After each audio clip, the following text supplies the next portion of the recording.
And I believe we are live. I'm seeing live on Facebook. Are we good to go? We're good to go. All right. So good evening, everybody. My name is Elle Jones. I'm joining you from Jabuktuk, Halifax in Mi'kmaq territory, and I'm joined by my co-host tonight. Hey everybody, good evening. This is Desmond Cole speaking to you from Toronto.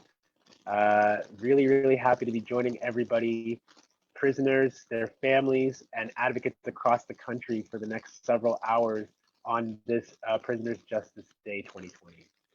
So we are here joining events that are taking place. We're also going to show you some footage of events earlier in the day, artwork that's been done throughout the year. We're going to have messages from the inside, interviews with advocates, interviews with people who are formerly incarcerated. So stick with us. It's a long haul. We're going east to west. We'll be finishing in Vancouver, so around 10 p.m. Eastern. So we're here all evening. And of course, we are here to commemorate Prisoner Justice Day. So Prisoner Justice Day was begun by prisoners in Millhaven Institution in 1975 to honor the death of Eddy Nalon, who died by suicide after being in solitary confinement.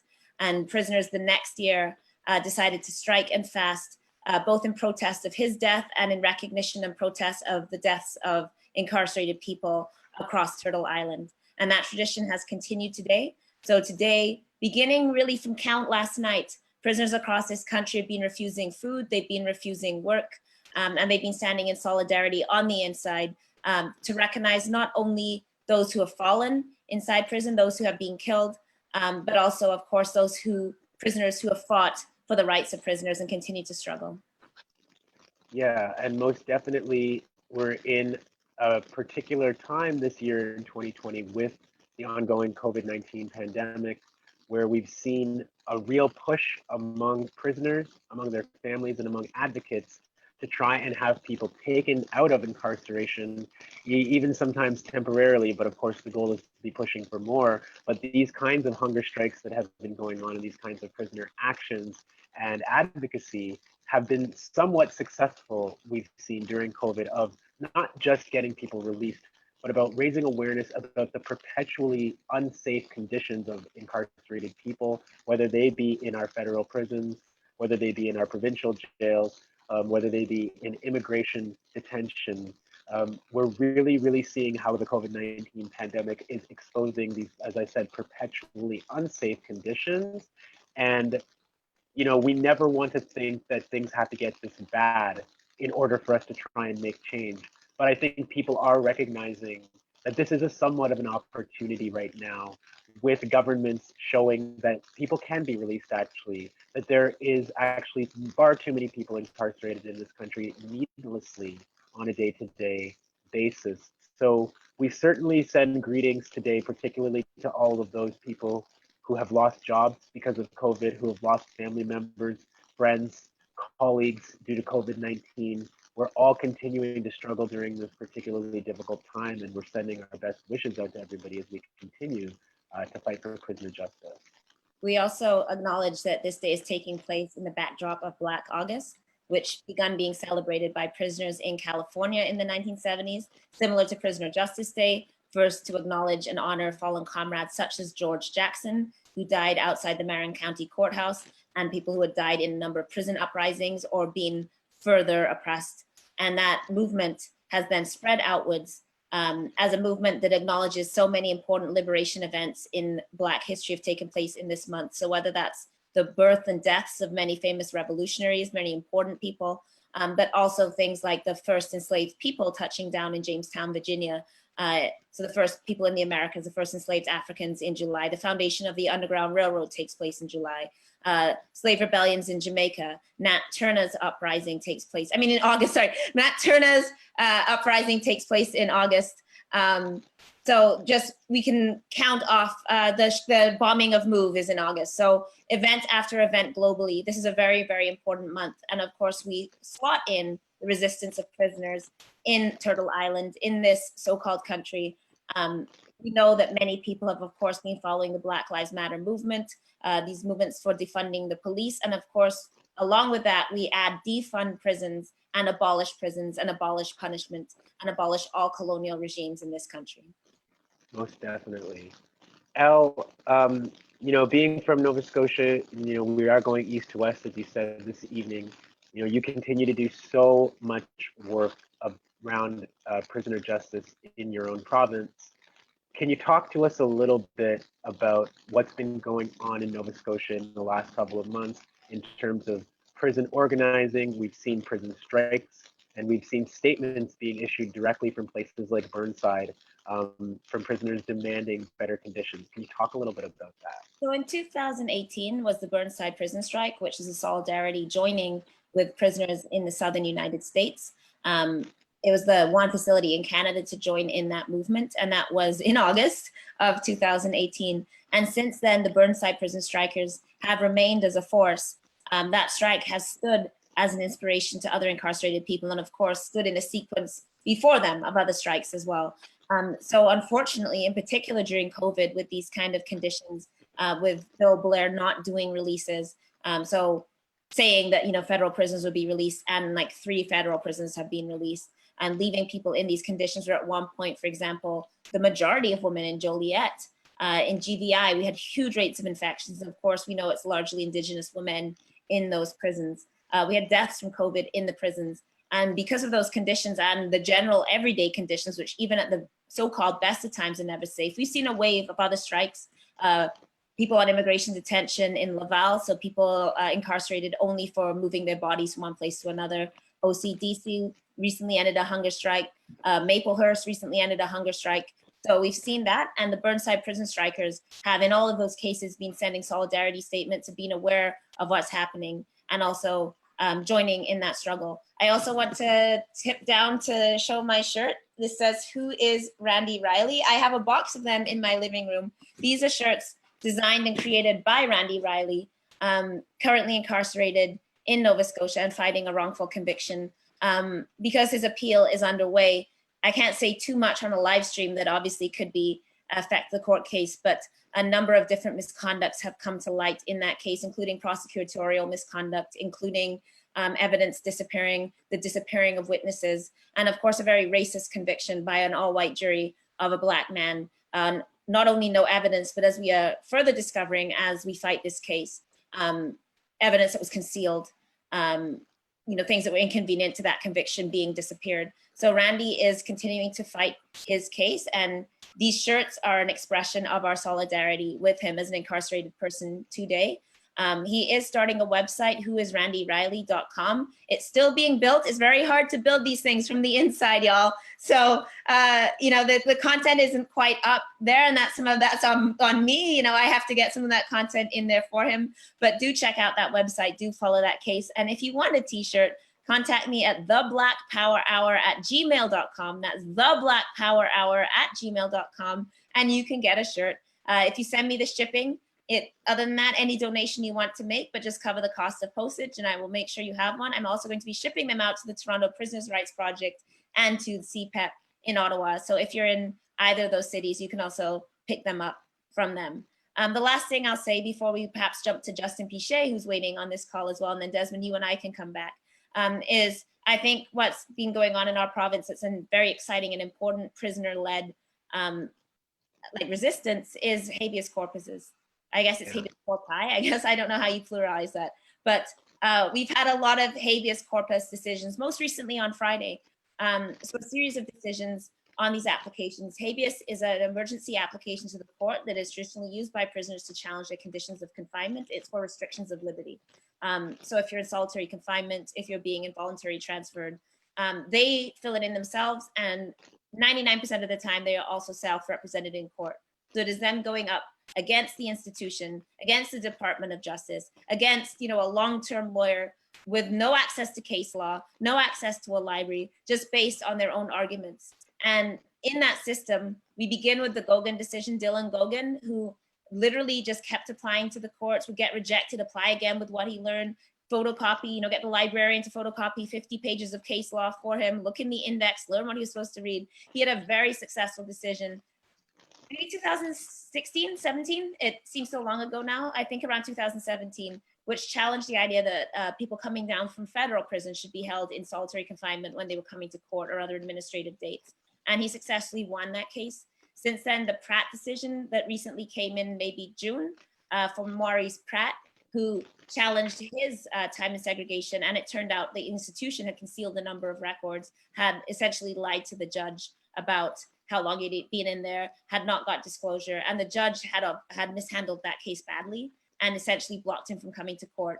And so he appealed the judge's rejection of his habeas, and we got a very, very strong decision, the Pratt decision, which has really opened up habeas. So now we're seeing prisoners apply more and more. And very recently on Friday, a decision came down where two African Nova Scotian men, Pratt is also an African man, that had been held in solitary confinement for over 200 days, won a decision again against the institution. And in fact, the judge, Justice Cody, went so far as to say that he would consider a detention review if he didn't see a change in conditions, meaning he might let them out if the conditions continue. So all of that is led by prisoners going up in court by themselves, fighting their conditions by themselves out of the worst conditions, solitary confinement for over 200 days.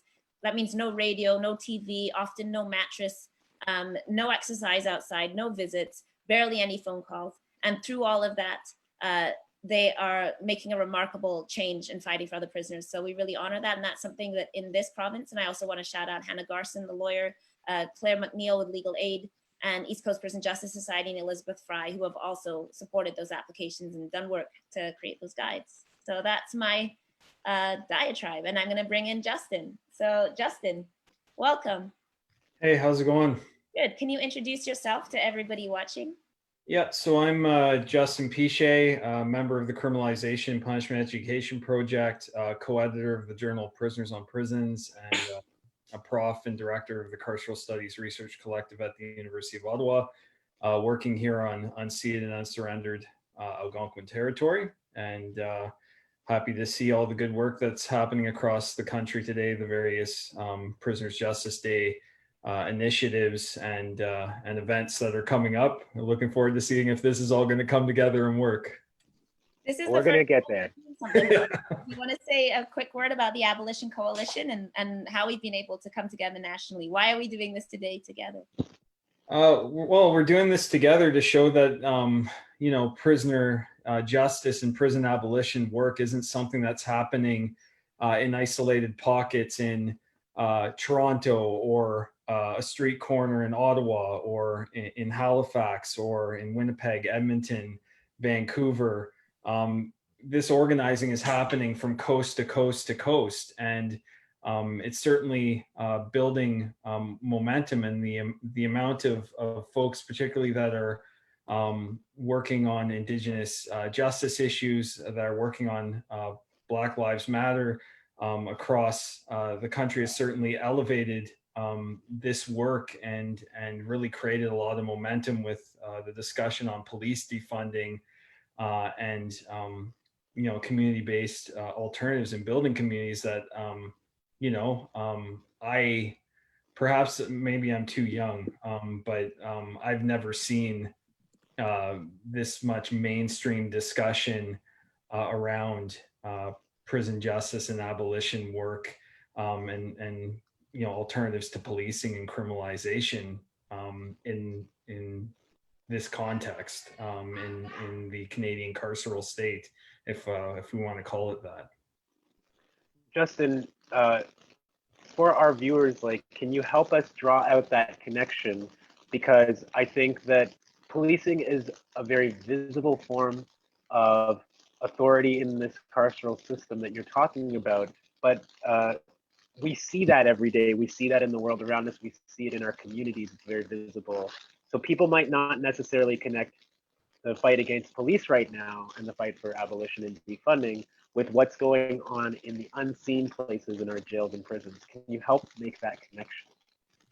Yeah, well, I mean, the prisons, the provincial territorial jails and prisons, the federal penitentiaries, the immigration detention centers, the psychiatric centers, these are all the places that police have disappeared people to.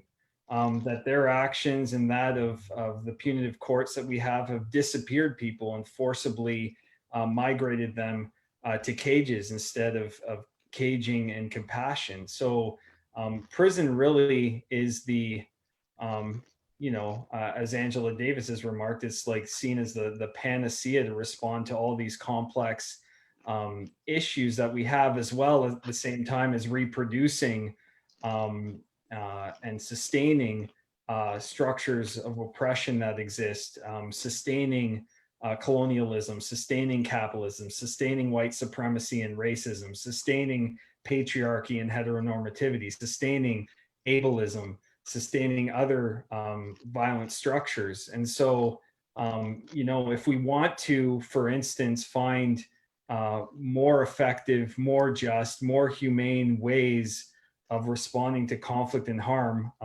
we have to, on the one hand, say we're not going to be caging people, we're not going to punish people, we're not going to do this violence of depriving them of their liberty, their autonomy, their security, and other necessities of life. So we're going to stop doing that, and we're also going to build communities that don't resort to policing and criminalization to kind of not actually address anything in the end. So these struggles are very much connected. We cannot reduce our reliance on imprisonment if we do not, or end our reliance on imprisonment without, chipping away at policing and chipping away at other systems of control that send people into cages. Justin, I know we're going to be joining Ottawa later in the evening, so we're going to hear more about what's going on. But can you give us a little bit of a survey of some of the projects that have been going on in Ottawa? You have the prison expansion project, the work of CPEP. In particular, I'm interested in this latest issue of the Journal of Prisoners on Prisons. So if you can tell us a bit about that as well. Right. So, the Journal of Prisoners on Prisons, it's been going on since 1988. It's a peer-reviewed academic journal published by the University of Ottawa Press with articles written and co-written by current and former prisoners. We've just released volume 28, number 2, this past weekend. That basically it's a special issue on prison injustice in Canada at the crossroads, and it features dozens of contributions by current federal prisoners, basically documenting the challenges and the violence that they're facing right now after a decade of regressive reforms under Prime Minister Stephen Harper's regime that ended in 2015, as well as the several years that Prime Minister Trudeau and his bunch have been in power and enacting inadequate, timid reforms. So basically, they're putting forward a number of different things that they would like to see changed, so long as prisons exist. And, chief among them is that dozens of the contributors in this issue are saying we need to end mandatory minimum sentences, including life sentences that often can condemn people to death by incarceration. And that certainly feeds into the social media campaign that you were working on today, bringing the voices of lifers to the fore to say, this is not right. This is not just. This is not leading to anywhere productive. If we're moving towards a struggle towards abolition, we can't forget anyone, and that means certainly lifers. And then in terms of other stuff that the contributors know that they want addressed in the short term, this is really basic shit, pardon my language here, but expanding vocational training and access to post-secondary education, increasing access to books and legal reference materials so that people can actually do self-directed education, which is so transformative for all of us and for people behind bars.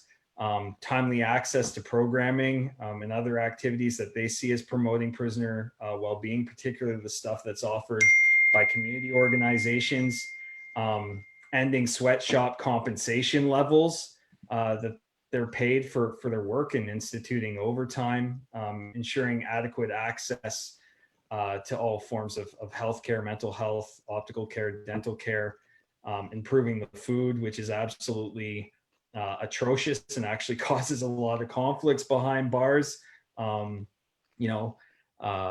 Increasing limits to personal effects so that it can actually keep up with the cost of living in terms of what they're able to keep behind bars.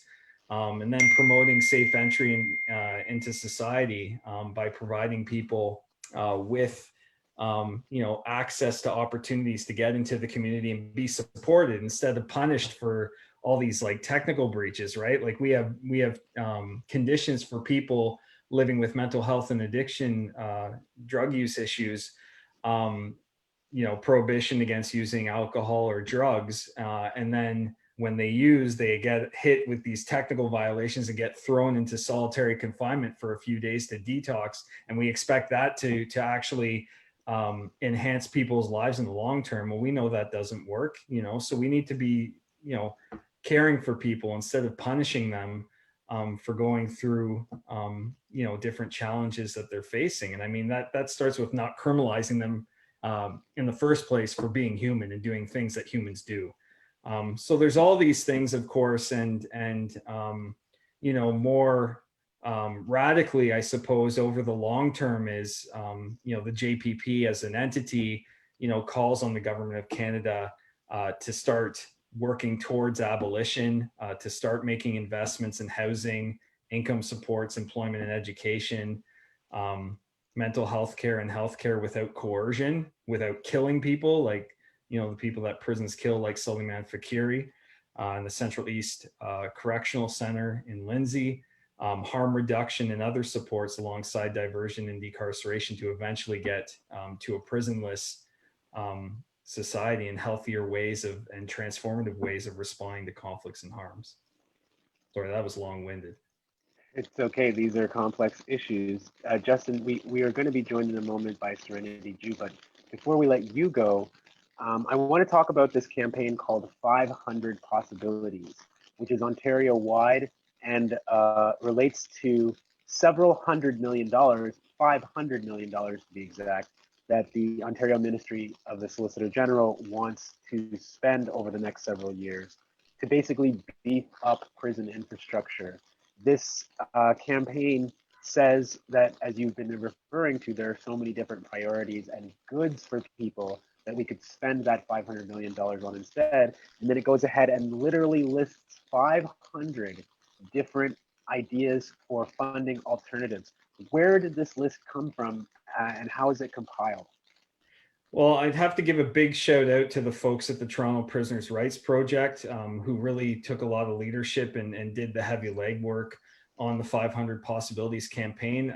As we know, in the midst of these calls for defunding the police, in the midst of calls to release as many prisoners as possible in the COVID-19 crisis that is exposing prisoners and prison staff to heightened risk of COVID transmission and death, Premier Ford and his team thought it was a good idea now to go forward with and announce that they would be spending $500 additional million over the next 5 years to expand their jail staff complement and to build new jail infrastructure. I was absolutely floored. I don't know why I'm always surprised by these announcements and the timing of them.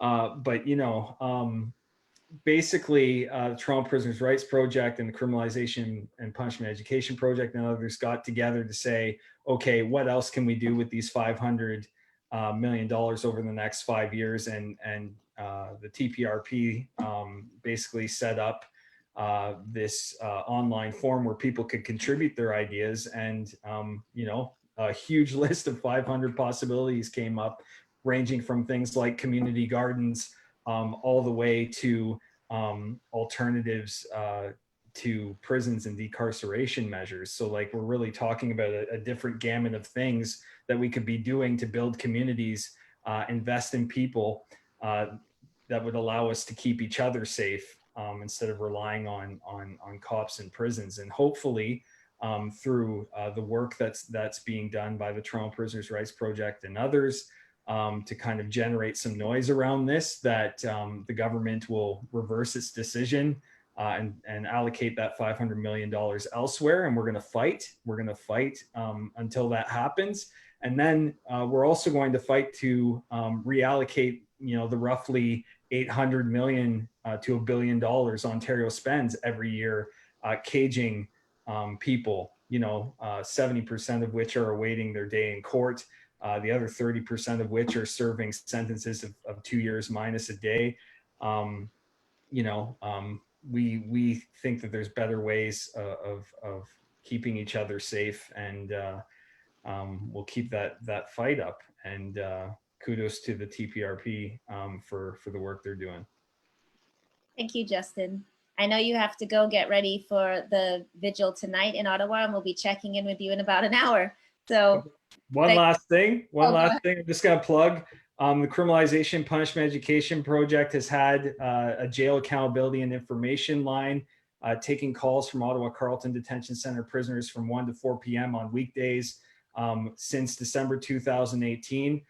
We had some funding in place for a year to run that project and really ramp things up in terms of documenting what's happening inside and trying to address human rights issues to the degree that's possible within the context of a human cage, and to connect people to community supports to help them re-enter into society. So that funding's running out in September. So we're trying to raise some money. So it's a jail hotline fundraiser at GoFundMe. You can check it out at cp-ep.org. Well, we're gonna get there. We're gonna raise more money to keep on going and expand our good work into the next year. So please chip into that if you can.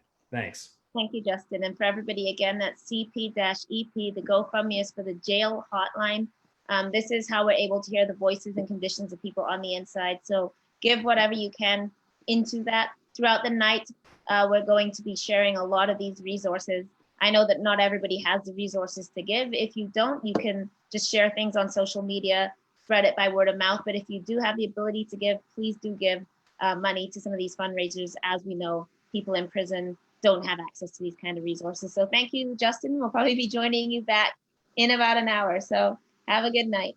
Thank you. Take care. Thanks.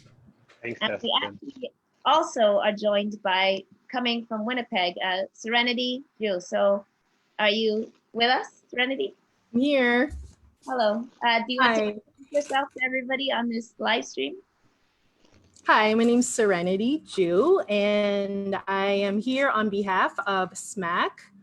We are a new prison abolition coalition on the prairies, the Saskatchewan, Manitoba, Alberta Abolition Coalition. We are here today, I guess, to talk a little bit about an education awareness program that we did and are doing, I guess, on Instagram in honor of Prisoners Solidarity Day or Justice Day. Serenity, thank you so much for joining us. Why the need to form a coalition across the 3 prairie provinces instead of doing it province by province? It was a strange mix of people that have come on board on this project, as most interesting coalitions do. And one of the things that we realized is that a lot of the abolition work done across Canada was concentrated on the East Coast and the West Coast. And we thought that the prairies have a unique situation because of the massively high rates of Indigenous incarceration that plagues us across the 3 states, or sorry, the 3 provinces. And so we thought this would be a good opportunity to shed light, in solidarity with larger national and transnational abolitionist movements, but also focus specifically on the unique situation of the prairies. Do you want to tell us a little bit about what's happening in Winnipeg tonight? And then I also do want to talk about the SMAC coalition. I know we have one of the videos queued up for later. So if you could let us know about what's planned, and then also tell us more about some of the videos, some of the projects you've been doing. So tonight we're having a rally down at Remand. There's a march and speakers lined up, and that is being actually organized by Elizabeth Fry Society and Bar None. Bar None is also an active member of SMAC. Bar None is responsible for giving one of the biggest things they do is a prison rideshare program to connect families and loved ones to the different institutions throughout Manitoba. And today, yeah, there's supposed to be a rally. I don't know really what's planned. I'm excited to see. I'm headed out there right after this. And can you tell us about this video project? I know that you guys have a bunch of stuff up on YouTube. What's going on with that? It was part of the creation of SMAC was also part of there's a fundraiser going on as well. The name of the fundraiser that we are running is the Prairie Province Prisoner Support Fund on GoFundMe. And that was actually started by Freelance Free People. That is an Indigenous-led abolitionist group, also kind of new out of Alberta.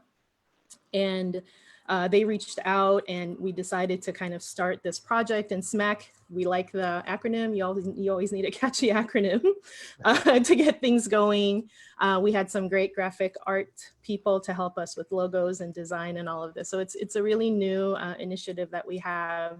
And it's been a really a great learning experience and just fun in a way to work with different people from different backgrounds. We're all from different abolitionist and abolitionist adjacent projects. Some of us are academics, some of us are full-time activists, some of us have lived experience, all sorts of different ways that we're coming together to create content to share with people on the prairies.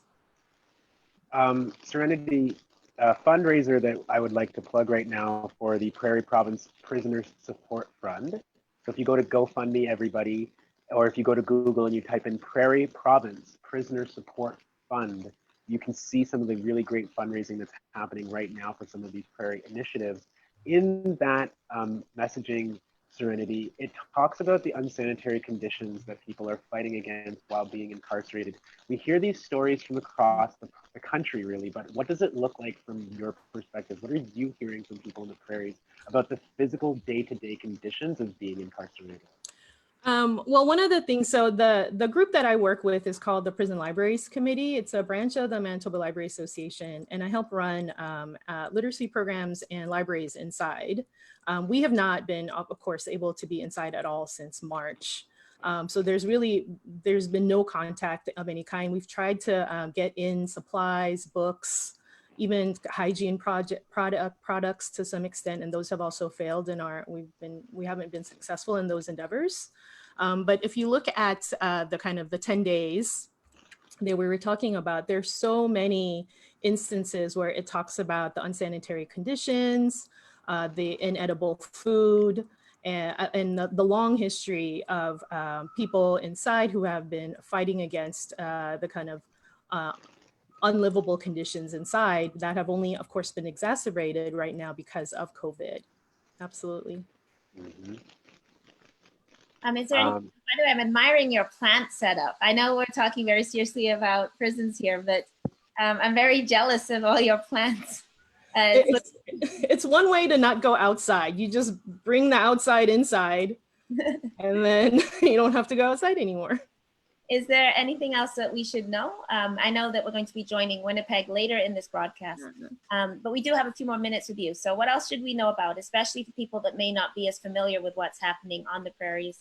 You mentioned Indigenous incarceration in particular and how high that is on the prairies. So can you just give us maybe a bit of an overview in our last few minutes, just about what kind of conditions you're fighting?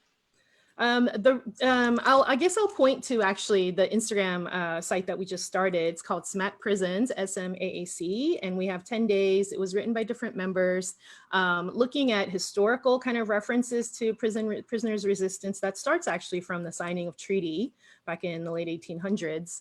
And then also kind of working our way to this moment where Prisoners Justice Day, as we know, started in Canada and now has become an international, globally commemorated day. So there's a lot of that history there, and we tie it back to the current conditions that we see throughout the prairies as well. So we're going to let you go now. I know that you're getting ready to go down there this evening, and thank you so much. And it's really exciting to see this kind of work taking place on the prairies and really expanding across Canada. So thank you so much for your work and for being with us, and I'm sure we'll see you later. Thanks for having me. Bye. Thank you, Serenity. So once again, for everybody who's interested in a support fund happening specifically for people in the prairie provinces, you can Google Prairie Province Prisoner Support Fund. It is a GoFundMe site. They have a goal of about $50,000 and they are $40,000 of the way there. We want to make sure that people are aware. I think Justin Piche brought up a good point. that a lot of the media attention focuses on Toronto and in a lesser extent to the prairie provinces. And we always want to make sure that we're not leaving out other parts of the country that are dealing with similar issues. And, you know, particularly in the prairie provinces, we are talking a lot more about Indigenous peoples who are incarcerated, who are mostly waiting their day in court, but some of whom are serving longer term sentences as well. So Prairie Province Prisoner Support Fund on GoFundMe if you want to pitch a little bit towards that. Thank you. And in a few minutes, we're going to be going to some footage from the from the Kingston Prison for Women Memorial Collective. I am going to try and share my screen at this point, and all is a fraught endeavor when you're live on a Zoom. But I wanted to show something that Justin mentioned while we were speaking. He mentioned the Lifers Project. I don't know if you can see my screen right now. Yeah, we got you. You're okay. live. So I just want to show some of these images. So this is from the No Life Left Behind project. This is our sort of opening social media salvo. It's part of a bigger project really trying to examine the conditions of lifers in Canada and address that and hopefully demolish the life regime. So in Canada, a life sentence used to be 7 to 10 years on average. And it's only really in the last couple of decades that we've seen this notion of life stretch upwards and upwards and upwards to 25 years and beyond. So just because we say 25 to life doesn't mean you're getting out at 25. Many, many people are in their 30 pluses, 40 years, and simply cannot get parole. And not because they've committed another crime, simply because the programs aren't available or they've been transferred or their parole officer doesn't support it. So this campaign is to bring attention to the conditions of lifers who, of course, are doing the hardest time, the least access to the programs in the maximum facilities, and also to try and begin some political work on asking why life has to mean life in particular ways. Why can't somebody be rehabilitated? I obviously don't believe in the prison system at all. Like, let's be clear that we should be abolishing prisons, but as we work for that day, we can perhaps at least have conversations like who invented 25 years and why does that suddenly become the arbitrary time frame by which somebody is magically now accountable or magically now has been punished? Why can't that take place in 7 years or 5 years or 10 years or 12 years, you know? And also to really examine the lack of parole access. If you're not supported in parole in your institution, only 5% of people get parole. So 95% of people, unless they have full sign-off, don't. So I'm just gonna flip through some of these images. These are quotes from people who are currently incarcerated, who are lifers. So this one says, imprisoned, my body must grow. Freed, my mind and soul. This one says 25 years before parole is not rehabilitation, it's punching the time clock on the new plantation. So you can see the creativity here. What the fuck does medium mean when you never got the minimum? So I'm just scrolling through these a bit. Lifers are wastemans. There's a lot of humor and wordplay in these as well, which I think shows the creativity and resilience of people incarcerated as well. So that campaign, you can find it on the Toronto Prisoners' Rights Twitter as well. I shared it on Facebook, and do keep an eye out. And Idil Abdullahi and myself will also be in the next 3 Mondays. So the 17th, I believe 24th, 31st, we will be doing a series of conversations about what it means to do life in Canada and looking at particularly the importance of centering lifers in our abolition work. Elle, I actually want to ask you a little bit about this because the point that you're bringing up about the expansion of these kinds of sentences over the last several years has something to do with, I think, the demand of the public and of victims' rights groups who are actually arguing the opposite of what you're saying, that people do not spend a long enough time in jail. And there has been this desire for mandatory minimums that we've seen over recent years in Canada, and this fight to not think about what sentencing means and what rehabilitation possibly means, but just to talk about punishment for punishment's sake. And the longer that you're in jail, the better. And I'm wondering, as a longtime advocate, how do you counter these notions from people who have in many cases been victims of serious crimes, that simply locking somebody up for a longer period of time is not helpful for us in the long run? I don't think we should ever speak over victims. I don't think anyone who hasn't experienced that harm has the right to tell somebody how they should heal or how they should forgive or what how they should move forward in any kind of way. And I also want to emphasize that that is something that's often very gendered, that women in particular are asked to forgive in particular ways. And we also know as Black people, a lot of our history has been doing us wrong and then throwing hands up and walking away and saying, oh, you got a Truth and Reconciliation Commission, but you don't get your land back. So I don't want us to ever frame this issue as victims don't get centered, don't get voices. The question is the kind of punishment taking place in the prison system actually what heals victims, what brings closure, what brings accountability? Or is that a system that we're told, this is when you're harmed, this is what you get? So victims are leading groups all over Turtle Island. There's groups of people that do transformative justice who are victims of childhood sexual abuse. There's people who have relatives of people who have been murdered that do see another way of doing this. So I really urge us in these conversations, when we have these questions, to go and find those voices, people who have experienced this harm intimately, who have lived through that trauma, and also do believe and see in other ways forward and are leading that way as well.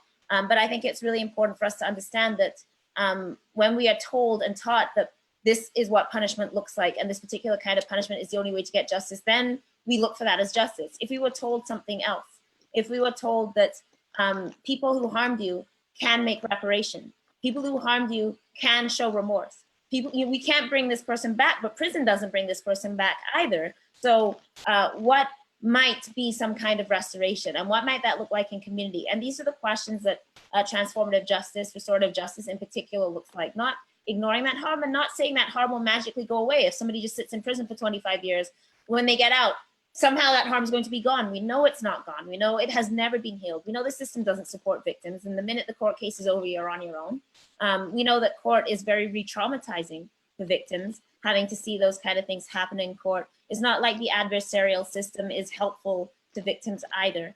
So we believe there's a better way of seeking justice, that justice can look in other ways that don't ignore harm, that don't pretend that you have to put that aside, that don't ask you for some kind of unthinking forgiveness, but that do look beyond a very capitalistic, colonial, and ultimately short-sighted idea of punishment that I don't believe brings people what they're really looking for. And Desmond, we are going to try this footage. So yeah, I wondered if you wanted a moment to try and set that up. I was thinking I might talk about Suleiman Fakiri and the recent decision around his case. His family has been fighting for 4 years now to try and get justice, more than 3 years, I should say, 3.5. And there was a decision there. So if you want, I can try to just give us an update on that right now. Yes, I'm going to set up the footage, and if you could please talk while that's happening. Yeah, please go ahead.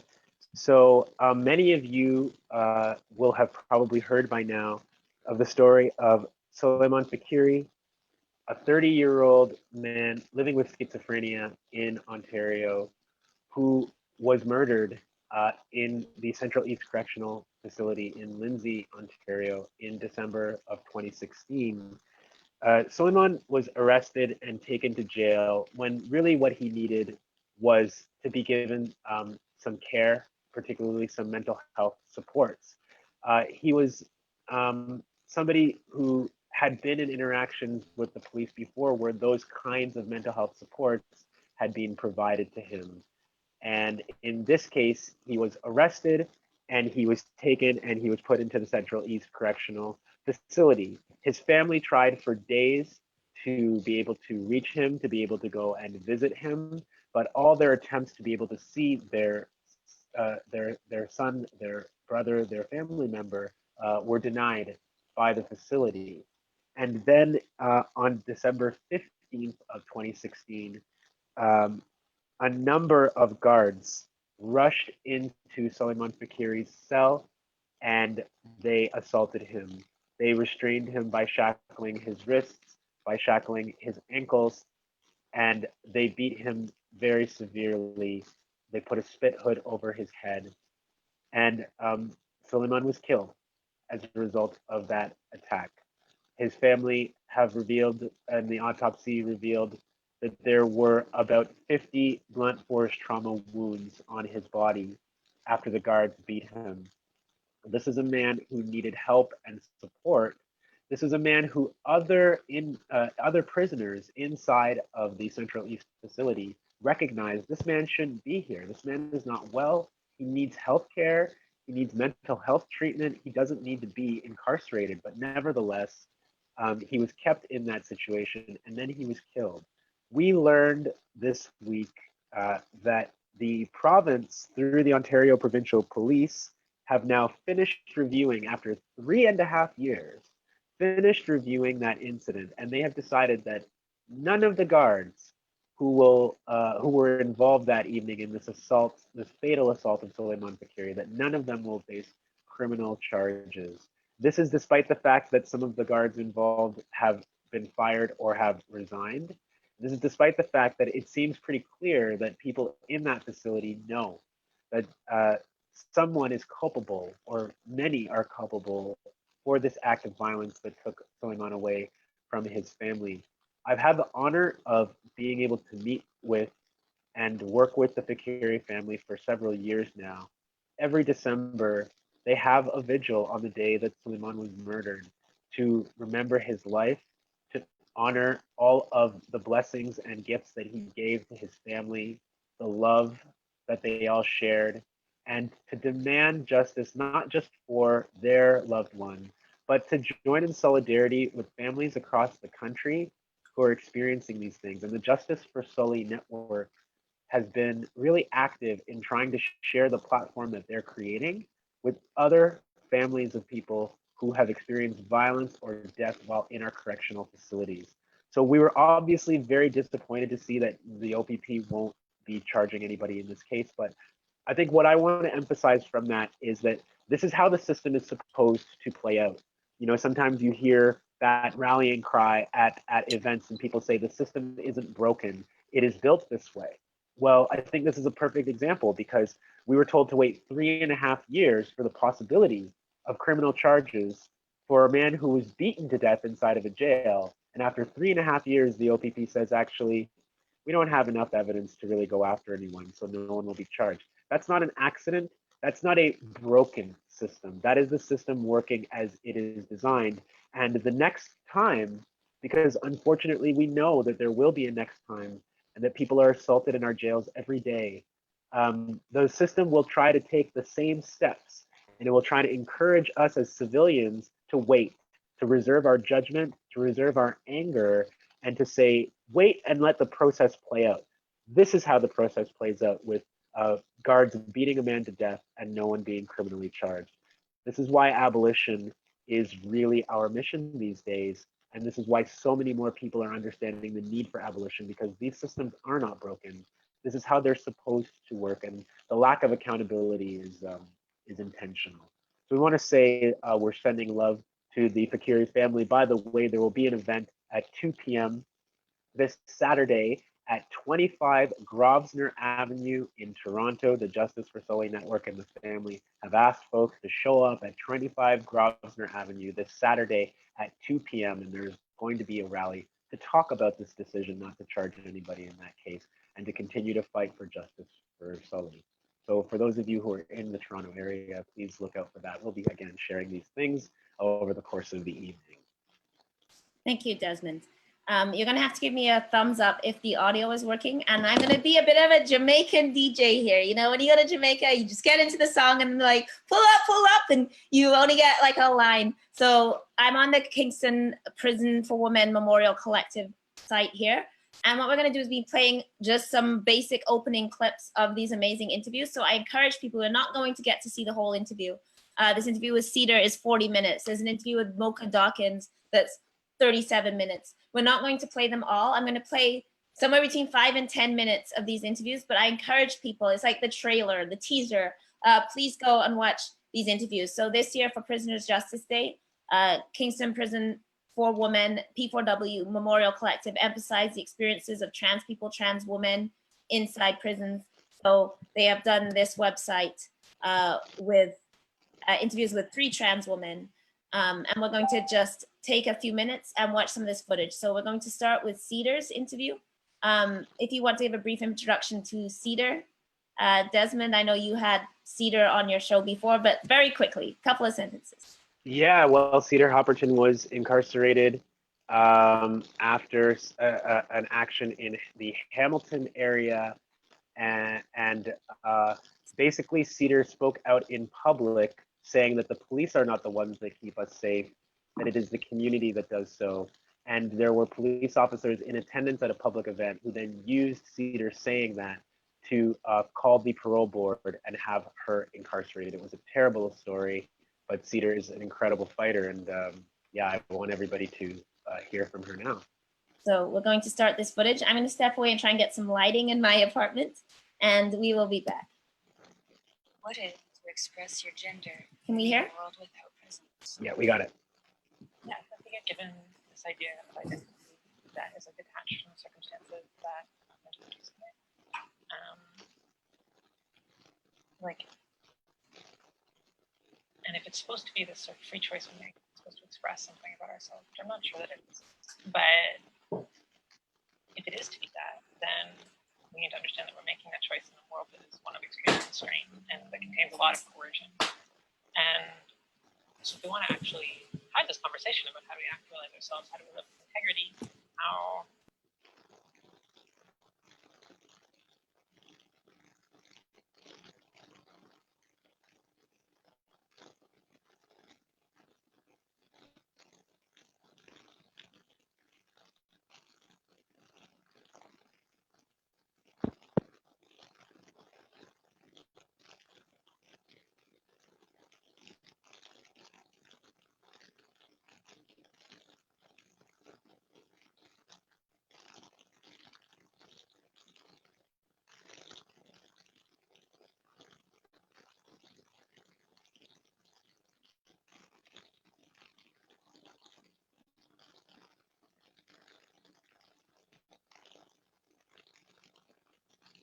to look at people on the level of individuals as divorced from systemic forces that also are producing them, right? So separating people from the oppression that they face.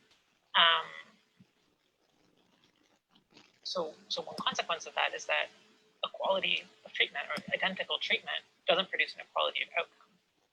So the example I used in that text was food and like access to food, and how in like men's prison, like these identical food trays that they get are usually experienced as like insufficient. And that's tied to this culture of like working out, and people often are released like healthier. Whereas in the women's prison, working out is like discouraged, sometimes even on an institutional level, and that those identical food trays are then translated into people experiencing weight gain that they often feel like unhealthy, and then intersects with like patriarchal body image and leads to just like an aggravation of like mental health things for people, which then intersects with all kinds of other stuff. Like there's almost everybody prison is dealing with like addiction of some kind and going through various forms of withdrawal, which like is going to intersect with like food and those kinds of behaviors. There are also examples where things are just like bizarrely different, where every women's facility I've been in, you cannot see out the windows, you can't see the sky. Whereas in every men's facility I've been in, you can. And I asked a lot of people about this because it seemed just like a shocking and egregious difference that people are spending years in these places where they can't see out the windows at all. Like they can't even get daylight, really. And the best explanation I always got was that that is the prison system attempting to address this inequality that exists in terms of who is more likely to experience patriarchal violence, which the prison sees as being fundamentally like outside of itself, because it itself is this like bastion of equal treatment. So they're just, yeah, like we're worried about like people peeping or like coming and harassing people through the walls. So our way of dealing with that is that women don't see the sky. I just thought that was just like, it's very interesting the way just like one oppression like cascades into another when it's like put under that pressure of the carceral space. On state management, administration, and horizons of possibility. I feel like there's this tendency towards institutionalization that gets targeted at people very like immediately in society, and oftentimes that's along the lines of like race or class, but also along like lines of gender, like plays out differently, right? So like I'm thinking about just the ways that like poverty just gets like really intensely managed by the, like the Canadian state in various ways, right? And that's, you know, depending on which government's in power, they'll use like a different rhetoric around that. Like they might prefer to talk more about, make it sound more like it's income redistribution thing, which it absolutely isn't, and others might make it sound like it's this like bare minimum like, entitlement, like a form of charity, which it also isn't.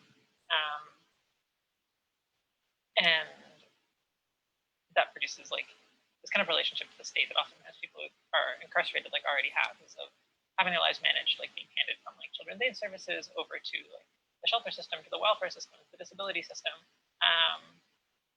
And that like each step of the way, these processes are like intensely gendered and racialized.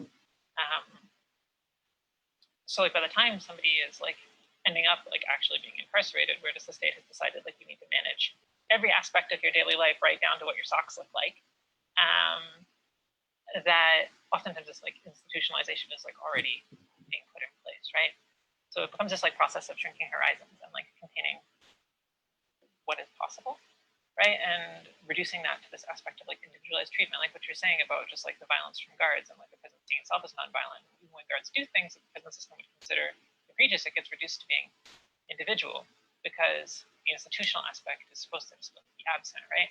And what we're left is like, they don't want to talk about the institution, they want to talk about people being institutionalized, right? They don't want to talk about ways that people are being like controlled by these services, by what is provided, by these supposed like acts of care by the state. They want to talk about like, people being institutionalized. They want to put that back on them and on their own inability to function in the world, you know? And I think just one challenge that always exists, and that I've heard like George Jackson's book, The Blood of Maya, for instance, he like talks about that the main task of the prison radical is to show prisoners that they are the subjects of like class oppression as prisoners, and they like exist as a class, and the prison is an oppressive space. Because everything about it, even though it's so obviously like an institutional form of violence, everything about it is hyper individualized. And then it also is reproducing individuals who are like more harmed, more gendered, more racialized than they were before, in the sense of like being exposed to the violence of those categories, right? So like people who've experienced just like more violence and exclusion on the basis of race, for instance. And in like in a liberal state like Canada, when the state is confronted with that, it tries to like make those contradictions invisible again, right? So in the last 10 years, one of the big things that happened in this area with like, the provincial facilities was that a bunch of the older jails in the Toronto region were all closed, and they were replaced by these kind of like more modern, larger like super jails that allow for like less staffing and are also like less crowded, and like the conditions frankly are like more livable. But another one of the things that was interesting is that the old jails were explicitly racially segregated. Explicit, like once you're inside there, like the guards talk about it, the prisoners talk about it. It's like an understood reality. You have like some ranges that are mixed, but like most of them are like racially segregated, especially the Donjo, right? And so in destroying those facilities, like what the prison was trying to do is to abolish explicit racism as being a tool of control, right? And because they don't want to be seen that way, they don't want that to be a thing that they're obviously doing. And I can see around like gender issues and around like the specifically like the inclusion of like trans and genderqueer people within kind of the more general population of prison is it can be like a similar push, right? Like the prison isn't abolishing itself through this. It's not abolishing gender oppression. It's trying to just like flatten out its like most visible and explicit forms, right? So it can come back to a question where like, you know, gendered violence in prison just becomes a question of like a male guard making an inappropriate remark, which like happens all the time. But it is like a problem, but is honestly trivial compared to just the fact that these buildings exist. What is the relationship between? So we're going to pause there. I know the sound isn't great, but you get an idea of the kind of just important and amazing things being said in those interviews. So everybody, please do go to the Kingston Prison for Women Memorial Collective, watch those interviews for yourself, and we will be sharing more of them throughout the night as we get our tech fixed. That was actually my fault. I was fooling around with lights, so I stupidly put the thing on mute, not realizing, of course, it would mute part of Cedar's interview. So that 20-second muteness was just me not knowing how to use a computer. So I apologize for that, but I understand that video was really quiet. So we're going to come back hopefully with more of those interviews later in the night and more of that footage. So we do now have our DJ queued up. We're coming into the second hour of the show, Desmond. We've been here an hour already, and we're just getting warmed up. In the next couple of hours, this is where we're going to start dropping in on events. So live commentary is going to start. But as we get hyped up, I don't know if it's like hype, you know, we're commemorating people suffering and dying, but we're also in joyful solidarity with each other. And there is a profound joy that comes when we stand with each other. So that is where I think today, along with these awful things we're talking about, and along with the heartbreak, does come the sense that, you know, we are all standing together and there's a profound love there. So with that said, Rejean, are you ready with this? Are we patching through the DJ?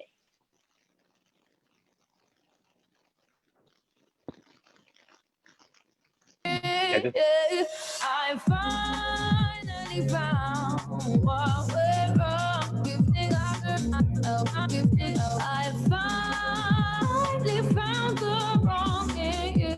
You think I could help? You think I finally found what went wrong. You think I could help? You think I finally found the wrong in you.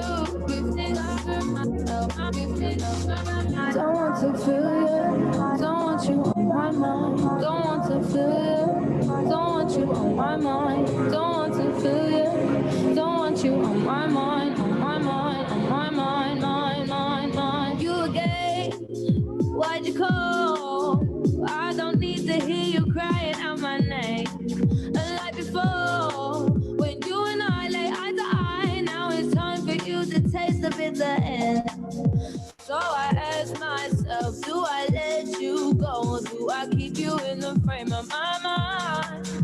Now I'm growing wise to your sugar-coated lies. Nothing sweet about my misery. I finally found what went wrong. You think I could help? You think I finally found the wrong in you. You think I finally found what went wrong. You think I could? You think I finally found the wrong in you? You think I could? Don't want to feel you, don't want you on my mind, don't want to feel you, don't want you on my mind, don't want to feel you, don't want you on my mind, on my mind, on my mind, mind. Pretty time.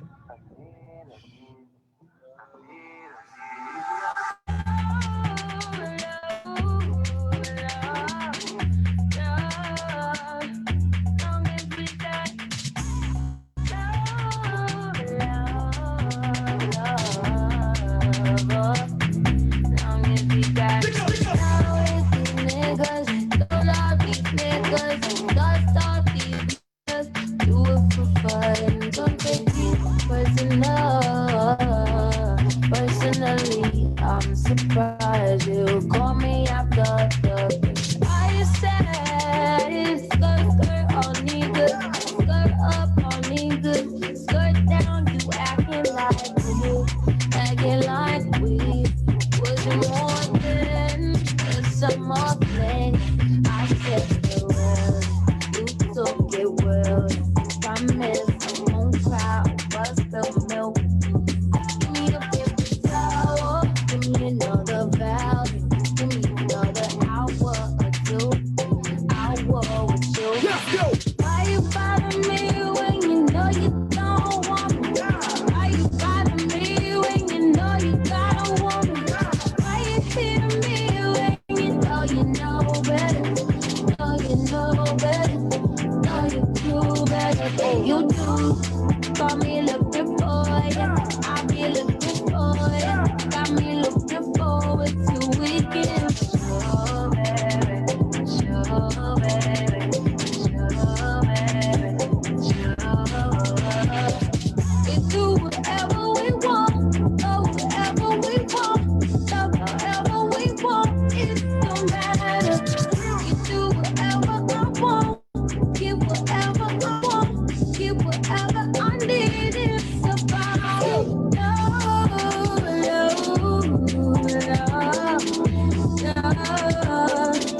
Long as we got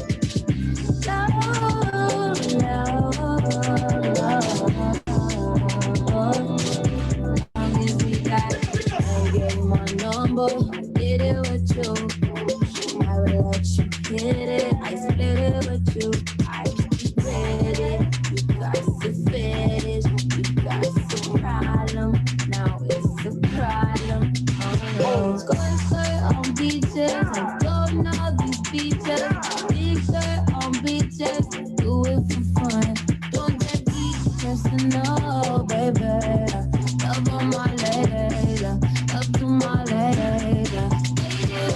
Why you bother me? Why you bother me? Why you bother me? Last time I checked, you were the one that left me in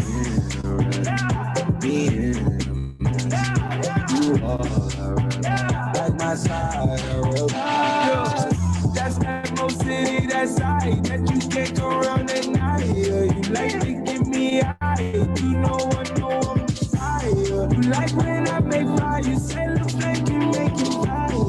Let me come inside you, let me make that see desire. As it is, only thing that's the whip with me. Only thing that was real, only thing I could feel you feel me. So why you bother me, why you bother me, why you bother me, why you bother me? Tryna catch you real weak.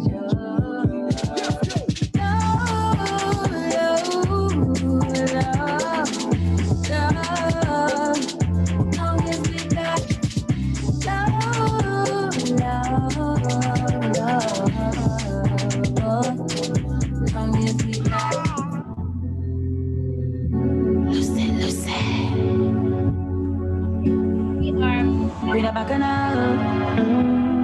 I grew up as a real good girl, always home, don't go nowhere. As soon as I was introduced to carnival, they say I lose all down on the ground. Walking up the bottom and then dragging all over town, and they say I lose it. Was never a party at my school bazaar I used to go, but since I was introduced to bacchanal, they say I lose. When I drop it hot and I wind it on top the speaker box and I grind it, and I don't want to stop and they call it. I lose that hand, lose it. I sweeter than what you say. This carnival harvest, so damn loose. Get loose away, get loose away, get loose away. Loosen your waist, fill them with the bass. There's no place I'd rather be than in a fest. I've been tired for those who have eyes to see me after up and whining. On the ground, walking up the bottom and then dragging all over town, and they say I lose it. I never meant to be this way. The bacchanal inside of me. When I come on a stage, getting up, you know I lose. When I drop it hot and I wind it, on top the speaker box and I grind it, and I know what to stop and they call it. I lose that hand, lose it. I sweeter than what you say. This carnival harvest, so damn loose. Get loose away, get loose away, get loose away. Loosen your waist, fill them with the bass. Now show me your softness, show me your wet and practice. Lucy is a carnivalist, and that is why I behave so loose. All down on the ground, walking up the bottom and then dragging all over town, and they call it. All right, we are back on those carnival sounds, and I do want to remind us that carnival is actually a symbol of the liberation we are talking about today. The image of the slave ship, the slave hold, that we go down into the image of hell, and then we jump up out of the slave ship into liberation. So if you think of the limbo, a lot of people think of that as like a dance you do on cruise ships. It's fun. It's actually a symbolic ritual of slavery. So the big stick is slavery. We go under it and we jump up, coming out of limbo, coming out of hell and into liberation. So as we hear that carnival music taking us back into this broadcast, we hear it as the sounds of all of our liberation, all of our jump up, all of our free up out of all of our states of unfreedom.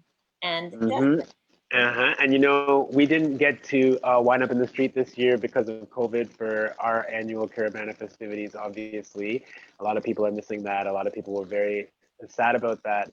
But, you were talking at the beginning, Al, about August and the significances of August, and of course, one of those being the emancipation of the abolition of slavery across the British Empire, for which we celebrate every August as well.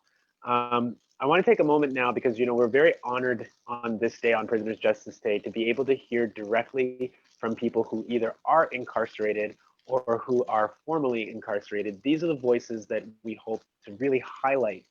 You were just hearing from Cedar Hopperton earlier. We want to continue that now. We received a letter from somebody who we want to protect the anonymity of people who were willing to share their testimonies with us about being incarcerated. And this is a formerly incarcerated person who spent some time in the early 2000s in Millhaven institution here in Ontario. And I want to share you a piece. It's a long reflection, but I want to share a piece of it now. And then, Al, I'm going to ask you maybe to respond. But just to give us an idea of what we're fighting for today and every day when we talk about prisoners' justice. So this person writes, I got my first real lesson on Prison Justice Day in Millhaven Institution when I was incarcerated there in the early 2000s. I had been around in some provincial jails on August 10th before that, but it was just a day when you didn't eat food, and I didn't really know why.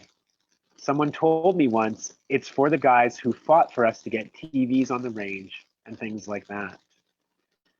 In Millhaven, I had a chance to hear the story about the history of Prisoners' Justice Day from a couple of lifers there. They told me about how the conditions used to be in Canadian prisons, about the way prisoners were treated by the guards, and specifically how a lifer named Eddy Nalon died in a segregation cell there in Millhaven in 1974.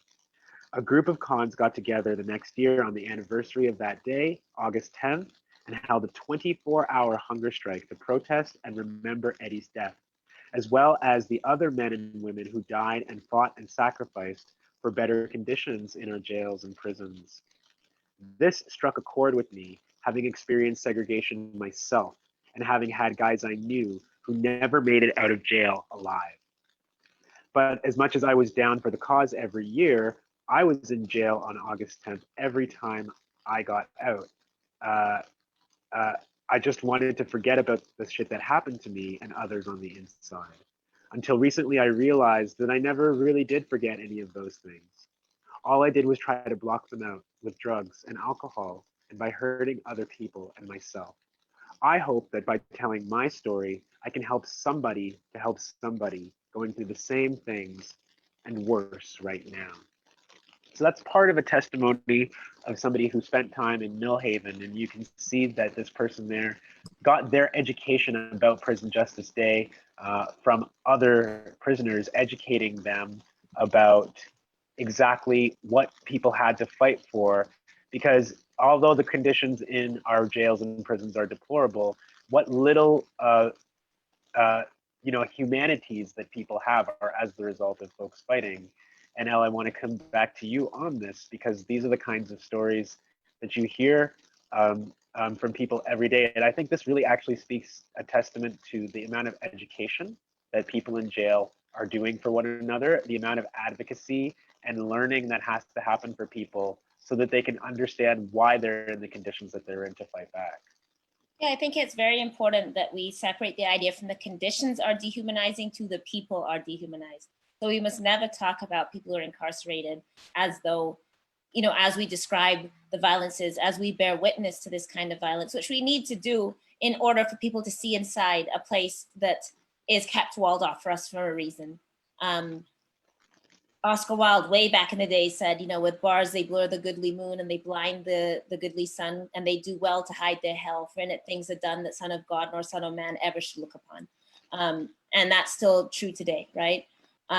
So we need to talk about these things, but in talking about these brutalities, we don't ever want to make the people who experience them seem less than human or seem like the objects of that violence, because the truth is inside prisons, people are resilient, they are engaged in transformative acts, they are engaged in learning and helping each other, they are reading, they are watching the news and commenting, they are having discussion groups in this moment, for example, where we see I've been able to publish work, for example, of a Black Lives Matter solidarity statement from people, Black and Indigenous people incarcerated, understanding this moment and talking about why it's important to include prisons in that. And speaking directly, for example, to people in these small towns who believe that, the prison brings us employment, and saying the prison doesn't bring you employment. What it brings you is these conditions. So I think it's really important today that we understand that this is a day of resilience. This is a day of love. Between people who are incarcerated and between us and those inside as well. And that we never underestimate the capacities of people inside to do that work themselves of transformation, to do that work themselves of care, to do the work of building the communities that we want. And a sort of funny story I'll share on that note. I was just going to ask you about this. This is about the prisoners paying for cable, isn't it? Oh, well, that's one thing. So yes, that's very true that when Spring Hill got cable, for example, they got it because the prisoners had to pay for it. They wanted it inside. And as they paid for it coming out of their, $2 a day that they make if they're working, which hasn't gone up since the mid 80s, which they all use to, a lot of that money comes to finance the inmate committee that then pays for things like cable, pays for anything like Christmas dinner, pays for the pop machines outside visits. So when people are like, oh, the taxpayer, like, why should we have to pay for cable? You're not. The prisoners are paying for that off their exploited labor. But yeah, in Spring Hill, the whole town actually got cable as a result of the people in prison having to lay the cable down. But what I was going to say is that one of my friends has been having abolitionist conversations with people inside and has become very frustrated. He's inside as well, because despite what people imagine, that people inside, of course, would dodge accountability. The people inside, of course, would say they're innocent all the time. And obviously, they all claim that they haven't harmed. That's actually not the case. In fact, I would say in the vast majority of cases, people refuse to take the explanations that actually are true, that this is a result of trauma, that these things happen to you, and are much more likely to blame it on themselves and say they just made a series of choices or they messed up. So he was trying to talk about abolition with the people inside, and they were like, well, some people need to be in prison. You know, so he was talking about the difficulties, which I think is a really important conversation to kind of highlight, the difficulties of speaking to people, even as they're under this intense state of oppression, that will still turn to the state and believe that, you know, maybe this is making people good. Maybe this is controlling people. So even people that live this every day still struggle with the ideas that we on the outside struggle with, that we've been taught, that the police catch bad people, that jails stop crime, that prisons keep us safe. So he's been doing really fantastic political work inside of like forming circles and working through people with why they believe those things and what other alternatives there are and what they could do. And they've been building this abolitionist thinking from the inside. And I really want to highlight that, but it also makes me laugh because he calls me a lot in very, very frustrated, like not understanding why, you know, people will be saying, oh, well, maybe people just a halfway house, maybe not abolition, which is of course what we also have to engage with as we discuss these things in our communities. Yeah, it's the same struggle going on inside and outside, the same conflicts and arguments and challengings of one another. We're about 3 minutes away from the opening of Prison Justice Day opening remarks in Toronto. But Elle, before we go there, you know, the little excerpt that I read from that story of the formerly incarcerated person in Millhaven talked about how they learned a lot about the prison conditions from lifers. And I know you work a lot with lifers. We're going to be talking hopefully later with Adil Abdullahi, our good friend, about the work being done specifically in lifers, with lifers in jail. Why are there such specific conversations and advocacies, particularly around people who may never be getting out of jail?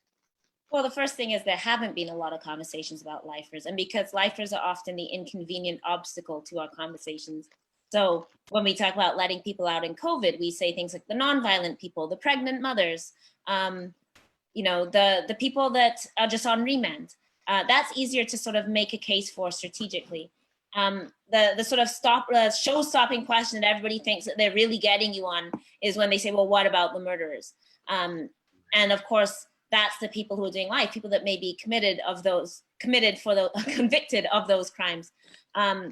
But of course, abolition is not just for the innocent, and abolition is not for our imagined idea of what adjacency to innocence looks like. Oh, you just stole a snowsuit. Oh, you just stole baby formula. And we could maybe understand that, but we can't understand the deeper traumas and the deeper ways that people do become implicated in and cause harm. But if our abolition is only for the non-violent, the first-time offender, the you know, the so-called innocent person, then it is not abolition at all. It is simply just an extension of our willingness to push innocence. And of course, we also know that lifers face particular conditions, the particular psychological condition of knowing that, you know, you can go in at age 20 and not be getting out until your 50s. What that means for how you engage with the world, the kind of technologies have changed, the kind of clothes where you get your 5 boxes when you go in, one of which is your TV. And that's what you're supposed to now have for clothes for the next 25 years, whether you came in at 19 and now you've grown, started working out, you've gained weight, you know, you're a man in your 40s, your 50s, your 60s now.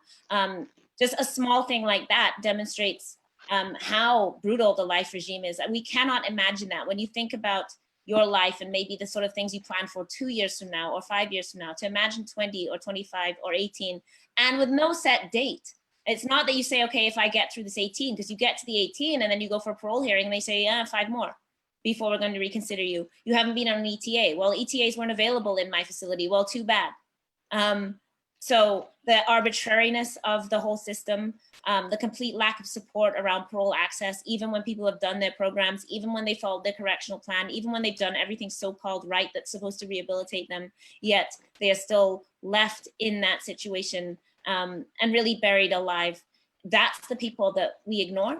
That's the people who have been legislated, that every time something happens that makes people have an outcry about we need more prisons, that one crime that will become a headline crime, and then we need to revoke parole access, and we need to make sure people have more time in prison, and we need to extend life.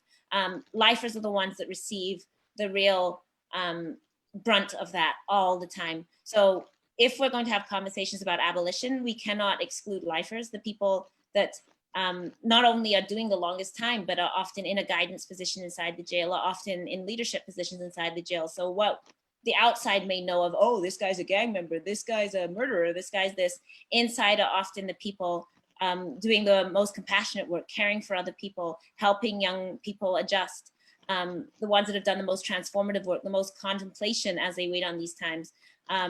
So I'm not ashamed to say that, many of the best people I know are people doing life. Many of the people I love the most deeply are people doing life. And we must stand with them, and we must fight for a transformative justice, an abolition, a defunding, whatever it is that centers and includes and does not leave them behind. Saying that abolition only for some is no abolition at all is, I hope, a really important message that people take out of what we're doing here this evening. Elle, thank you for that so much. We're waiting for our friends in Toronto to get started with the opening remarks. Things are about to pick up. We've been interviewing, sitting on our couches. And we're doing all right. We're managing, you know what I mean? This is where we're about to be joining our vigils, our marches, people outside the remand, people on the streets from, we're also going to be looking at footage from Halifax later. The Halifax event was earlier in the day this afternoon. Downtown, a panel of formerly incarcerated and criminalized people. So we're going to have some footage from that as well. But we're going to be jumping around, really just dropping in on people, hearing their speeches, moving around. Desmond and I will be here, so get ready. This is where PJD is about to take off. And maybe I can shout out while we wait for them. If they need to cut me off, they can just cut me off and go straight to the footage live. But I want to shout out another event that's connected to all of these things that's going to be happening tomorrow, which has to do with the fight for status for all.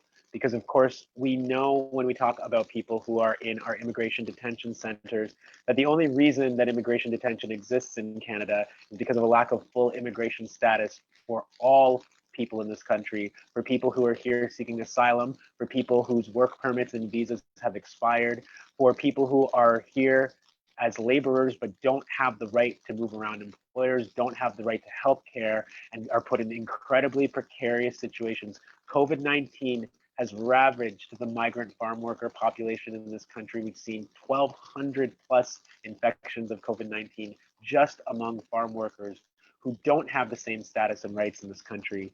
And for all of these reasons, tomorrow there's going to be a call out to Justin Trudeau's government, to the Liberal Prime Minister, and to cabinet ministers of the Liberal Party.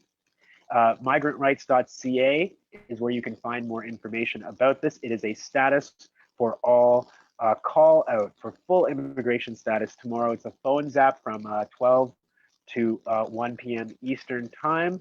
Migrantrights.ca is where you can go. We really need to push for full status for all. There's no need for immigration detention in Canada, but until we find a status solution for people so that they are not in immigration limbo, we can't actually stop these unjust incarcerations and the tremendous suffering and pain that they cause to people in those situations.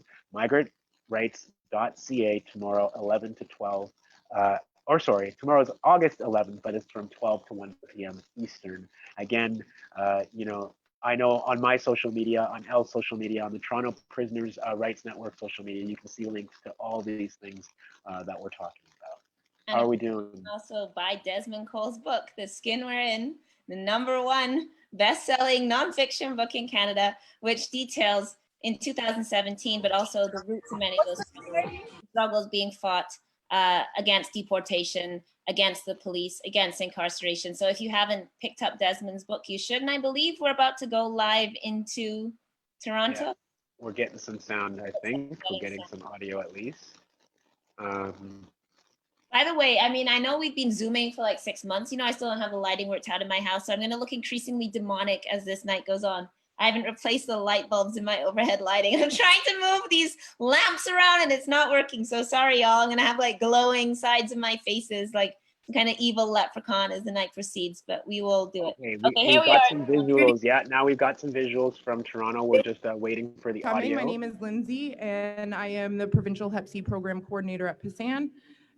We're gathered here to celebrate Prisoners' Justice Day. Not much of a celebration, but it is a celebration of the lives of the folks that have passed away inside of our system. I would like to start today with an Indigenous opening. So if I could ask Paige and Sarah if they could go to the center of the labyrinth, that would be great. Thank you.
Maybe I'll introduce myself before I dance.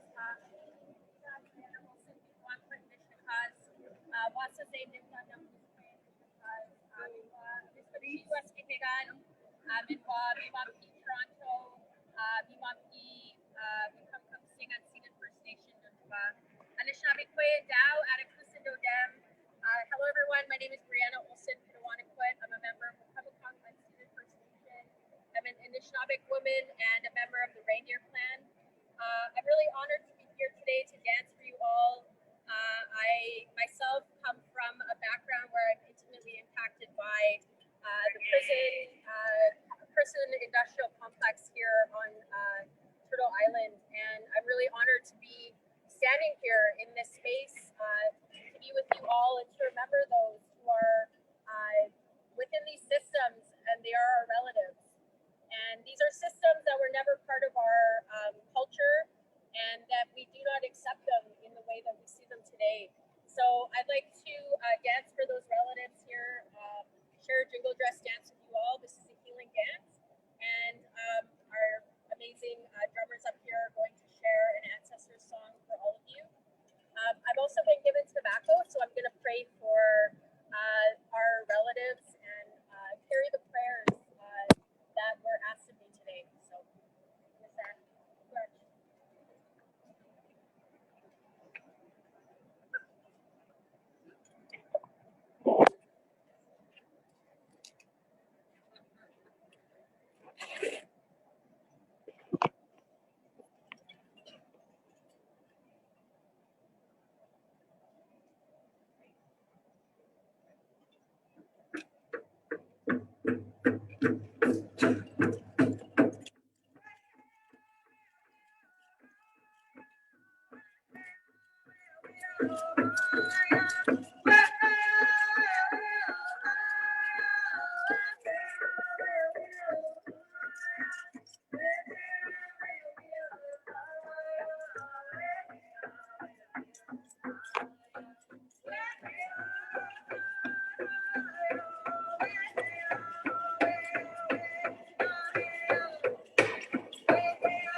That was beautiful, Aubrey. Thank you so much.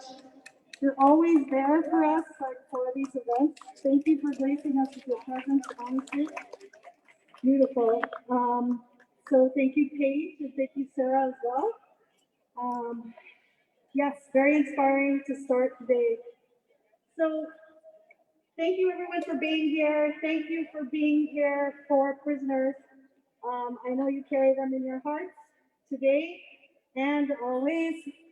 Today we have the opportunity to be able to remember them with our hearts and souls. So I just want to say thank you because this is a collaborative effort. Suzanne definitely does lead this up. We did work with a great advisory committee this year for PJD committee. So we want to thank everyone from the PJD committee that helped us put this together. I want to also thank folks for their financial support. Breakaway, South Riverdale, Parkdale, Tweed West, John Howard, Lee Fry, and the Holy Trinity Church, of course, for allowing us to be in their space and for the wonderful display of food. Thank you so much. And of course, the speakers for today, I want to thank, you know who you are, and Toronto Prisoners' Rights Project, all the volunteers that are helping put this together, past and staff, thank you all so much. And no further ado, we'll start with speakers. But before that, I want to ask Lindsay, your host, to come up and personally thank Lindsay for helping lead this. To be honest, like I said, thank you so much. Lindsay always does these events with passion and fervor. I really appreciate that, and I know it comes completely from the heart, Lindsay. So thank you very much. Awesome. Thank you, Claudia. Those moments are a little uncomfortable for me, I'm not going to lie. But I just want to say thank you to everyone who is here today, and especially during this time. It means a lot that all of you are here. Also, I just wanted to go over a couple housekeeping things. So if you're sitting in the lab room, you see a bunch of trees and bags. It's not garbage. You are all welcome to take a tree. So the white spruces are in the labyrinth and the white pines are along the bushes around the labyrinth. So feel free to take a tree and you can plant it at home as a sign of a new life, and also for us just to remember the lives that we've lost inside the system. So, Prisoners' Justice Day. Ooh, super personal and super close to me. We still have folks that are dying inside of our institutions. I think that this time during COVID, I don't want to talk about COVID too much, but I mean, I'm looking at a bunch of people wearing masks. So I do have to address that. We've been very lucky, I would have to say, in Ontario that we did not have any deaths due to COVID inside, but Montreal and BC, we cannot say the same. As well as obviously in the States, it was extremely devastating for some folks in the jail system in the United States. So we gather here on August 10th every year so that we can spend some time and have a memorial for folks who have passed away inside of our system, when I believe that every death inside is preventable.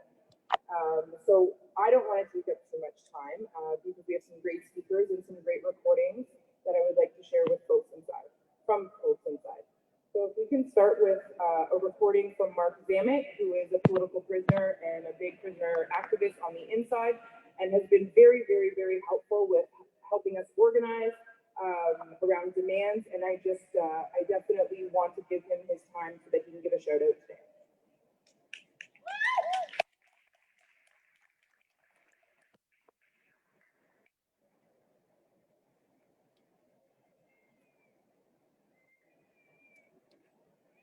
Let's hope technical difficulty does not happen.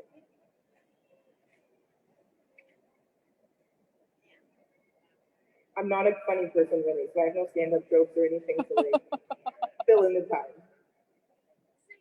I can't sing. I don't want anybody to leave. There's a joke. Thank you.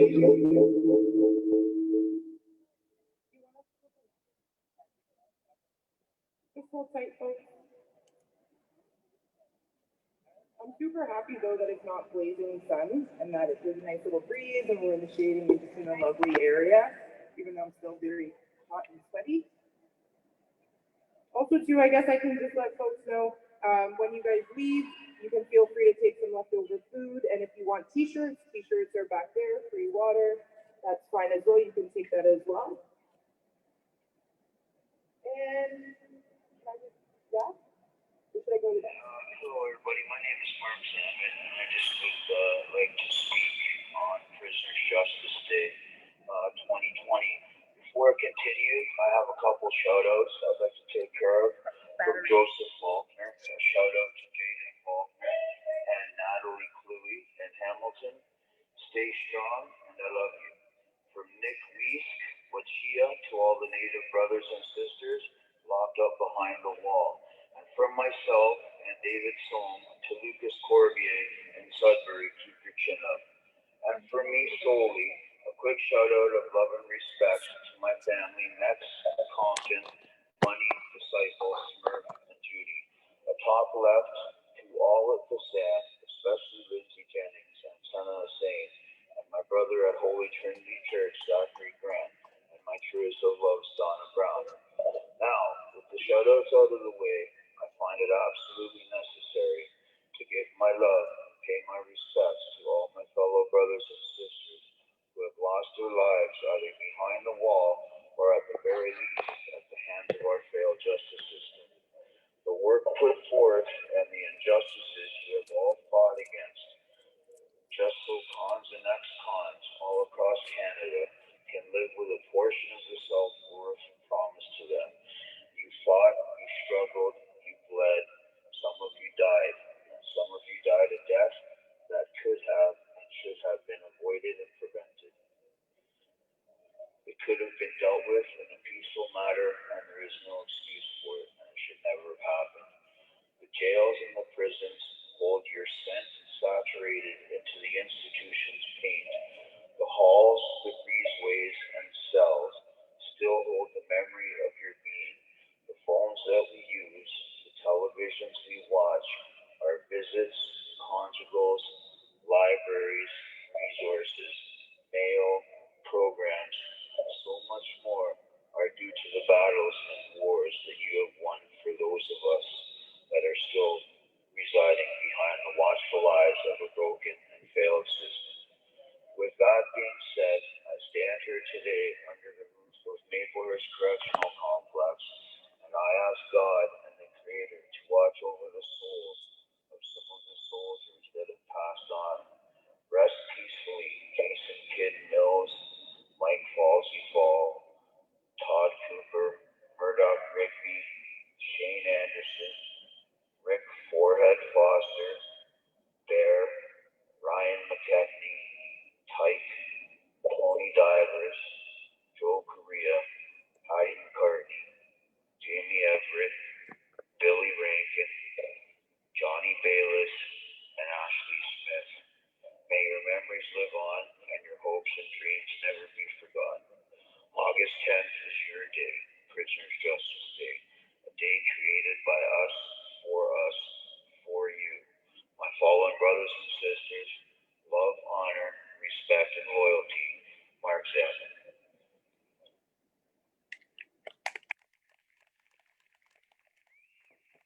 Definitely deserves a clap. Thank you. So Mark every year has submitted things to Pasan Self Count. So Pasan Self Count is a newsletter, a prisoner-run newsletter that we distribute across Canada.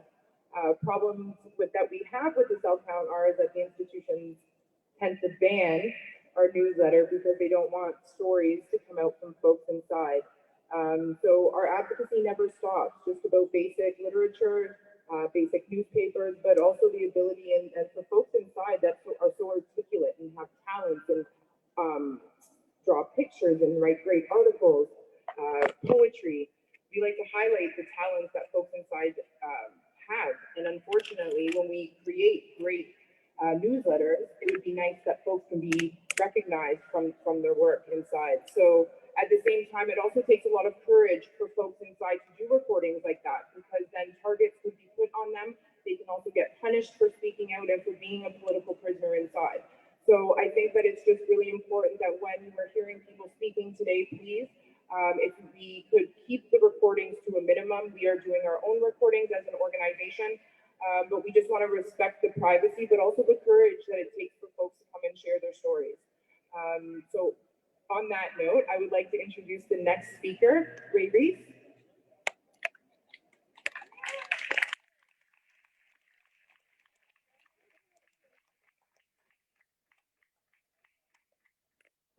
Good evening, everyone. First of all, I want to thank the organizers. Thank you, Hassan and Lindsay and Claudia for inviting me to speak. I cannot tell you how many of these events I've been to over the years. And the fact that we're still here means that we still live in a society that is dependent upon using prisons as a way to keep us safe. And that's a fallacy. So I want to thank everyone for coming out tonight, honor the land, because we are on Indigenous land, and it's really, really important that it not be a tokenistic gesture in terms of saying that, but if you want to honor the land truly, then you need to take action, which means you have to do something, which means you cannot stand idly by when you hear racist, homophobic, transphobic, anti-Indigenous, or anti-Black sentiments. It is not enough to say you are an ally and absolutely do nothing. Right? Because if your liberation is not bound up with mine and not bound up with Indigenous folks, then we're not on the same journey. So having said that, I want to start by asking us to think about the way in which conflict is structured in our society, because it is socially structured and it is embedded in a way to make us think that we have a reliance on carceral spaces to keep us safe. The police do not keep us safe. Women are still being raped. Children are still being abused. Police do not stop violence. They fundamentally do not. They are reactive. So if we took all the money, 80–90% of police budgets that went into policing, and we invested that money into our communities, into education, we would have a much more equitable and a much more evenly distributed society in terms of resources. So I don't want to take up too much time because I know there are other speakers, but I do want to mention the work of M. Nuborsi Phillip, and she is a Black Canadian writer, one of the foremost prolific writers of the 20th century. And she wrote a piece recently, it's a poem where she says, were we in this together, we would not be in this together, right? Where we really, truly invested in each other's capacity and well-being, we wouldn't be where we are right now. And so we have the opportunity and we have the ability to hold each other up. We have the opportunity and the ability to not go back to the way things were, right? There's this mainstream rhetoric right now that says, it can't wait till COVID is over, can't wait till things go back. We don't want to go back to the feminization of poverty. We don't want to go back to domestic violence processes. We don't want to go back to children being taken out of their homes and streamlined from the prison to the, from the school to the prison, right? We don't want to go back to immigration and refugee policies that are curtailing the lives of many and separating families. We absolutely fundamentally do not want to go back to the way things were. We don't. We want to do better. We want to make better. We want a better world. So we don't want business as usual. We have the capacity to truly be in this together and to come together in a more just and equitable society. So I want to end there because when I told my oldest daughter that I was coming down here to speak, she asked to speak, and I'm just blown away. She's only 11 years old, and so I wanted to take the time to share the mic with my daughter because she wants to share a few words. Come on up, Sean.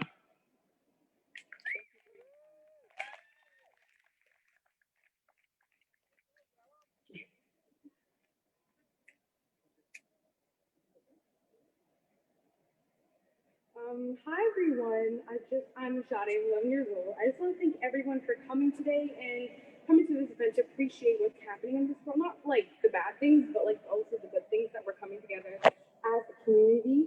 I just want to talk about a few things that I deny. Black Lives Matter. There's been so much horrible things happening in the world, and that there's protests happening, and that we still have to protest for Black rights, my skin does not define who you are, who we are.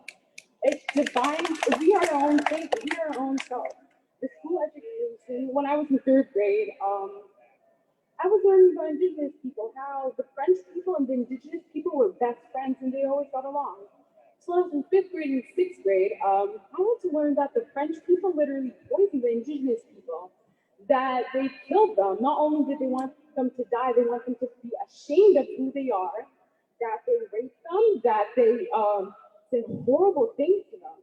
And knowing that, I had to learn that when I was older is messed up because the school system should be telling me the truth. I shouldn't have to learn that from my mom, from myself. Half of the things I'm telling you right now is all from me. I had to learn this. Why is the school system not telling me this stuff? And that I have to learn my education about the Indigenous, the racialized, the Black people, that they've been through so much. And police brutality, rest in peace to those deaths that did not deserve to die because of their skin color.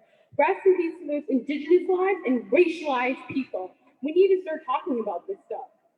And I also believe in the importance of what's happening today. So thank you so much. Thank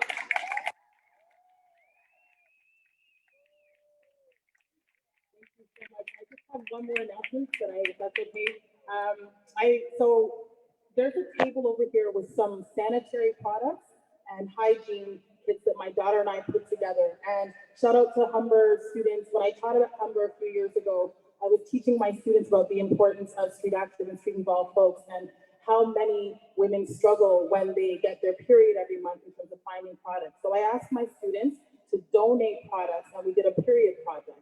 And so my daughter and I made 81 bags and they're filled with shampoo and hygiene products and all of that is free. So by all means, just respectfully will ask that folks that are street active or street involved, if they could have priority, and then anybody else, by all means, please feel free to take a few bags. I have 6 bags for men. I know, sorry, but it was a period project, but I did manage to put together 6 bags for men. So by all means, by the end of the evening, please feel free to take whatever you need. And thanks so much for coming in and for having us.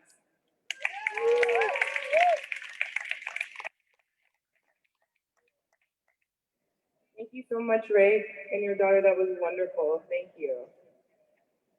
So the next speaker that I'm going to call up is Warren Abbey.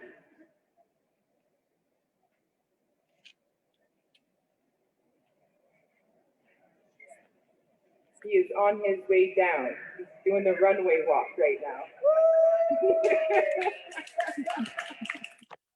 The price is right. Come on down. There you go.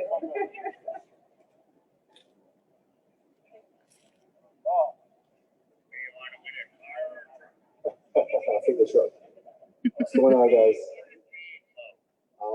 Thank you for having me in your space. I'm really happy and honored to be here. I guess I'm going to share my experience and what brings me here. Freedom is a must, definitely. But a lot of us are still not free. My first run-in with the justice system was back in 2005 or 4. I grew up in a troubled part of Scarborough, and with that came the drama and the trauma of, street life. And unfortunately, I got myself twined up, and I got arrested for first-degree murder. They put me in the East Detention Center, and I was only 19 at the time. It's my first time ever going to jail. I didn't go to YO. I didn't do any other kind of jail-like programs in my youth. That was my first time seeing a jail, and it was traumatic, to say the least. Guys are treated like shit. Excuse my language for the kids in the audience, but guys are treated like garbage. Gang violence is perpetuated within the facility because there's really no programs or any way to resolve problems with somebody you might have a problem with. So it just grows, and then it spills back onto the street, which is what you're seeing now. So I was 19 years old and I ended up in the East Detention Center. And it was horrible. They labeled me an SDG. For those who don't know, an SDG stands for Security Threat Group. We in the jails, we called it street gangs because it was only the Black brothers who were being labeled as SDG.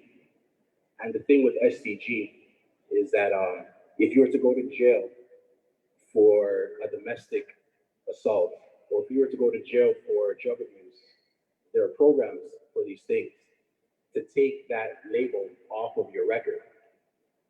But unfortunately, when they label you SDG, there is no remedy for that. There's no class, there's no program. It's just a label that they put on you. And they put this on so many young Black men that we become our labels. We become the gangsters that they say that we are. So they had me in the East Detention Center at 19. They called me an SDG and they didn't give me no remedy to take that label off. So that's what I became. Because when you're in jail and you're an SDG, you have this power that comes with it. Because not everybody's an SDG. Not everybody's called a monster. But I was. And I didn't want to get that label off me because with that label came respect and came power. And you need respect and power just to survive in jail, a place that was supposed to help me rehabilitate myself. 2 years later, after I got arrested, I got acquitted of the first-degree murder charge. And I went back to school, and I went back to work. And I seen the impact of my absence on my family, and that's what made me want to change. But unfortunately, my story, the unique part of it, happens at that part. After I got acquitted, the Crown appealed my acquittal. And I had to go back to jail. I had to go back and do another trial. This time they put me in the West Detention Center. And at the time, the West Detention Center had a reputation of being not a friendly place for inmates, meaning the guards would literally beat you up if you didn't do what they wanted you to do. I've witnessed countless brothers being abused, beaten down by those who were actually paid there to protect them and feed them and care for them.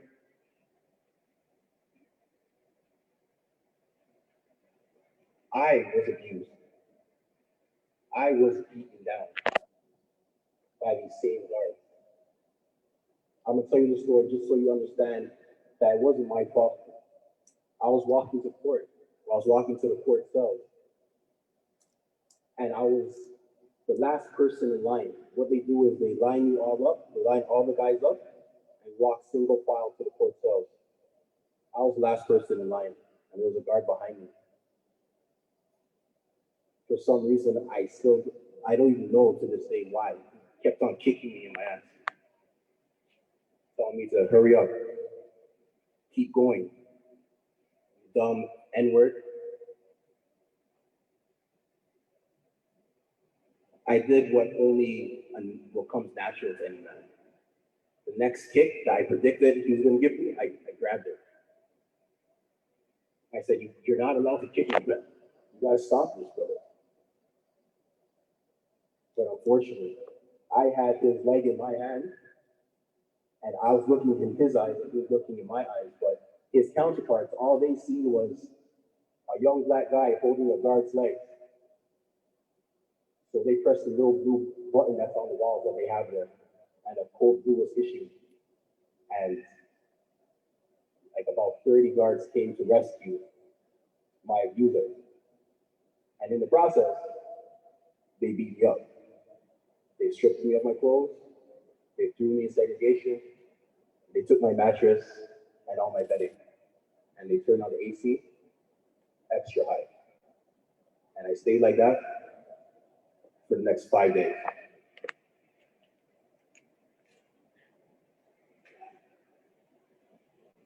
2 years later, I ended up getting convicted and I went to the federal system. And again, this is my first time going to jail, so this was my first time in the big house. This was my first time in prison. And boy, did that fucking suck. Excuse my language. Because now the stakes were higher. I wasn't dealing with guys who were in there just for a year or 2 or 3. I was in there with guys who literally been in there before I was born. So it was a learning experience, to say the least. While I was in there, I witnessed so many atrocities that like I can't number them for you guys. But one thing I could say is I've never, ever been shot at on road.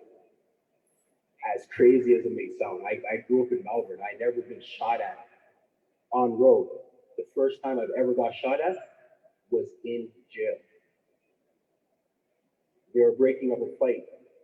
The first week I was in prison, they were breaking up a fight, and it was anarchy everywhere.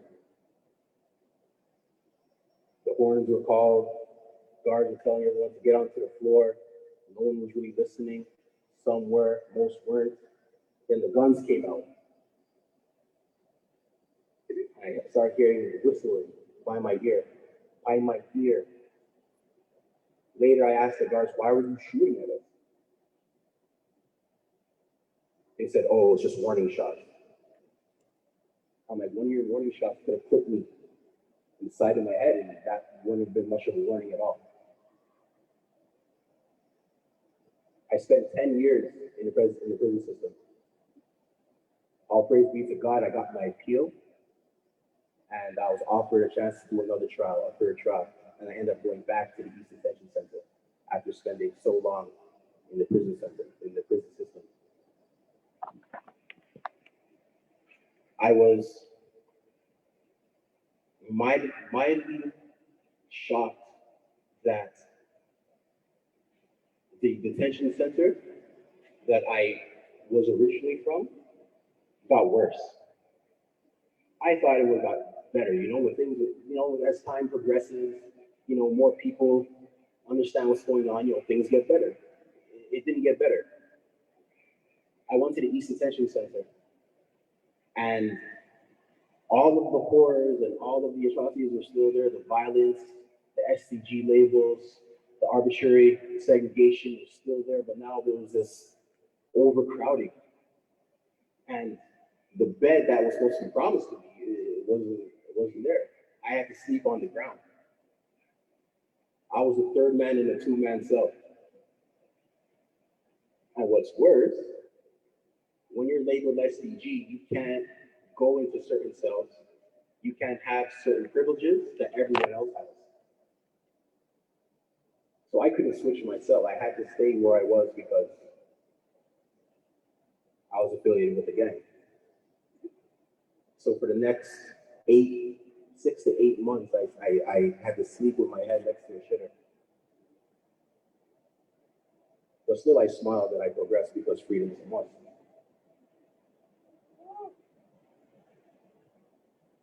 Every prisoner of justice day, we fast in there. And we fast to remember those who fought for us to get the phones that we used to call our families.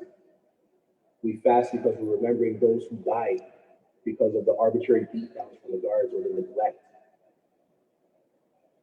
We fast because, as beautiful as Canada is, there's shit underneath the shoe, and it's starting to stink, and the people who are stuck there, they have no recourse, they have no way out. And if it wasn't for God, I wouldn't be here with you guys. I'll still be serving a life sentence. My parole officer, when I told her that, I'm doing my appeal and I don't want to go into the lifer group and all that other stuff, she laughed at me. She said, nobody wins their appeal. Hello, everybody. I hope you can hear me. We are back live. It's Desmond Cole and Jones, my co-host, Just check in, Elsa, we know we can hear you again. So we are back. I am joining you from Jabuktuk, Halifax, Mi'kmaq territory, and Desmond is there in Tekaronto, where we are just leaving the Toronto Prisoners' Rights Project and other associated groups, the vigil and event that they are holding for Prisoner Justice Day. So we just saw a number of speakers. We saw the Indigenous opening, and we have just left this brother who has been speaking so movingly about his own experiences. Yeah, it was a really powerful speech that he's giving. We're just seeing him leaving the platform now. This is a young man who was formerly incarcerated, sharing his stories about life on the inside, serving a long prison sentence. We're getting ready to go to Montreal right now, where we have audio from a Prisoners Justice Day event out of Montreal. We're looking forward to getting patched in there and hearing what's going on. Elle's going to give us the signal. The event that you were just watching there in Toronto was being organized in conjunction with the Toronto Prisoners' Rights Project and CASAN, who are a community-based prisoner health and harm reduction organization. And CASAN provides support, education, and advocacy to prisoners and to ex-prisoners across Canada. So we thank them. Lots that we could say about that gathering that we just saw. The site there, by the way, in Toronto is the Church of the Holy Trinity. Have we got that audio? Yes, so it's actually playing. I'm going to come off the audio here, and we should. We'll patch in live to Montreal. Yeah. All together, if you accumulate everything. Oh, it's telling me I can't do it. 17 to Can you hear? that I did within the system, and it broke me many times. I went down many hard paths. I struggled with, just the process of the system. It's a mind fuck if you don't have the strength to deal with it. And I've seen some young sisters like pass away and die because not everybody is equipped to deal with, incarceration and isolation and everything that comes with it. So it's really sad to say that, I've seen, I've had a relative who, passed away inside and committed suicide, and, she told corrections that she was going to do it, and they just kind of just left her back in her cell anyways. I know it's hard. There's many times that, I self-mutilated. There's a few times that I've tried to take my own life, and then, it was the times where none of them was successful that made me realize, okay, you need to get off of this path because it's not meant for you. Because if it was, then you wouldn't be here, right? So I had to kind of dummy up at one point, so to speak, and be like, okay, so self-mutilation and suicide is obviously not working, and it's not because I didn't have the means to do it. I had all the means, it just didn't work. So I took that as a blessing, as a lesson, as a turning point, and okay, you know what? Since I can't do this way, I was like, well, let me educate myself. Let me figure out how to beat this another way. And that's where it came to educating myself, reading protocols, CCRA, CCRARs, Canadian law, everything to do with Aboriginal rights, First Nations laws. I read everything. I educated myself, and I fought. And from that point, I never stopped fighting. And I guess which is why I'm here today. So, it's Prisoner Justice Day, and one of the reasons for Prisoner Justice Day is to commemorate the deaths of people in prison and the fight for justice that emerged from a particular series of deaths in prison in the 1970s. And I wonder maybe if you wanted to expand a little bit on what you were saying about the way the system pushes people towards suicide, and the story of your relative who ended up committing suicide. Is that seems to be, this is a common kind of death in prison. That people get killed, people die prematurely because of terrible healthcare and terrible conditions. But it seems like suicide or feeling the desire to commit suicide has been a central part of what you've seen around you in the prison system. Absolutely. One of my first things was when I was in Stock Pen in Saskatchewan, they opened a unit for us women there after a while, and there was a transfer of new people that recently came in. A couple of them were young, a couple of younger girls. One of the girls' name was Earl Grass, and I really liked this girl. She was bright. She was she was like this. She's spunky. She was like so full of life. Just like, you know, I guess, you know, she was proud that, you know, she came into jail with her boyfriend, and I guess, you know, her boyfriend was incarcerated on the other side. But I guess being solid and coming in with your boyfriend, like, there's that. And, you know, she came in because, you know, she loved the dude and stuff like that. But the incarceration itself is what she couldn't handle. It was like, I guess, the pressure of the guards, the locked up, the isolation, like when she did have like emotional outbursts and she would like cry for help, they just locked her up. So they'd move her off the range, get disruptive, move her down to the segregation cells and stuff like that. And I guess not really hearing her and her not feeling like, you know, she could handle this, and I don't know what exactly she may have told them or whatever, but she did try to take her life, and we were on lockdown at the time, so they put her in a cell. She was in this suicide clothing where you can't hurt yourself and stuff, and she kept telling them, and this is what the girls on the same range were sending up messages to her, like she told them, you know, if you put me back in my cell, I will take my life. I will take it. And, you know, I guess after some time, they can't really keep you in those suicide under camera cells for so long. I'm not sure why, but they did eventually transfer her back into her own cell. And she wasn't happy. She expressed, you know, her true plans. And then I guess to try and get the guards away to leave her alone, she said, well, can you go upstairs and see Sherry? And can you ask her for tobacco for me? And I was like, so guards, when they did their rounds, they came up and they're like, oh yeah, so Earl was asking for some tobacco. So I said, well, go finish your round, come back, I'll have tobacco ready. But by the time that happened, like you could hear the guards letting and stuff like that, because at that point she already had time to like fasten her door shut and, you know, like hang herself. So by the time they were able to get in there and cut her down, it was like way too late. So I know it's heartbreaking to see, because like I've seen, there's not everybody belongs to be in there, and when people go in there and then they're seen as emotional and disruptive, and unwilling to work with the corrections, you know, painted as being aggressive. They're not taking care of this as they should be. I don't know if that makes any sense. People get missed, and it becomes out of behaviors, out of reactions. And so when that happens, you know, guards automatically, they forget that you're human. And so that they come at you in geared up ways and treat you in a way where it's like in your head. It's like, well, in my head, it was like she was screaming and it was missed. You know, all the signs was missed. Like they could have did a lot better jobs. I'm sure, you know, they tried. I'm not saying that, you know, the guards are responsible, but you know, when somebody gives you an assurity that, oh, you know, I'll be fine. I just need some tobacco. Please go get me some smokes. All right, we're coming back. That's just from the radio broadcast in Montreal.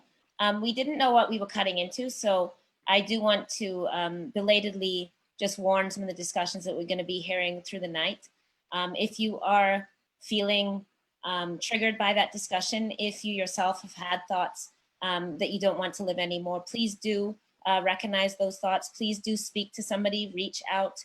If it's a friend, if you have a counselor, if you have an emergency mental health number, anybody, even people that you know on social media, whoever. We don't want anybody, of course, listening to stuff and feeling triggered or feeling those emotions come up.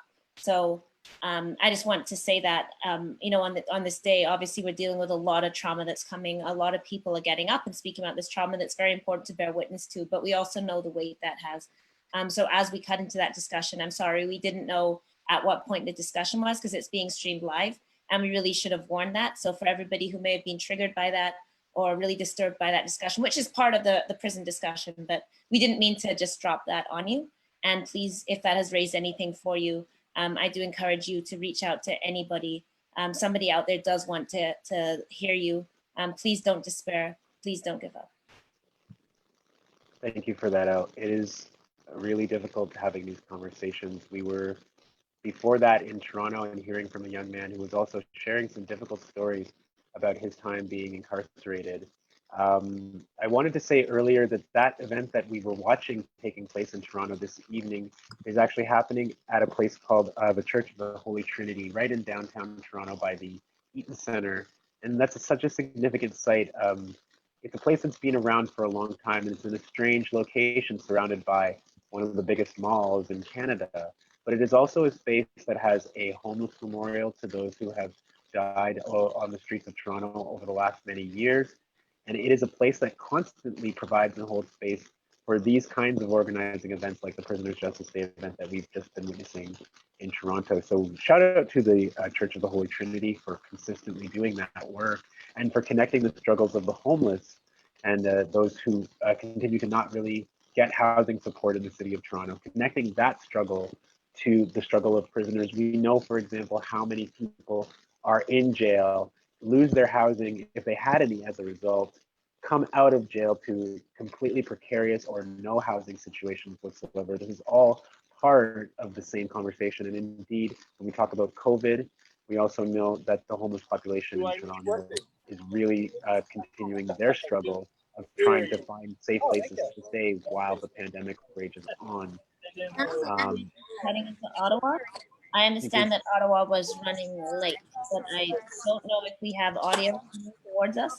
So as we manage these multiple events, just drop into the chat, Rajon, let us know what we're hearing right now.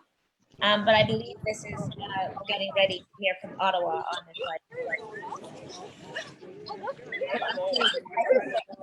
So we're hearing a bit of audio for them. We're going to talk over it until we will abruptly end our sentences when we see Suhail. I think we're good. I think we've gotten it. But yes, maybe you could say a bit about Toronto South as well, a sort of notorious detention center.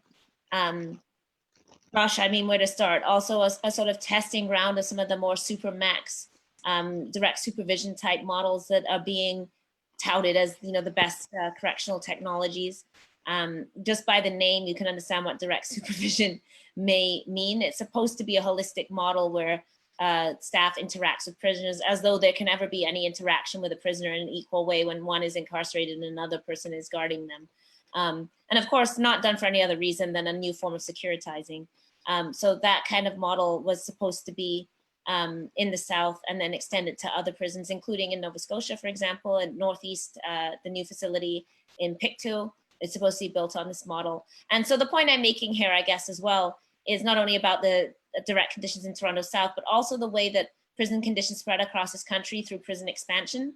So in response to conditions in the prison, rather than ending the prison, decarcerating people, and recognizing the prison can't be a safe space, they build more jails. In my province, for example, in Cape Breton, they're building a new jail with the defense being, well, the old one has bad conditions. So like, do you want people to stay in mold? Do you want people to stay in mice? Do you want people to stay in insects? Like, shouldn't you want this new jail? And of course, it has more capacity than the old jail. And of course, all the so-called cutting edge state-of-the-art technologies that not only survey people more and more on the inside, more and more things like metal detectors, like body scanners, like all of these technologies that then also ultimately end up with us on the outside. Because as we know, in policing, not only body cameras, but all these new technologies are also a new so-called frontier, and I use that word directly, of policing, much of which is pioneered in prisons. So could you tell us a bit about the South, Desmond?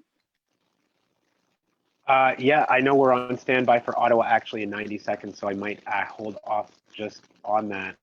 But I really appreciate what you've said, and I want to come back maybe later to the young man's conversations about the designations that people are given in jail and the differential treatment that people are receiving as a result of gang or other such designations that people are labeled with once they're incarcerated, so that there are now tiers of incarceration, tiers of privilege inside of an incarcerated space. I think that that's another important discussion. Luckily, we've got that lead to those designations as well, right? In order to be designated gang members, that implies watching. For example, 3 Black people watching TV together, gang. Right.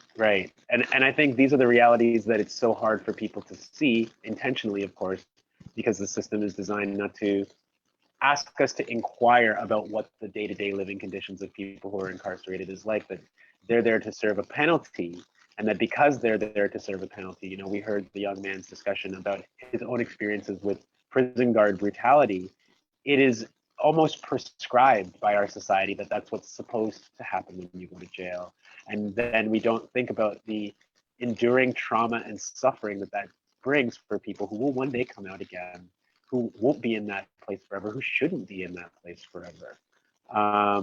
So we're looking now to go, we just heard from Montreal and before that Toronto, we're now going up the highway, I guess you could say, to Ottawa, Ontario, where there's been a whole bunch of advocacy going on. The last time that Elle and I did one of these broadcasts, we were looking at people in Ottawa taking a coffin to a federal building to symbolize all of the death caused by prisoners. You also heard people in Toronto just now shouting out their loved ones, shouting out the names of people who didn't make it out of jail and prison.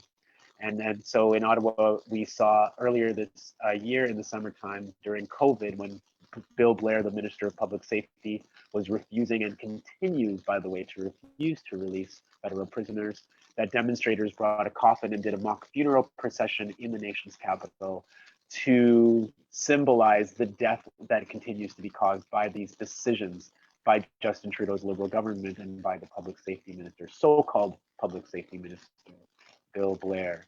So we're about to go into Ottawa now where an event is taking place. I think we've got some visuals. Yes, here we go. So Ottawa, Ontario is going to take it away for us. Prison Justice Day, we understand opening remarks are coming from Suhail Ben-Salman, and he is from OCDC. Got visual. Camera.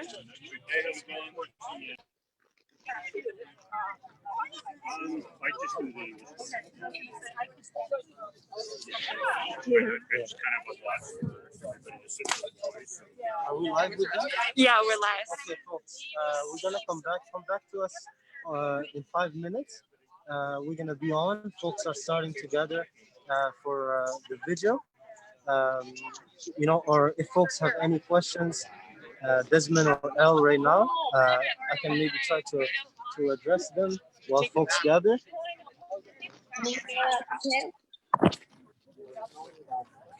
Suhail, can you hear me if I ask you a question like this? Yeah, I can hear you here. Okay, perfect. So can you introduce a bit about yourself before we get going with this event in Ottawa? Tell us about your advocacy, the work you're doing with the jail line. And of course, as Justin told us earlier, there is a fundraiser for that jail line, CP-EP, jail line fundraiser on GoFundMe. But go ahead, Suhail, tell us more about your advocacy and work. Okay, thank you very much. Elle, can you hear me all right? Yes. Yeah, we can hear you. Okay, perfect. So my name is Suhail Ben-Salman, and like I like to say, I am a criminalized and illegalized migrant. That means that I am a person who was displaced by politics and processes of immigration to this land. You know, when I came here, I was criminalized at a young age, and then I couldn't get my Canadian citizenship because, you know, I already had a criminal record. I didn't even apply, which led to my incarceration. My incarceration, I was incarcerated several times, which led to CBSA issuing a deportation order against me. I got out of prison in 2018, and I didn't know that, you know, criminalized and illegalized bodies and people, you know, have some knowledge that is inscribed in their body due to the, you know, the trauma and the oppressions that they lived. Of course, I'm not speaking for anyone other than myself, but all I know is today in Prisoners Justice Day, it reminds me of all the you know, you know, traumatic experiences that we were subject to at the prison, you know, that some other fellow prisoners were subject to, you know, that maybe have other intersecting identities that, you know, allow for the oppressor in this white supremacist human cages to kill and injure and control and confine people. So when I saw that struggle today, that's the struggle that I'm reminded of.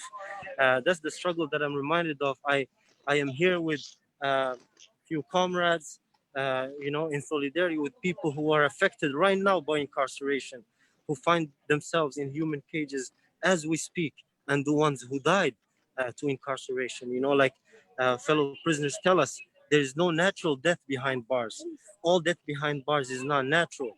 That means, challenging any notion of incarceration or human cages.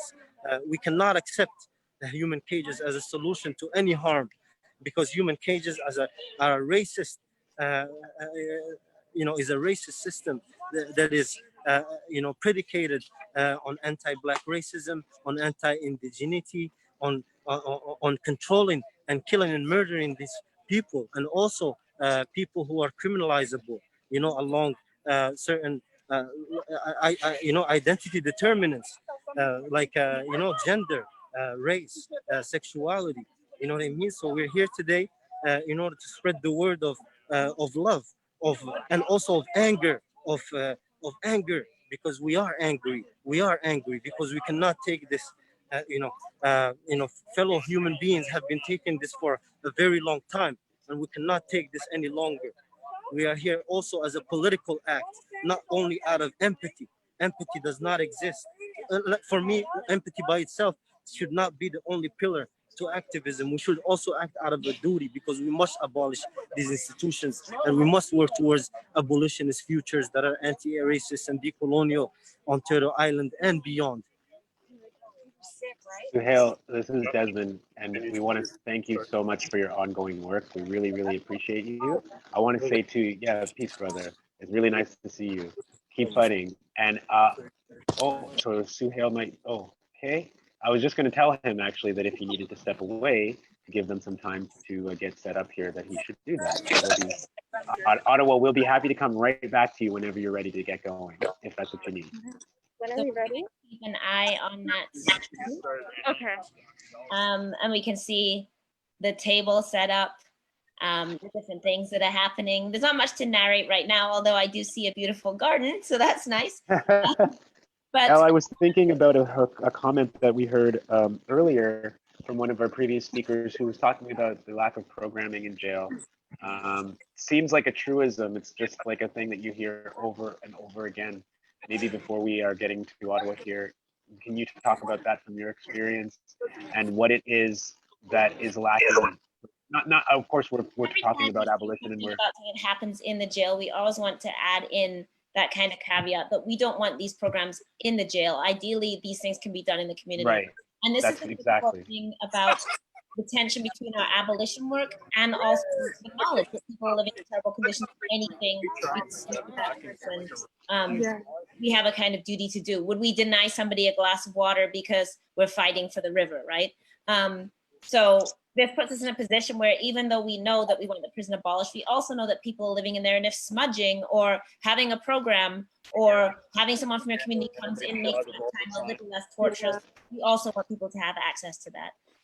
But of course, the reality is that there is no serious programming inside prison. So a lot of people who believe this myth of you'll get help in there, judges will often say that, right? Oh, I hope you get help. What help is there? If you're doing a longer term sentence, if you're doing life, you're not even eligible to be put into the programs because basically other people getting out before you. So you'll be deferred and deferred and deferred. A lot of the programs aren't helpful. They're not tailored to people's experiences. In fact, they used to previously in the 80s have more diverse programming, and CSC has basically collapsed those programs into like one program, and everyone just kind of takes the same program.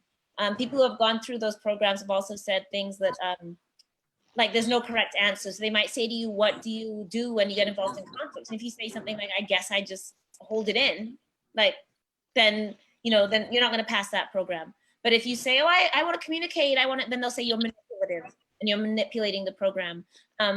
Everything that's in you is always taken as evidence of some kind of shortcoming. If you're smart, you're manipulative. If you're quiet, you're resisting the programming.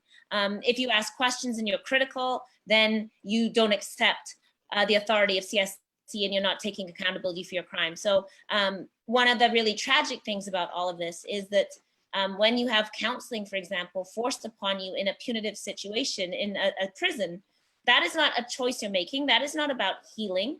And for many people, some people get help from those programs despite the prison because the counselor's good or because they put effort into it themselves and they make decisions in themselves and manage to find a path through. But the reality is it's a form of abuse. And so many people get out of prison and don't want to engage medically because they had to be stripped when they got their methadone dose or something every day. So now they experience medicine as sexual abuse and they don't want to go to the doctor. When you've had your mouth searched by a nurse for your pills because they're saying you're cheeking your pills, how are you going to trust the medical system? And when the counselor or psychiatrist or person that's supposed to be there to help you and talk about your trauma is taking notes on you that are going to go to your parole and that will judge you in particular ways, how are you supposed to trust that therapy offers you help and that there's somebody who wants to listen to you? So no, there is no suitable programming in jail. There's nothing like people imagine that everyone's getting training in jobs and everyone's taking, all these courses. People sometimes do those things despite the prison atmosphere, not because of it. And all of those things could be done at much less cost and much more effectively in the community. I mean, you just bring up so much, Elle, and you bring up for me the experience of a person that I know who was kind of criminalized in the mental health system and kind of psychiatrized in this way that she was told that she was not well and that therefore she had to be, kept in a cage of her own kind in a so-called hospital environment that's not really like a hospital. And I really remarked her talking to me about speaking to a staff psychologist, and that same dynamic that you're talking about with the programming for people incarcerated, where the approach is seemingly not to help support the person, help them grow, help them heal from traumas that they may be experiencing, help them get different skills to cope with conflict or conflict situations.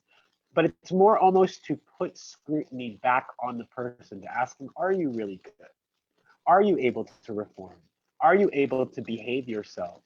And that when you say there's no right answer, I mean, it just really takes me back to that experience. And I think that people who are trapped inside of mental health institutions, people who are formed, people who are given medication against their will, and who are spending long stretches of time, that is another kind of invisibilized experience that really relates to this. And we have to ask ourselves, because in Ontario, for example, there seems to be this lamenting by the baby boomer generation now that, oh, we used to have institutions where you could throw people, where you could disappear people. And now, they forced us to put them all back onto the street. And that's why we have problems, because we don't have these institutions. But these psychiatrizing kinds of institutions also are places where people don't feel like they're getting help, where it's identified that they might need certain kinds of supports, but those institutions, again, far away from the public view, far away from any sense of accountability, and not centered on the individuals who are there to get programming,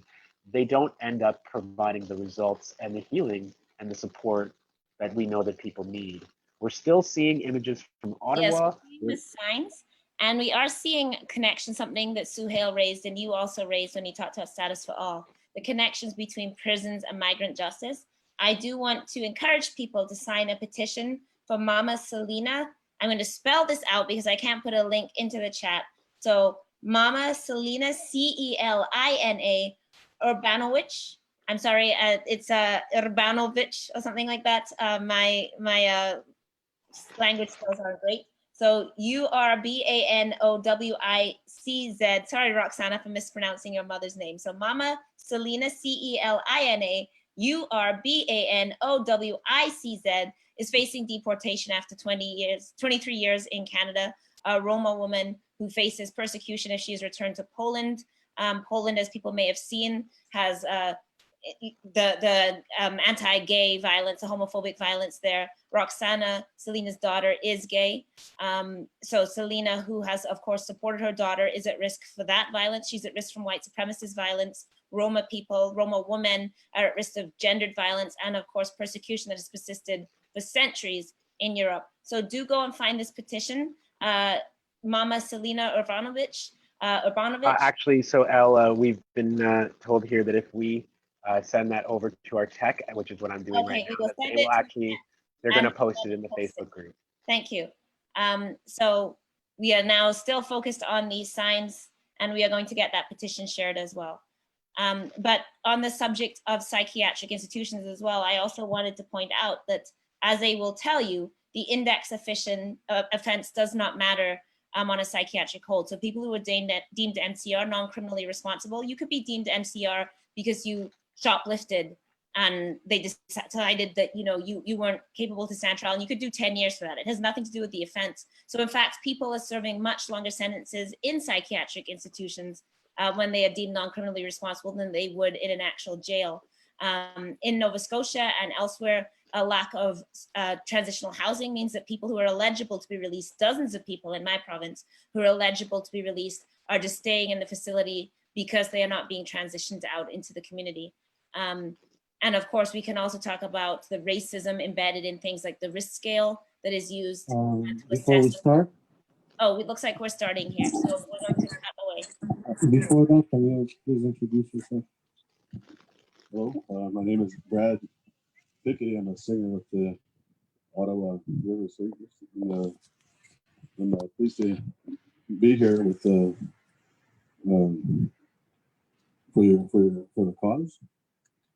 It's a very difficult time of year, especially with COVID, and just trying to get along outside. You can only imagine how it's going on inside. So our prayers are very important and to help this process to hopefully get to a better, accommodations for the brothers and sisters inside. So this first song I'm going to sing, it's to open the evenings with. It's a flag song. Here we go.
Thank you very much, Beth.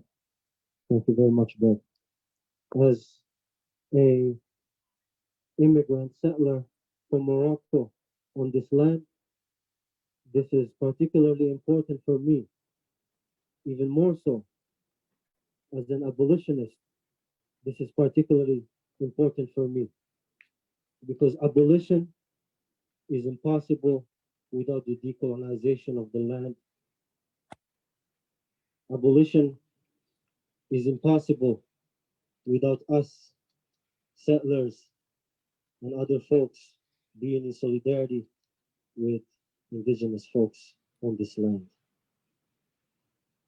I would like to start by acknowledging that the land upon which we gather today is the unceded and unsurrendered Algonquin territory of the Algonquin Nation.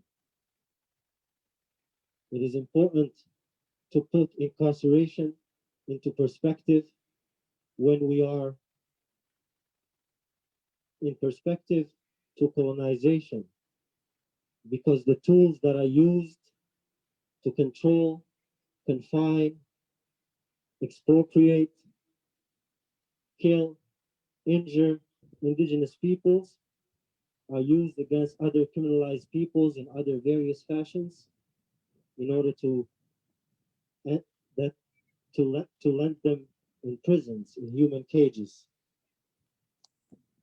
And we are here today gathered in order to challenge the very existence of the prison on Prisoners Justice Day, in order to commemorate the lives of those who died in human cages.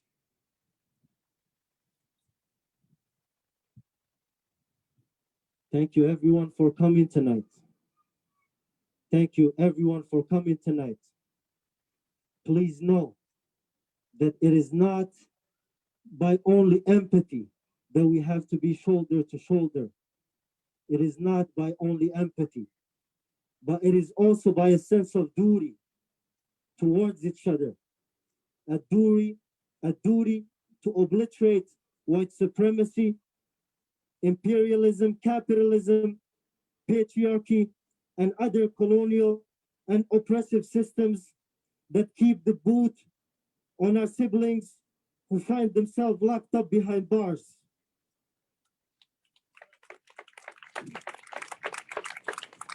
We are not here today only for Prisoners Justice Day, but we are here gathered during Prisoners Justice Day to do the things I just said.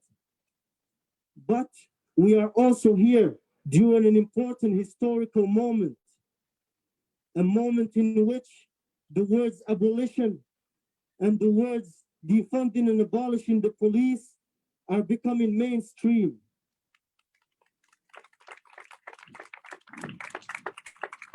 This might seem like a victory, but abolishing prisons will not only take reallocation of funds away from these racist and patriarchal and oppressive and colonial systems. It is not only by doing that, but it is by the complete dismantling of these systems. It is by the complete reimagination of life as we know it, acknowledging that we don't need to reimagine it to a certain extent as much as we think, because our ancestors and those who were before us, who paved the way for us to be even standing today on this ground, we must just listen to them and remember, because white supremacy wants us to forget. But we will not forget. We will not forget what you did to the Justin Santa Moors of the city. We will not forget what you did to the Abdurrahman Abdis of the city. We will not forget what you did to our kids in this city and beyond.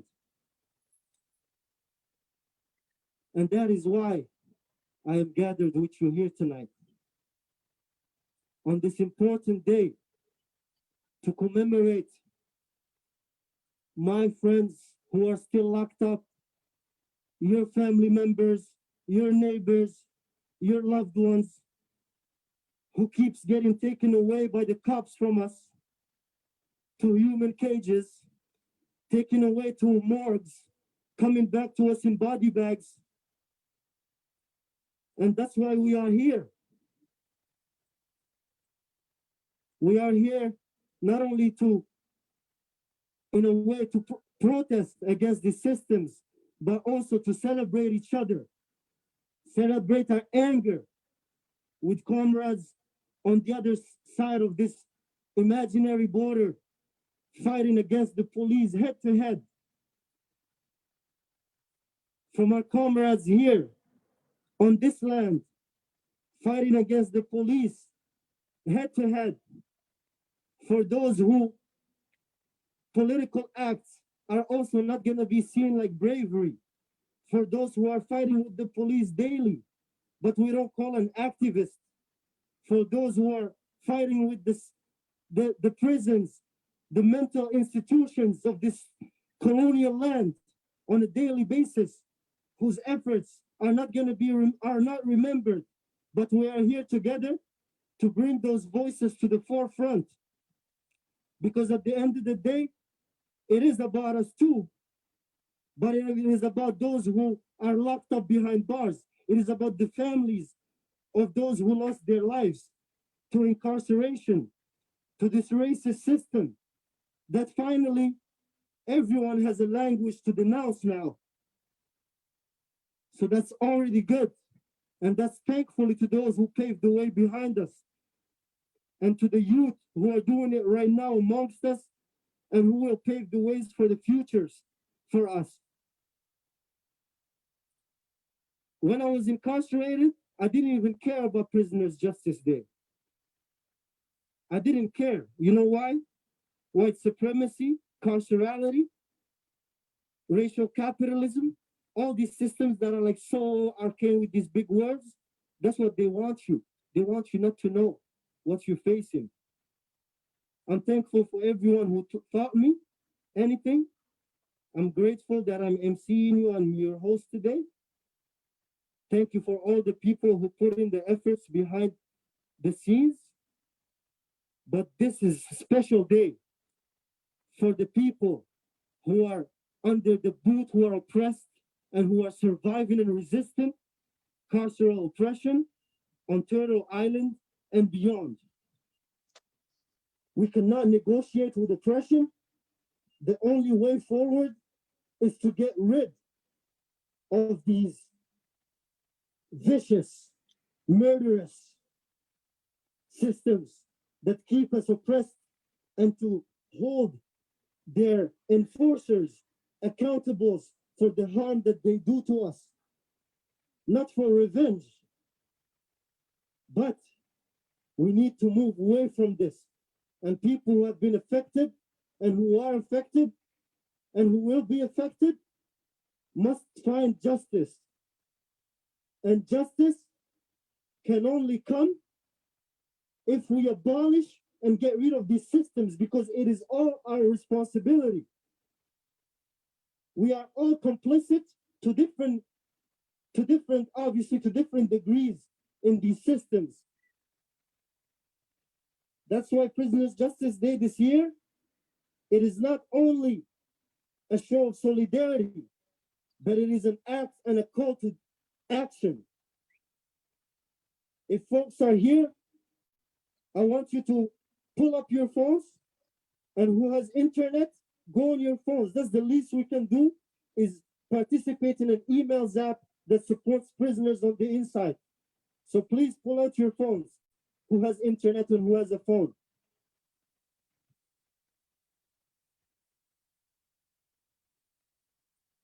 This action is about folks who are incarcerated at the Ottawa Cotton Detention Center, who underwent a hunger strike, a 5-day hunger strike, in which women and other genders all participated in from various places in the prison. And they wanted some change. They challenged the conditions of confinement, but they also challenged the wider structures and systems that puts them in there. I would like you to please go to cp-ep.org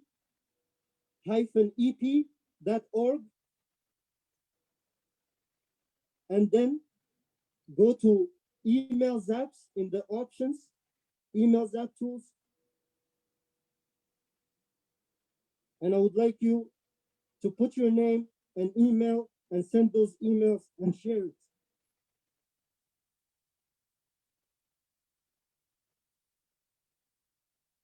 Before moving in with our program and hearing from Jocelyn, I think Jocelyn is not here yet, but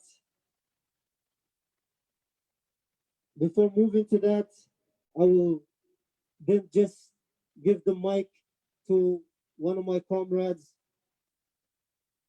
who's here right now, David Hennessy, if you would like to please come.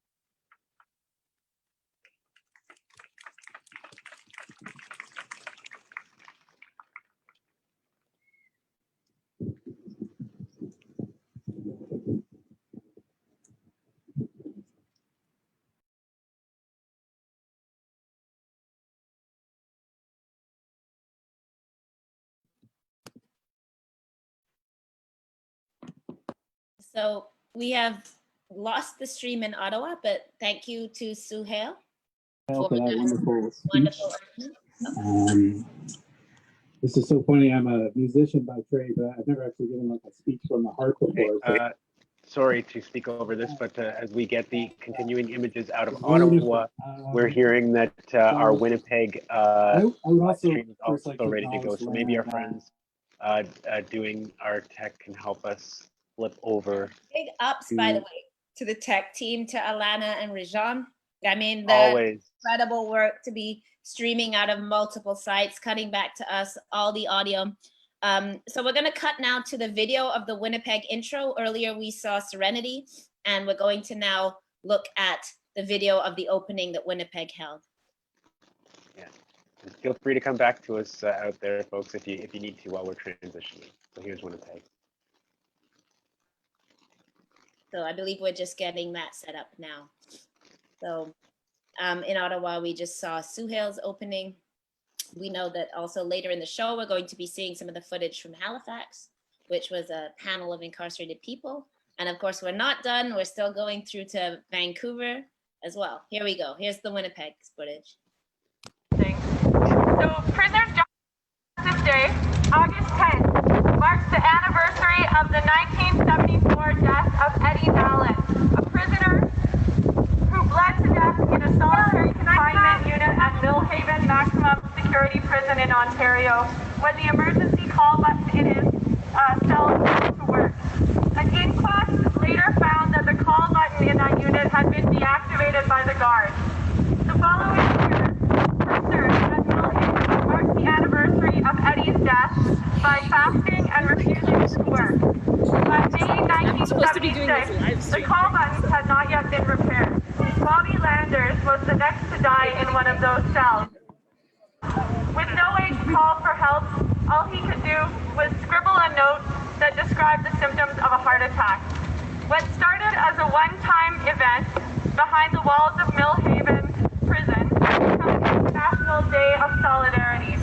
August 10th has been the day officially set aside for prisoners and their supporters to honor the memory of those who have died unnatural deaths in prison and to express solidarity with the millions of people on the inside of prison who are demanding changes to a criminal justice system that dehumanizes and brutalizes them.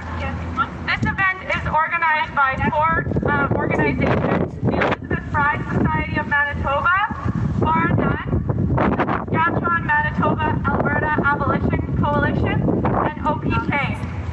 And just a couple things, we're live streaming this event, so if you are planning to speak, we will have like open mic kind of later. And if you don't want your comments live stream, please let us know. There's masks and sanitizer, and yeah, they're available from this guy over here, long sleeve shirt. And yeah, we're gonna do a walk over to the Winnipeg Police headquarters, where there'll be some comments from some folks from Winnipeg Police Cause Harm. And then we're gonna walk back here, and then we're gonna have some speakers and some time for anyone to share their own experiences if they wanna do that. So let's get going. We also know that Indigenous people make up around 5% back with Bronwyn. I believe we have you available here on our live stream. Hey. Yeah. Hi. I'm gonna turn the camera around so you can hear some speakers. Perfect. Do you want to quickly introduce A your? report released earlier this year reported that Indigenous women make up 42% of the prison population, and they are the fastest growing population of incarcerated folks in this country. Shame! Shame!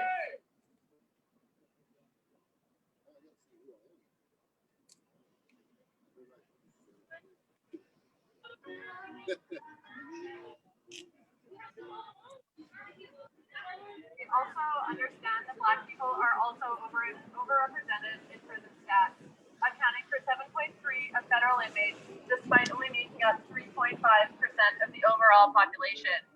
Shame! Shame!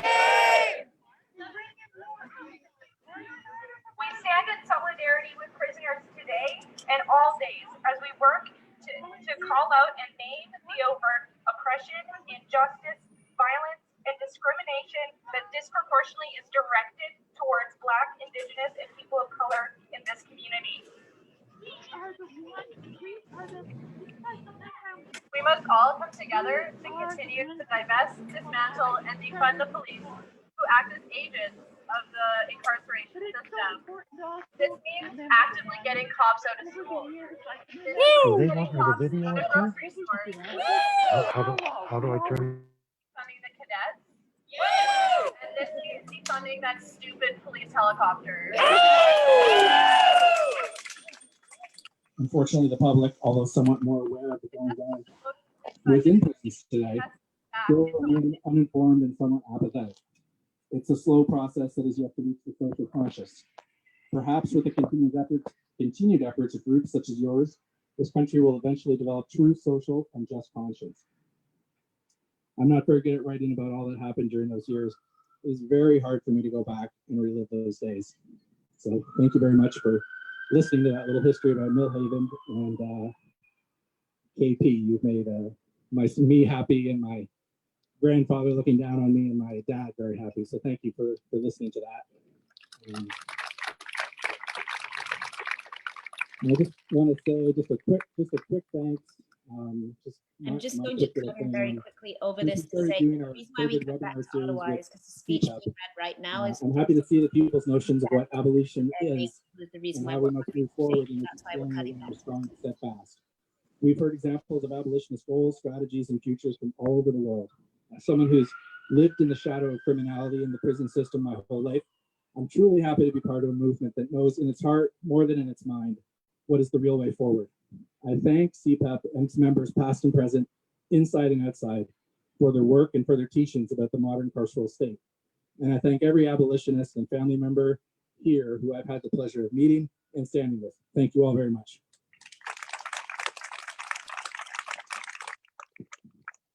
We're going to go back to Winnipeg now, back to Bronwyn. So that was just a piece of prison history, a piece of social justice history we didn't want to miss on the stream. So that is a man whose father taught him the history of PJD because he did time with Eddy.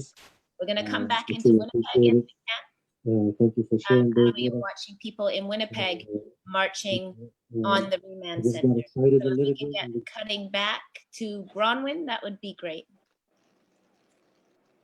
We're seeing, here we go, perfect. So can you explain what's happening in Winnipeg right now? Sure. So we gathered at the Remand Center, which is a jail that's located in downtown Winnipeg, and that's where the opening remarks were. Then we walked to the Winnipeg Police Headquarters, which is a site of incredible violence, and also a place that they just renovated to include many different holding cells. And now we're walking back to the Remand Center, and there will be more speeches there. We've got a beautiful crowd here, and we're going to be hearing from some ex-prisoners and their families. Can you tell us a bit about this Remand Center? I mean, this is right in the center of Winnipeg, right? Yeah, exactly. It's right in downtown Winnipeg. Lots of people grow up coming to downtown Winnipeg and not knowing that it's a jail. It looks just like an office building. And it is where people are held while they're awaiting trial, although many people are also held in remand at other jails in the province. But it's also the site of a lot of death in custody.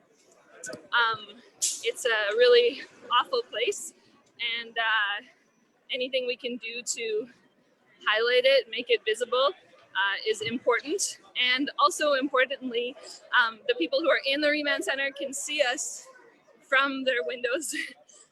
So it's a nice show of solidarity. I'm gonna switch to the crowd now. And I think you're gonna switch away for another interview, but we're gonna keep watching your feed so that we can see what's happening. And we're gonna go to Donnie for an interview, and then Bronwyn, stand by, we're coming back to you. So we're doing a lot of cuts right now. Sounds great. Donnie, do we have you? Are you available? Am I unmuted? No, you're We see you and we hear you, Donnie. Hello. Oh, good. Hi. I'm Donald, and I'm in Montreal. I'm a survivor of 40 years in federal prison custody, so Prison Justice Day has strong meaning in my life. Okay, I'm at an event tonight that was started organizing 10 days ago, and it came together quite well. As you can see behind me, there's numerous people. When I first counted it, there was 50 some, and now there was up to 70 people, and we only organized in 10 days. So that's a first for me, because I just got out of prison four and a half months ago. So, but our ceremony started tonight with a native elder, a Mohawk native elder, doing a prayer and a song, which was very emotional. And Wendy, who is an ex-prisoner as well, is the MC tonight, has been, who is talking in the background here right now. She did the history of Prison Justice Day. Then I spoke and I talked about the emotional things about Prisoners Justice Day. More about Prisoners Justice Day is remember the guys that died in prison. You know, yes, we should fight about what's going on now, and the problems are huge, but if we all take a minute and remember these guys, you know, most of these people, you know, should never have died in custody. And that's what we're trying to remember here tonight. It's an active crowd, and we've had lawyers speak, we've had offenders speak via tape from inside the prisons in Quebec. And also there's a report going on our local radio station, the prison radio station at CKTU. So anything you guys want to know, we don't have a protest per se where we're marching anywhere, but we're kind of a virgin organization here. But next year we'll be bigger and better, and we'll be back. Well, Donnie, thank you so much for being with us. Something that I want to know for you is we've been hearing today from so many people who have experienced being incarcerated. And I think for me, it's a wake up that there's a lot of stigma about having to talk about your time being incarcerated. And I wonder what you think it means that people are finding the courage and finding the ability to talk about their experiences being incarcerated and what that does. Well, for some, I think it gives a sense of freedom. You know, if you voice it, you own it, kind of thing. For me, I see it as a sense of actually a duty. You know, I survived, and given my nature and my past history in the prison system, you know, I could be on that banner that everybody's signing over here tonight. I should have been on that banner at times for the thing. So I guess it's owning your past. Instead of them forcing it on us, we own it, and we'll work our way through it. So But Donnie, yes. sorry, go ahead. No, finish your Go sentence. ahead. I thought you were No, finished. I don't know what I was saying, so go ahead. You said that you've just got out in the last few months, so it's Yep. it's really great to see you in freedom. Yes. But there must be a lot of challenges with that after so much time spent. So, do you have a message, or do you want to speak to people about? Sometimes we think the prison sentence is over when you walk out the door, and we know that's not really true. So, can we hear about some? Of No, they own me forever. I'm a lifer, life 25. So they own me forever. It took me 40 years to get out of prison, and the supervision will never end. The adjustment period for me so far, thank God, has been very well. I got a job immediately when I got out. But if people are sharing with other inmates in prison, please tell them to stay active in the support programs that, you know, AA, NA, you know, or whatever region the people are in. Stay active in those programs, because that's the people that are going to help you when you get out. You know, that's so important. They're the people that, you know, when you're struggling, you can get them on the phone and say, hey, you know, I don't know about this, and they give you insight. There is stigma, you know. There is stigma, like, you know, I want to form a relationship with somebody that's not to do with this kind of system, and I got to tell them all about my past, all the bad things I did, because on parole, you know, there's no secrets. You can't keep your past a secret, and that's the biggest stigma so far. But for me, is sharing that kind of stuff with somebody I want to build a relationship with. Other than that, yeah, you know, the halfway houses are crowded. You know, the job situation is good in Montreal, but it could be better because of the COVID virus. Things are a little bit slow. And me, I was fortunate enough to get out right in March, right in the middle of it, when everybody was isolating and you couldn't go out and all that kind of stuff. But that's, hey, I encourage the guys that are still inside to stay involved. That, for me, that's what I found has made the reintegration much easier. But hey, I've only been out 4 or 5 months, or 5 months. Yeah, it's August, almost, yeah, 5 months. And, you know, the hard parts are yet to come probably. So thank you. Well, just one more question before we let you go, Donnie, which is that you mentioned that you received support and that helped you. So I want to give you this opportunity now to shout out anybody that you may want to, who supported you during this time and maybe continues to support you now. Well, in Montreal, it's for me, the people in Recon. It's an organization that's run through Concordia University, but they come into the prison and they were taking us out on outings from the prison. I'm probably the longest active inmate member, and those people saved my life. You know, they saved me. At one point, I thought I was never getting out, and they encouraged me. They kept me focused on the task. You know, listened to me when I was crying, and they've been there when I get out. Thank you, Donnie. And we've been talking earlier in the show about how important lifers are to this movement, how important hearing the experiences of lifers are. So we're really, really, really honored to have you here today. Yeah. We're so Really. glad you made it to be here with us today. Any last words before we cut away? Yeah. The people turned out here on less than a couple of days' notice, and my heart goes out to them. You know, that's big time, showing up, especially during this time when isolation is still happening because of the COVID virus. But you know, the people in the groups that come into the prisons and give support, and you guys doing this stuff, highlighting the issues, man, for guys in prison, you know, they're not able to show their appreciation much because they're struggling to survive that system. But take it from me, I did 40 years in prison, and when I heard the people outside, you know, coming by on, you know, they in Quebec here, some of the jails, people go there on New Year's Eve, and bang pots and put off fireworks and walk by the prison. That, you know, stuff like that really has meaning to guys inside. Not all the guys, but, you know, for lifers especially, it does.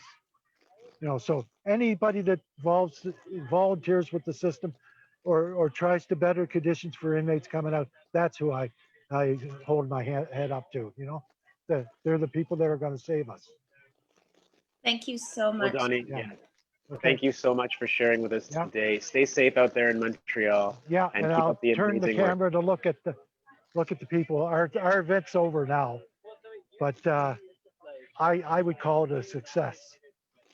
It So, does thank look you. like a success. Thank you so much for Yeah. joining. Thank you, Donnie. Okay, thank you.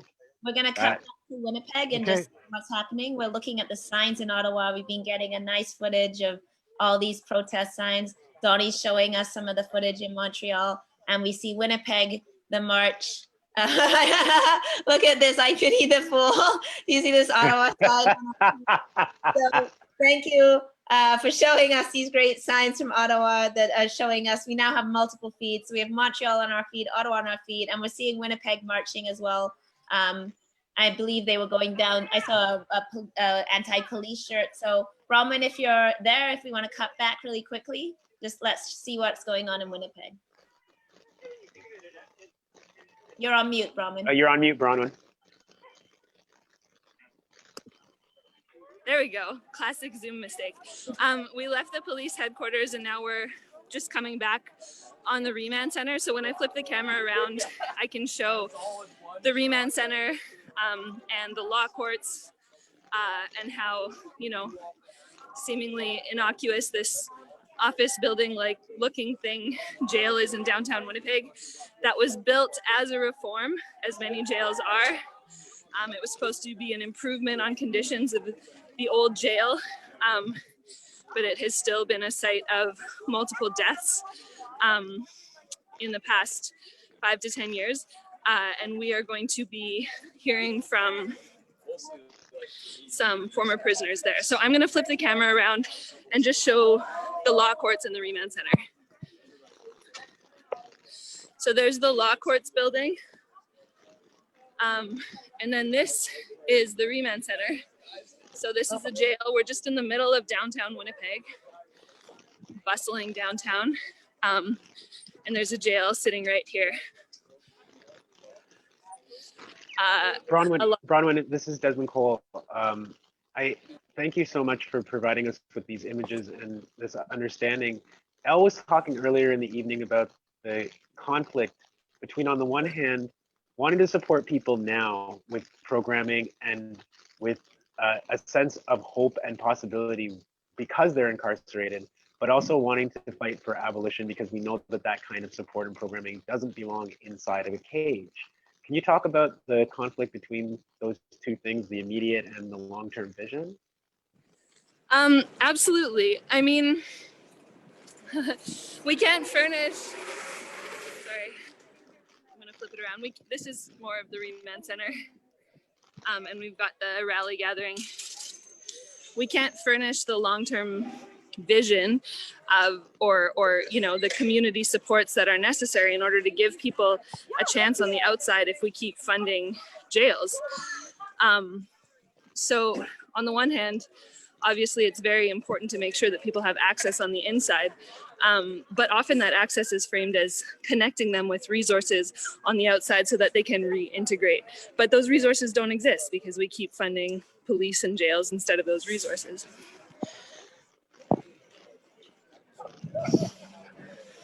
I'm looking at your great signs. Sorry, I'm also looking at this. There's a particular arrogance, I think, also to that architecture. The idea that you can just stick this in downtown Winnipeg. As a former Winnipegger, I also know the narratives about downtown Winnipeg are also highly racialized, right? People will often say, oh, you know, we don't go downtown in Winnipeg, which is code for the presence of Indigenous people. So we're also seeing this reinforcement through placing of the remand center around these very anti-Indigenous, vicious racist narratives that also belong to Winnipeg as well. Absolutely. Yeah, the downtown is an incredibly heavily policed area and they're ramping up policing all the time in their efforts to redevelop. So we've got some speakers coming up now, so I'm gonna flip it around. Thank you.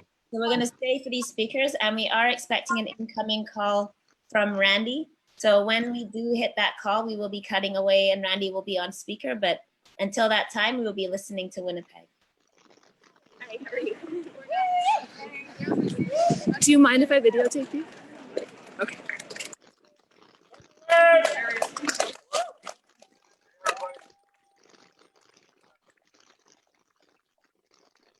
Yeah, well, my name is Ryan Beardy. I'm a justice advocate as well as a freelance journalist and a community helper. I look around today and I see an impressive amount of people. I love it. I love Ryan, you gotta talk right into that thing. I love to see the large amount of people that are here today, and it's very admirable for you all to show up. I am a justice advocate, but I'm always honest to say that I was a prisoner myself, so I've actually spent time in these walls. I can't lift my arm to show you, but in those walls myself. And there's a lot of injustice that goes on, and especially a lot of injustice towards Black, Indigenous, and people of color. The stats show that although overall incarceration rates are on a decline every year for the past 20 years, there's been a 1% increase in Indigenous incarceration. I would say the same goes for Blacks and people of color.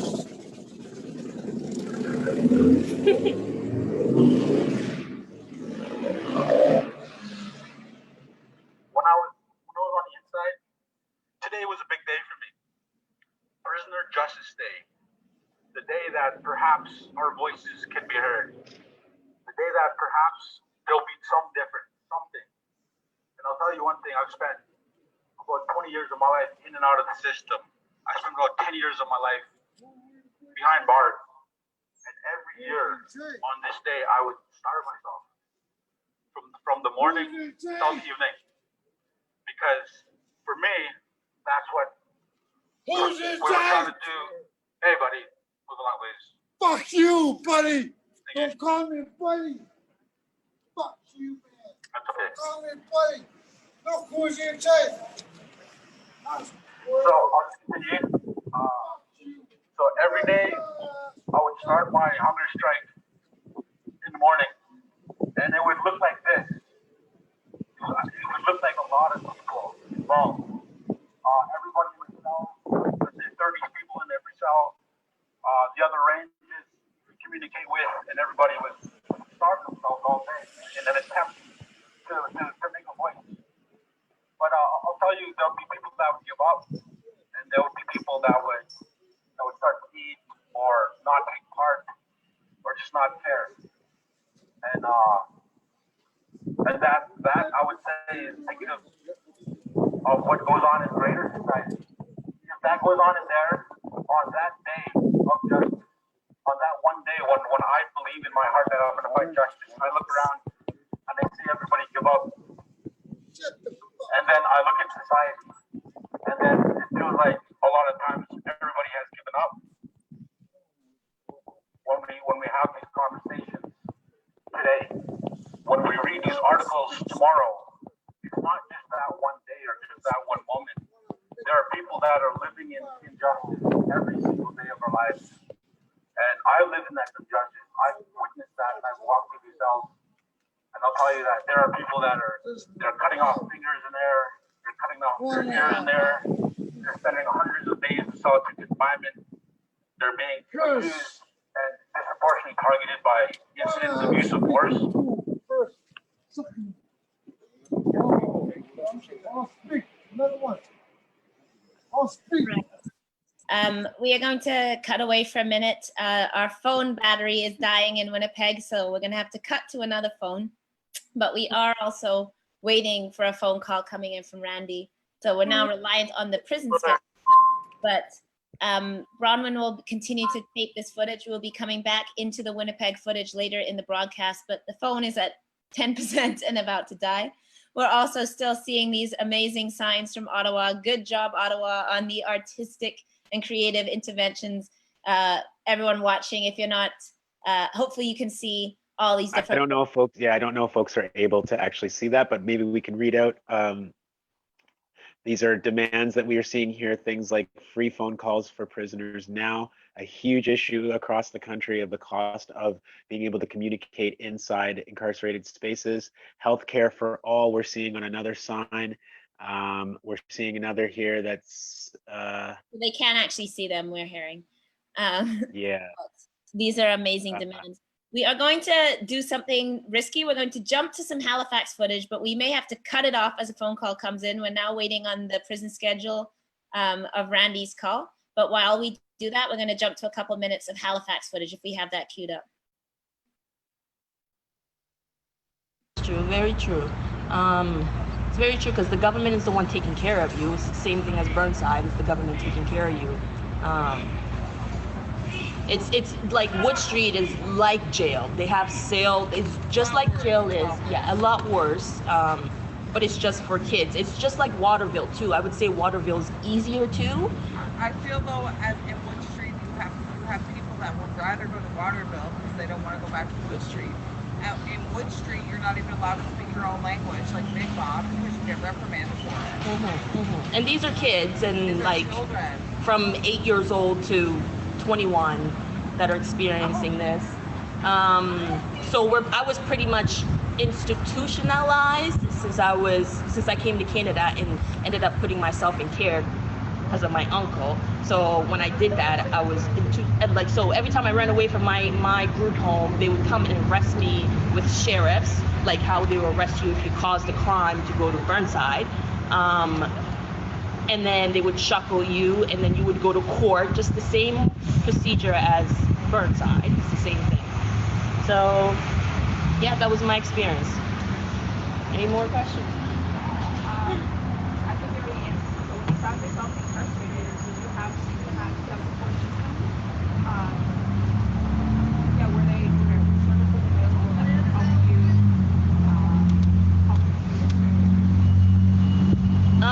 At first, no. My whole life, no. I've had no support. That's because I didn't speak up either, so can't blame nobody. But at the end, I did meet Elizabeth. I've met Emma. She was working as a lawyer at first, so she started being my support. And Emma, though. No clapping. yeah, Emma. She works here. She works with Elizabeth Fry. She's awesome. But yeah, she's been my biggest support since jail. Since she's bailed me out of jail. Okay, so I believe we're back. It's very good timing here, actually, because that clip from earlier today. Riley, so I don't know if you can hear us. Randy, can you hear us? Yeah, I'm here. I hear you guys pretty clear. And Desmond, you can hear Randy on the stream? Sure, I sure can. Okay, so Randy. How you doing, Des? It is lovely to hear your voice, brother. So Randy, I'm wearing my Who is Randy Riley t-shirt. I'm trying to turn my camera down so people can see it a bit. Can you tell us a bit about these shirts and why you wanted them for today? Okay, I was looking for a specific day to make a launch with them, but more importantly is I'm hoping that the shirts will bring some awareness to my case, you know, for those who are listening who may not know. Oh, wow, don't put that thing up on me. Oh, they're hearing a three-way. Try and call back. Okay, so we're getting hit by the prison phone system there. We may just have to have him talk and us not make any noise because they're hearing a three-way, and those of us who know about the prison phone system know the problems here. So when he calls back, I'm going to talk to him, and then we're just going to let him talk. No questions. We'll be on mute, and hopefully we can hear. Elle, before we do anything else, and stand by for our folks with another Halifax clip, but just in case Randy does get back on the line, maybe you can intro him since you've been working with him so closely and he's your homie.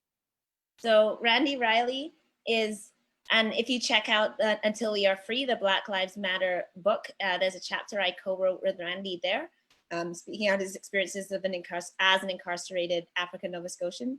He's one of the leaders of the Burnside prison strike in 2018. And here he is back on the line. Hang on one second, Desmond, cover for me. Okay, what we're gonna do is. Okay, so we're preparing to speak with Randy Riley, who is currently serving a prison sentence in Burnside in Nova Scotia. as El had mentioned, he was one of the organizers behind a prison strike happened in 2018. Randy is currently appealing a wrongful conviction as he remains incarcerated in Burnside. He's also the co-founder of the Black Power Hour radio show, which El, Israel, and Doc produce out there in Nova Scotia. So I think we're ready now. Go ahead. Oh, okay.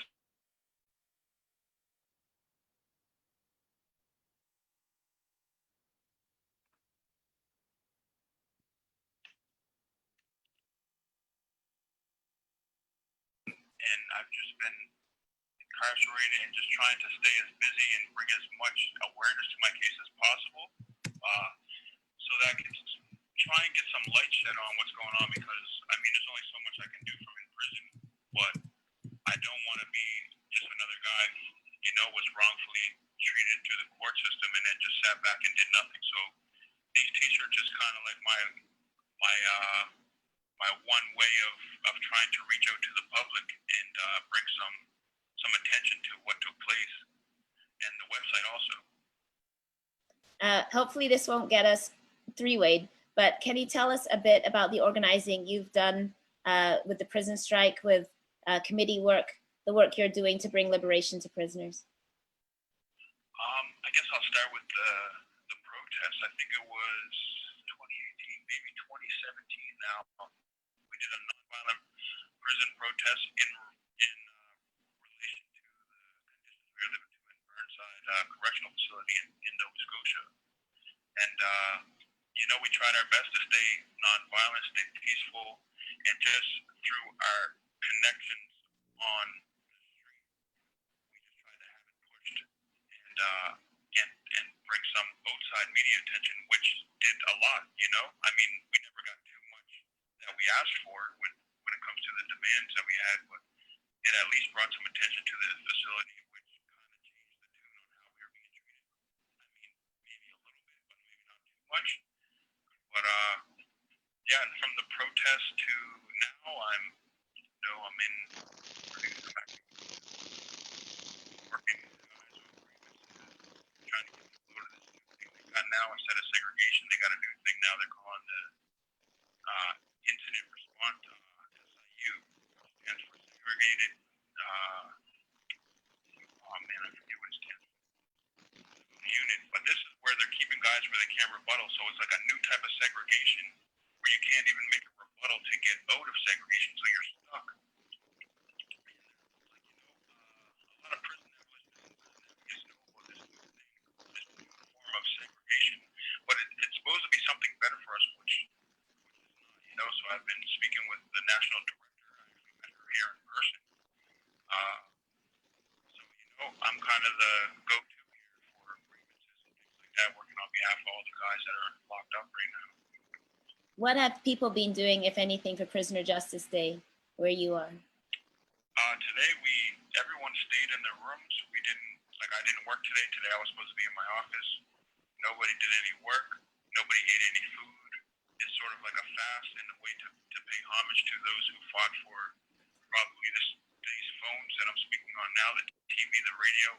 We went without all that stuff just to show solidarity with, like, you know, the privileges we have now because of the people way back who made a stance for us to get some of these amenities that we have today. So we kind of just stayed away from the guards, just did our own thing, and never accepted any food today, any jobs, all that stuff. We just denied all of that stuff today, which went smooth. Like I've never been a part of anyone that turned out violent or anything, but it went pretty smooth here. Right now, guys are actually cooking up some food and stuff for 12, so once we're locked in, they actually have some snacks for the night. Randy, Elle mentioned before you came on that you and her co-wrote a chapter in the now published Black Lives Matter book, Until We Are Free. And I just kind of wonder if you can tell us what it feels like to know that you were able to work on such a project while you're incarcerated, and now people who are on the outside can actually hear from you directly and hear you formulate and analyze your own struggle. It was a blessing, to say the least, you know. I just much greatly appreciate the friendship that I've built with Elle over the years because so many opportunities have come from that relationship. And you know, to take part in such a big piece of work, I was kind of nervous because I've never really published anything outside of like small articles and stuff. But I wanted to use that platform to because I know our specific chapter was about the Nova Scotia Black experience, so I highlighted two of the biggest issues that I could think of and tried to bring that to the forefront for this book that I'm sure was going to go national because of all the attention right now. So I did the best I could on that. You know, there are some things that I still like wish I would have done a lot better explaining, you know, less personal opinion and stuff. But I'm grateful to have taken part in that, and I hear that there's been some good feedback with it too. Randy, could you speak a little more? I feel like we're tempting the fates on, so I hope we don't get kicked off on a three-way, but could you speak a little more about the specific experiences of Black men in the Nova Scotia justice system? In particularly, you know, we see all these all-white juries convicting people all the time. So can you speak a bit about that racism? And then Desmond's going to have a question for you. Okay. Yeah, when it comes to the system, specifically in Nova Scotia, I mean, per capita, I'm pretty sure we have the largest Indigenous Black population. So like an all-white jury just doesn't even seem like it could even make any sense today. But I mean, I guess it's still happening. And as I referred to in the book from the Black Panther Party, the 9th point of the 10-point program was to not have our people tried by all-white juries. And this is in the 60s. So I mean, this is stuff that's still happening today, and it's a shame, you know. But you know, from my time being in, I see like not only through the court system, but then also in the institutions. It's just it's really hard being Black, and it's I don't even know how I could say it. It's just it makes things a lot harder. And a specific one thing I could say in relation to like Black incarceration. Here I am in Reduce New Brunswick. I'm the first Black committee president for this unit since this facility opened. And I'm also one of the youngest too, so like I'm meeting with administrators and stuff, and like they'll make, like when I first got the job, like some of the comments were, oh, you look like you're 12, you're too young to do this job, or oh yeah, I don't really think that this position is good for you, with no real reason behind it, you know, like I'm doing my proposals, everything with the job. Majority of the people I work with feel like I'm really good for the job, and they couldn't see why someone would make such comments. But it's just small things like that, so you don't really see. It's not like the racism is served with a growl, as they say. It's sort of served like with some hindrance to it, and just, you know, you just catch pieces of it. So I just see that stuff, and I realize how difficult my time is at times, because of my color. Like I walk into a wardens meeting and I'm the only Black guy in there, and not only that, I'm incarcerated, so I'm already being looked at from two different points before I even open up my mouth, you know. So it kind of makes things difficult, but I mean, I just take it in stride, you know. Go ahead, Desmond. Randy, all day we've been hearing from people who are incarcerated or who are formerly incarcerated. They've talked a lot about love and about remembrance. And I just wanted to give you an opportunity, if you wanted to share any messages of love or remembrance today as we all honor the struggle of yourself and other prisoners and continue this fight. I would just say to anyone who's incarcerated or was incarcerated, maybe listening, you know, keep your head up and just remain determined to achieve whatever goals or whatever plans that you have for your future. Just don't let the institution you may have been in or are in now shut you down or get you confined into your brain and become institutionalized. Like I fight every day with that.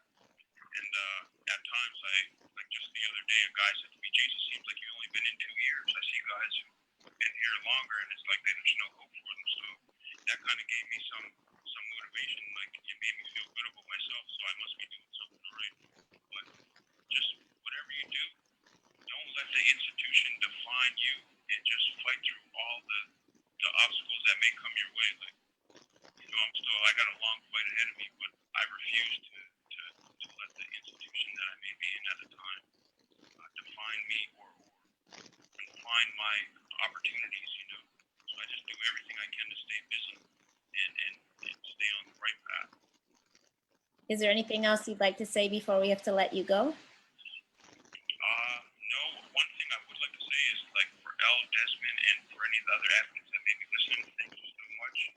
Although I may not know you, I read about you, I see stories, and just watching the news, especially with a lot of the Black Lives Matter stuff going on now, and the abolition of prisons being a topic of discussion. I just want to let you know on behalf of a lot of the guys here, some of them gave some quotes for the event today with L. We thank you, you know, and it's you guys are inspiration for us, knowing that people are out there still fighting and advocating on our behalf. We just thank you collectively, and we're grateful for your work. Cyrus, do you want to, if you can hear, don't go anywhere, Randy, because Cyrus is actually, I see, waiting for an interview. So maybe before we let you go, you and Cyrus could have a couple of combos. Cyrus, of course, edited the BLM book. So it's really nice for you two to be together. So Andy, what an honor to meet you. I actually was quoting from your chapter today online. Thanks so much for your words. Yeah, we appreciate you down here. I've seen you on the news not too long ago with the response to the BLM members that were arrested in Ontario.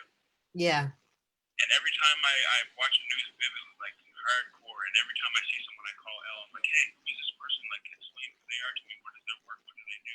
So we're grateful for you out there. Like, you're doing a lot of good things too, man. Thank you. Well, honestly, I just want you to know that we're going to keep fighting until every brick comes down, until every wall falls, until everybody is free. And I can't wait for the next time that we get to celebrate Prisoners' Justice Day, you and me and Elle and Desmond, all of us out, maybe in a park somewhere in the free. Cyrus, is there anything you'd like to ask Randy before he has to go? Randy, is there anything that urgently that people can be doing in support of your case right now? I think I have well, the t-shirts were launched today. I'm almost 100% positive that my website, www.whoisrandyriley.com, should be launched today, if not in the next few days, where donations can be made with regards to lawyer fees, or t-shirts could be bought, or just anyone who may have questions about what took place in my case. The information should be there. So, you know, I just, you know, encourage people to take a look into my case and see the injustice for themselves, as opposed to just listening to what I have to say about it. You know, it's in black and white. I would like people to carry this issue to the forefront and bring some awareness, because I'm going through the appeal stage now, and I would hate to be swept under the rug, you know, to become another statistic. You know, I'm innocent, and the case shows that. And I just urge people to please take a look into my case, please. Thank you, Randy. We're going to let you go. Thank you so much for joining us. You should have seen Desmond's face while you were talking to Cyrus. I think he was on the verge of tears. Cyrus is all glowing. I think everyone's so happy to have you with us. But we're going to have to let you go. Taking part, you know, the struggle continues. Please keep up the good work out there, guys. You too. You know, may God bless all of you. Thank you, Randy. I'll be in touch again soon. Give me a call tomorrow. We'll let you go now. Take care, Randy. Bye. All right, so we got to shout it out. www.whoisrandyriley.com is going to be launching in the next few days. We're still getting the material up. That's kind of my bad. So don't look at it tonight, but in the next couple of days. So yeah, and let's properly introduce Cyrus Marcus Ware, who is a Vanier scholar doing a PhD at York University, a visual artist, community activist, researcher, youth advocate, educator, and of course, an organizer with Black Lives Matter Toronto. Welcome, Cyrus. It's really nice to have you on the stream again. Thanks so much. And I hope that your PJD has been peaceful. We've been having an incredible time here, like hearing from people across the country today. The live streams always seem to work when we need them to. You know, like it's a long day, but it's so energizing to hear people. And so it's nice to have you on board. Elle, why don't you go ahead? So, Cyrus, one of the things that you've been very strong in talking about is psychiatric institutions and the institutionalization of madness. And I wondered if you could speak a bit more about that. We were having a conversation that got a bit cut off. Also, in the Halifax footage, we had Rose speaking a bit about locked group homes and saying if in the rest of her talking, she speaks about how jail was actually easier for her as a youth growing up in these kind of facilities where they were criminalized in particular ways. So particularly in these mental health institutions for youth. So Cyrus, I wondered if you could also speak about that. Yeah, I mean, definitely. I think that it's so important to think about psychiatric detention when we're thinking about the kinds of carceral spaces that we're trying to abolish right now. You know, with the campaigns around the Black people who've been killed by the police in Toronto, for example, the majority of people are mad people. They're Black people, they're Afro-Indigenous people who were in a moment of psychiatric distress or crisis, and the police came in with their white supremacy and their systemic Satanism, and they've, you know, killed these people, you know, in the case of Andrew Loku, within 12 seconds of an interaction.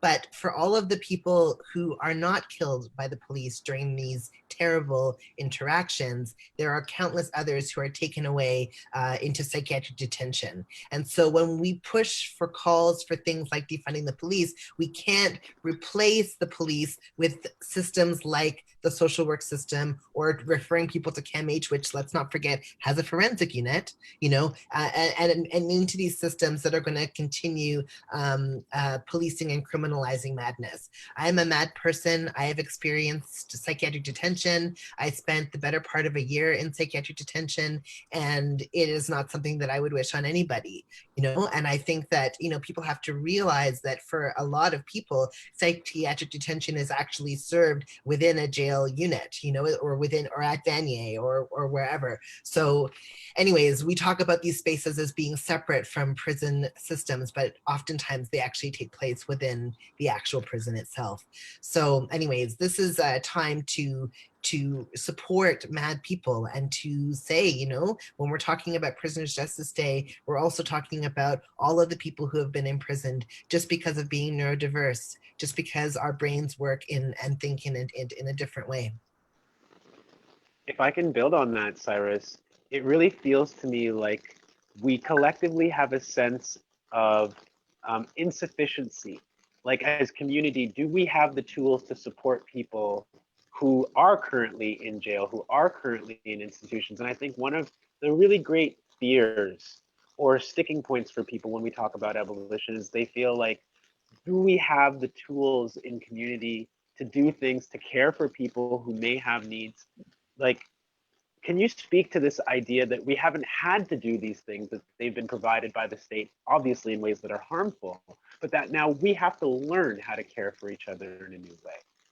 We have to learn how to care for each other, but we also have to remember Sankofa, that we're not having to reinvent the wheel, that we actually learned and knew how to care for each other in many different ways prior to colonization, you know? So it's also an act of remembering how to care for each other. I think that we have never actually relied on the state to provide any type of care for us around psychiatric crisis, around conflict resolution, and in response to harm that happens in our communities. I don't know any community that has been racialized, you know, who says, yes, I'm going to turn to the system to try to help me, you know, resolve those kind of situations. I think that what we're seeing right now is that the seeds have already been planted for the kind of abolitionist future that we would need to be living in, where we could take care of each other. So there already are strategies that communities have around transforming harm when it happens, so that it actually transforms structurally some of the systems of society, so that we reduce the original issue that caused the harm in the first place. We already have strategies for resolving conflict. We have strategies for really supporting people through crisis, including having mad people create crisis support plans while they're well, you know, that are self-directed, you know, that we can all follow. So we actually do already have a lot of strategies set up and ready to go. But again, I just want to remind us, you know, of course, what Dr. Vivian Salahana, you know, says, that we actually don't need to have all of the solutions before we can say the current ones aren't working, and it's time to try something different. Anything would be better than the current system. anything would be better than the current system, because people are dying. We are losing people. Every Prisoner's Justice Day, we add more names to the list. Every single year we come back and we say, never again, until the walls fall, may we never have to gather here again. And every year we still have to gather. And every year we add more names when we light our candles and when we are fasting. And I think that, yeah, the time is to say that and mean it. Never again. Another question. Oh, sorry, if you wanted to go ahead, Al. Go ahead, Desmond. Oh, I was going to say, we're in an interesting phase right now, Cyrus, where as the demands for abolition of these harmful systems grow, there's a political response, right? And there's a response on the part of politicians who I think want to suggest that they're hearing us, but aren't taking the actual steps that are required to take down, dismantle, disarm, demilitarize, defund, as we've been demanding in the streets. And so I guess my question is, what maybe can you say for people who feel like, okay, we've made our claim, the politicians are kind of trying to carry on without really having to fundamentally alter things. What is the next step for us? Well, we have to realize that all systems go through a life cycle. And so the current system is actually going through a period of collapse. It is collapsing. Capitalism is collapsing. This current iteration of our system is collapsing. It will collapse. They're putting $1 trillion a day into the stock market. That's not sustainable. Like, this is a system that is dying. But in the place of that system is the planted seeds of a new system that is going to grow and take over, right? And so as we sort of continue to fertilize and water those seeds, we can kind of start to imagine the world that we wanted to kind of grow into. I think the system is never going to want to change itself. The kinds of things that we talk about when we say abolition is that we are invoking Indigenous resurgence. We are invoking disability justice. We are invoking an accessible future. We are uttering incantations that would manifest a complete transformation of our society, right? And so Giselle Diaz talks about that. If we had an Indigenous resurgence, we would have abolition, right? So, the kinds of changes that we're talking about would mean a radical reimagining of the way that we organize our society. And a politician that wants to keep things the same is obviously going to push us towards reform. And this is where you're going to see well, what if we reduced it by 10%? Or what if we, limited or what if, all of these things, we're going to commute the sentences for people who had marijuana charges, and then they've actually only reduced, maybe a couple hundred people's sentences out of the whole country. So these are all these little reform promises that they give us. And so what we say is what you don't realize is that the system is already collapsing. The system is already collapsing. And so we can put all of our eggs, without having to worry about wasting our energy, we can put all of our eggs into the revolution. We can, because we are actually already tipped over the turning point. The turning point has already happened. We are already sliding down the hill into the finish line. We are about to transform the society, because the society is already going through a period of systems change. So what gets planted next? We've already been planting the seeds. So anyways, the politicians just need to, I guess, do what they need to do, but we're going to continue to push, and we can push as hard as we can and just coast towards the finish line. We will have abolition in our lifetime. We will have a transformed society. We will have a society that is, actually safe and secure for all of us, where we'll have self-determination. That is going to happen in our lifetime. Our children's children will be born free. They will finally be free of this system of enslavement that has plagued us for 500 years, right? This is actually just a fact, so I can say it with confidence this year. I can say at PJD 2020 until the walls fall, and know that it's going to happen soon. I can say, may we never have to meet outside the prisons again, screaming to let them know that we're out here, because they will be outside with us, and we will be celebrating a free Prisoners' Justice Day where all prisoners have been released. That is going to happen in our lifetime. So I guess the politicians just have to buckle up, get ready. Get Well, ready. I want to say, inshallah, as my Muslim friends would say to that one.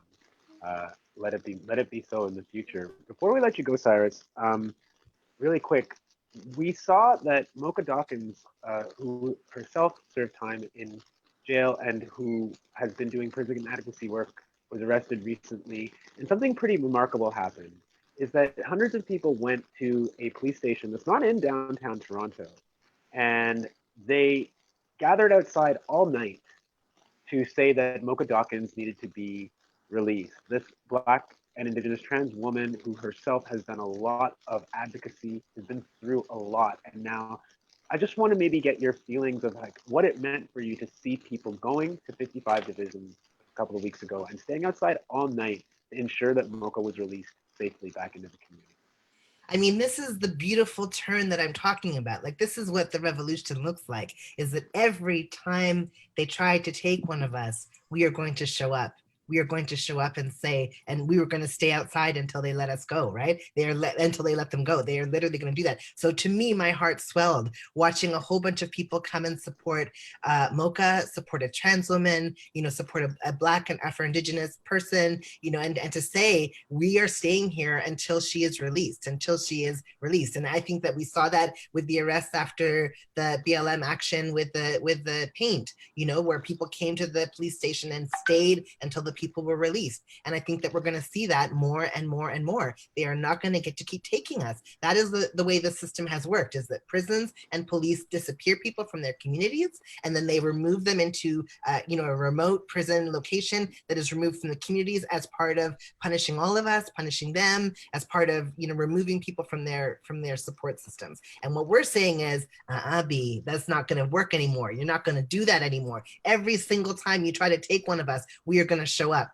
We are going to show up with DJs, with music, with banners, with signs, and we are going to stay there until you let them go. And that's part of what they are so afraid of. I think they know. And we saw that with Mocha. You saw people, you can try to move people around to prison, to police stations far out from the downtown core. It don't matter. We're going to show up. We're going to show up until they're free. Thank you, Cyrus. We're going to cut back to Ottawa. We're seeing the vigil footage. Thank you so much for joining us. Thank you for being with us. Your work. Until we are free, you can pick that up, the book about the BLM movement in this country, in this so-called country. Please do pick that up. It has a number of amazing essays, not just on abolition, but on so many aspects of Black liberation. And thank you so much, Cyrus, for all the work you continue to do. And we're going to go now to Ottawa. We're seeing a candlelight vigil. So whoever is on the stream, if you want to pull up Ottawa, we can see what is happening as they bring their time to a end.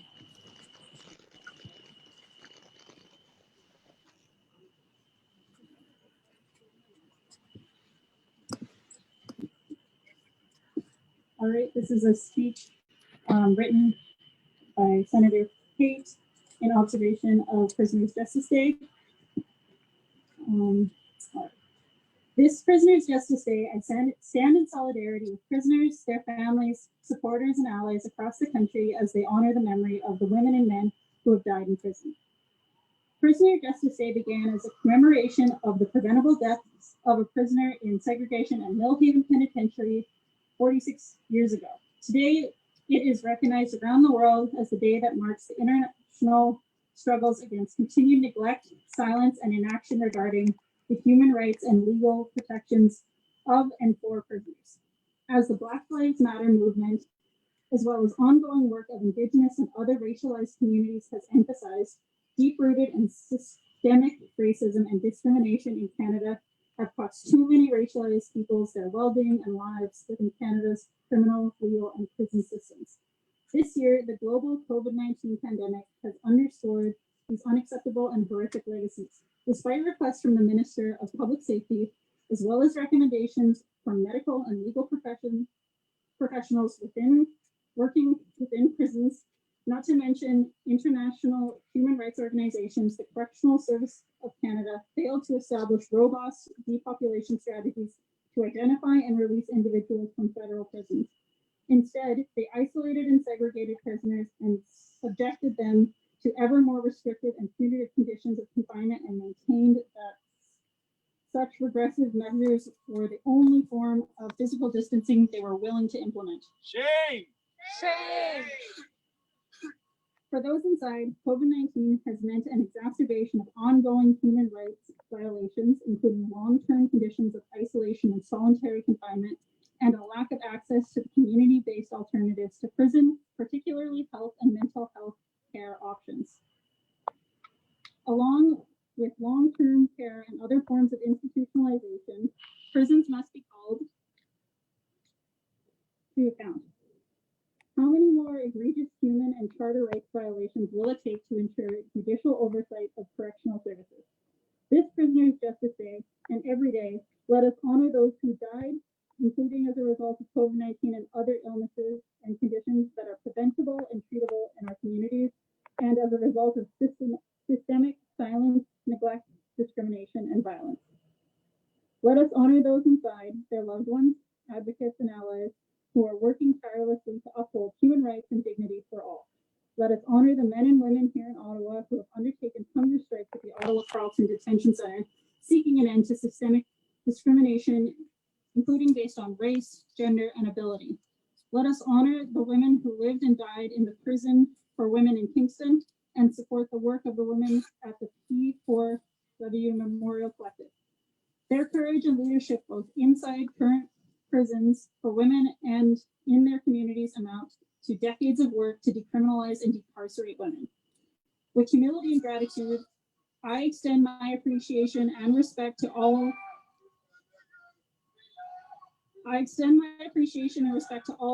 marking this Prisoners' Justice Day. It is vital to hold Canada to account for victimization, criminalization, and imprisonment of those most economically, racially, socially, and personally marginalized. Together in solidarity, we can and we must build a fair, just, and inclusive future for all. The Office of Senator Kim Pate. Thank you.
So we're just You're seeing seeing footage pictures. Oh, from go this ahead. vigil in Ottawa. Suhail coming back to the mic, but we are going to cut away from that beautiful ceremony. We're going to come back to Halifax for a minute. Before we do that, I just really want to shout out Idil Abdullahi. Idil was going to join us in this hour of the show, but because Idil is a true advocate and continuous warrior, she is dealing with crisis, which we know Idil always puts the many people who rely on her to be there, to be on the other end of the phone, to help, to do so many things that people don't even know that she does. So Idil may not be able to join us, but I just really wanted to pay tribute to the work she does in so many different ways, as a teacher, as a guide, as a critic, and as the most loving and compassionate helper of people in the most oppressive and worst of situations, and so often in the background. So Idil, we love you. And if you want to hear from Idil, stay tuned the 17th, the 21st, 4th, and the 31st, the next 3 Mondays, where we will be doing live conversations on life and issues about lifers. So, go to Twitter. Desmond's going to share it from his Twitter as well. The flyers. You're gonna rep that. Absolutely. So, yeah, shout out to Dill. We miss you. If you do still have time to pop in, we're gonna be very happy to hear from you, and so is everybody else. Dill's been doing a lot of incredible prison abolition work for so long, and has so much love and relationships and communities with people who do this work. So are we ready for Halifax now? we have some Halifax queued up. Hi, I'm Sarah Tessier, and I'm an advocate for social justice with lived experience. Prisoner Justice Day for me is about remembering those who have lost their lives behind the bars, the prisons, about seeking justice for those who are still going through abuse and trauma inside the walls, and about giving a voice to those who can't find one for themselves due to oppression, racism, discrimination. It's all about giving back and making sure that we protect those of us who are stripped of their rights. So what's happening here today? So today we're doing a panel for Prisoners Justice Day, and Prisoners Justice Day was started due to Eddy Nalon, who lost his life in Millhaven back on August 10th, 1974. And a year later on that day, the prisoners held a one-day hunger strike and protest, refusal of work. A lot of them were segregated for over a year because of it. And he wasn't the first one to lose his life, and he won't be the last. And that's why we need to do all we can to eliminate prisons and focus on the community supports that are needed so that people don't have to be further traumatized behind the walls. Thank you. Anything else you want to say? I just want to say that everybody has a voice, whether you've been incarcerated or not. We can all do our part. Reach out to your local organizations, speak up for those who can't speak up for themselves, and support in any way you can. Thank you, Sarah. That was brilliant. So that was Sarah Tessier, who was on the panel today in Halifax. If we have time later, we might go to more footage. So we had a panel of formerly criminalized and incarcerated people. But now we're going to cut to another video. This is from Kingston, I believe, if I'm correct. So Rejan's doing all the scrambling to make sure we get these videos. So we're going to queue up the next video.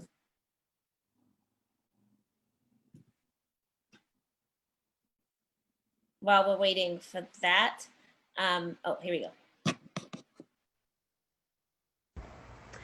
Okay, so my name is Rachel, and I'm here with my friend Bobby on Prisoners Justice Day, August 10th. And we're going to talk a little bit about the history of PJD, what it was in the past, how it started, and what it looks like today. So, to start, you were in P4W for a while. Yes. What was Prisoners Justice Day like back in the day in the 80s and Prisoners Justice Day was a very sacred thing to the women in P4W. When I went to prison there was a lot of old rounders or that had been there for a long time already. And so they were very serious about it. So they explained to us and told us the history, and we followed what they had said, because they had said, you know, a lot of people have died for us to get mail more than once a week, to, you know, get certain things in here like boxes and clothes and stuff like that. So, you know what I mean? It was a very serious thing there, and we did it, you know, and I felt really proud to be a part of that. So what did you do on PJD? So what we'd do, we'd stay in our cell, we wouldn't eat, we wouldn't work, because it's for the system, because you die in that system, it's on their hands. So you don't eat, you don't drink anything from the system that they supply. And So then resisting the system. yes, so then we just like stay in our cell and, you know, talk for the day, and some of us would pray, we'd have a circle, some of the natives would come in and we would do the sacred circles and stuff like that. Okay. And then later on, when you were in GVI, and that's a different prison, different time, what was it like there? Well, there was only like, I mean, the people that were there that really did it and knew about it were the people that were in P4W a long time ago.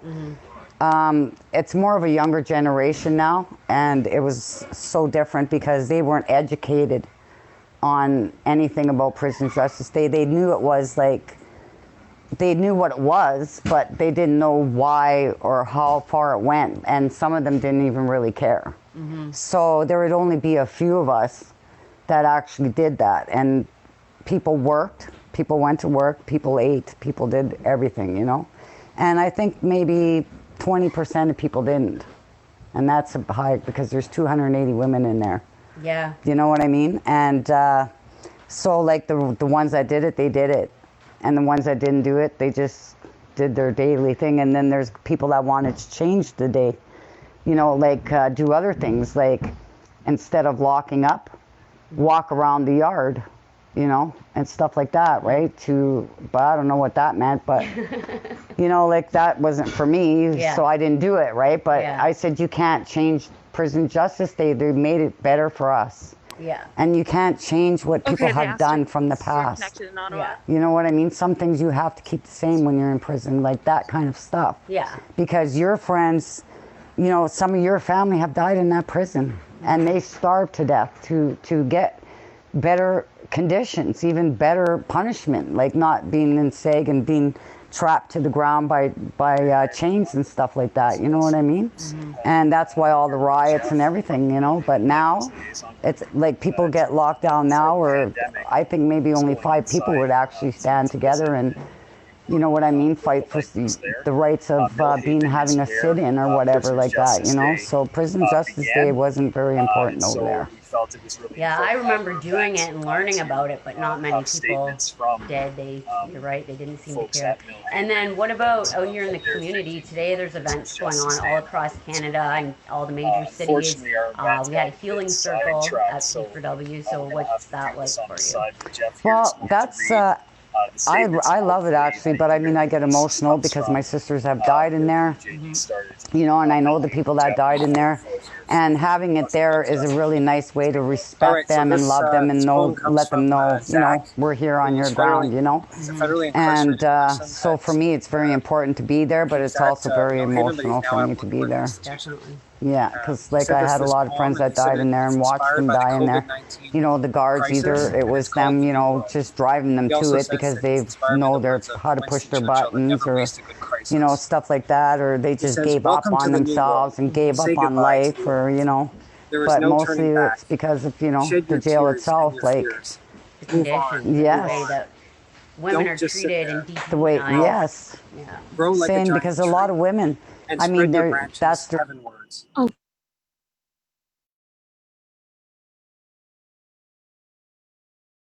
Oh, okay. Never mind. Okay, we're back. Sorry about that. That's okay. Well, I have to reintroduce you. Oh, okay. All good. Okay. Sorry.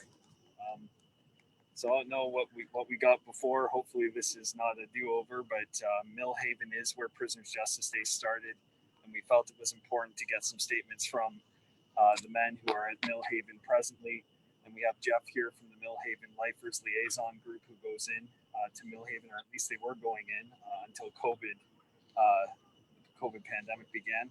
He's going to read a few statements from the folks at Millhaven, where PJD started, about where things are at now. Jeff. Cool, thanks, Dustin. So this poem comes from Zach, and he was formerly incarcerated at Millhaven, but he's now been transferred to Workworth. And he says that this poem that he wrote was inspired by the COVID-19 crisis, called The New World. He's also inspired by the words of Winston Churchill that never waste a good crisis. He says, "Welcome to the new world. Say goodbye to the old. There is no turning back. Shed your tears and your fears. Move on, move on. Don't just sit there. Grow. Grow like a giant tree and spread your branches heavenwards, up towards the glittering stars. Kiss the moon and light a torch from the blazing sun." So I'll read another one, another poem that he also wrote. It says, "Gather around in twos, threes, and fours at the sundown on the last day of fall. Gather around and hold each other's hearts. There is but one earning. Gather around and listen to the sad song of life. Gather around and hear the silent flute of destiny. Gather around in twos, threes, and fours and listen. Can you hear the whisper of the one?" From another prisoner at Millhaven, who wanted me to read a quote from Diane Schwemberlin, who wrote a memoir about falling in love with a prisoner. And he found this quote inspiring and telling of his experience. The quote goes, "Much as the prisoner rebels at first against the structured carceral environment with all its rules and regulations and rigid routines, over time he becomes ever more dependent on it. In every aspect of his daily life, he is relegated to the powerless state of a child. Deprived of his privacy, he is told when to go to bed and when to get up, when and what to eat, when he can move from one part of the prison to another, when he can go outside, when he can see or speak to his loved ones, and so on. In this extremely controlled environment, the prisoner becomes infantilized, losing both his autonomy and his sense of self-worth as a valuable, functioning adult. At the same time, the prison environment is also extremely hostile and dangerous. The prisoner must be hypervigilant around other prisoners, adopting a tough guy persona to protect himself. Deprived of security, his daily life is this dystopia, is shaped by fear, distrust, suspicion, and paranoia. Not only must he abide by the rules of the institution and govern all aspects of his behavior, but also he must constantly navigate the furliest twist and turn of the convict code behavior as well. Adding to this toxic and chaotic stew of power, control, and manipulation is the fact that those who are institutionalized have little or no insight into what imprisonment has actually done to them psychologically, and even less of an idea of how to cope with or begin to reserve this damage after they are released. So I just wanted to read the 7 demands that originally came from Millhaven when Prisoner Justice Day started, 1974 with the death of Eddy Nalon. And then in 1974, it was observed, and the prisoners released a communication call for the following. And only one of these has actually been fully awarded to the prisoners, which is the right to vote, and that was under our versus Rickson. So these were the different listings. The first one was the prisoners at Millhaven sent a communique to the world saying, the right to meaningful work with fair wages, the right to useful education and training, the right to proper medical attention, the right to freedom of speech and religion, the right to free and adequate legal services, the right to independent review of all prison decision-making conditions, the right to vote, the right to form a union, the right to adequate work and fire safety standards, the right to open business and correspondence, and lastly, the right to natural justice and due process. Thank you.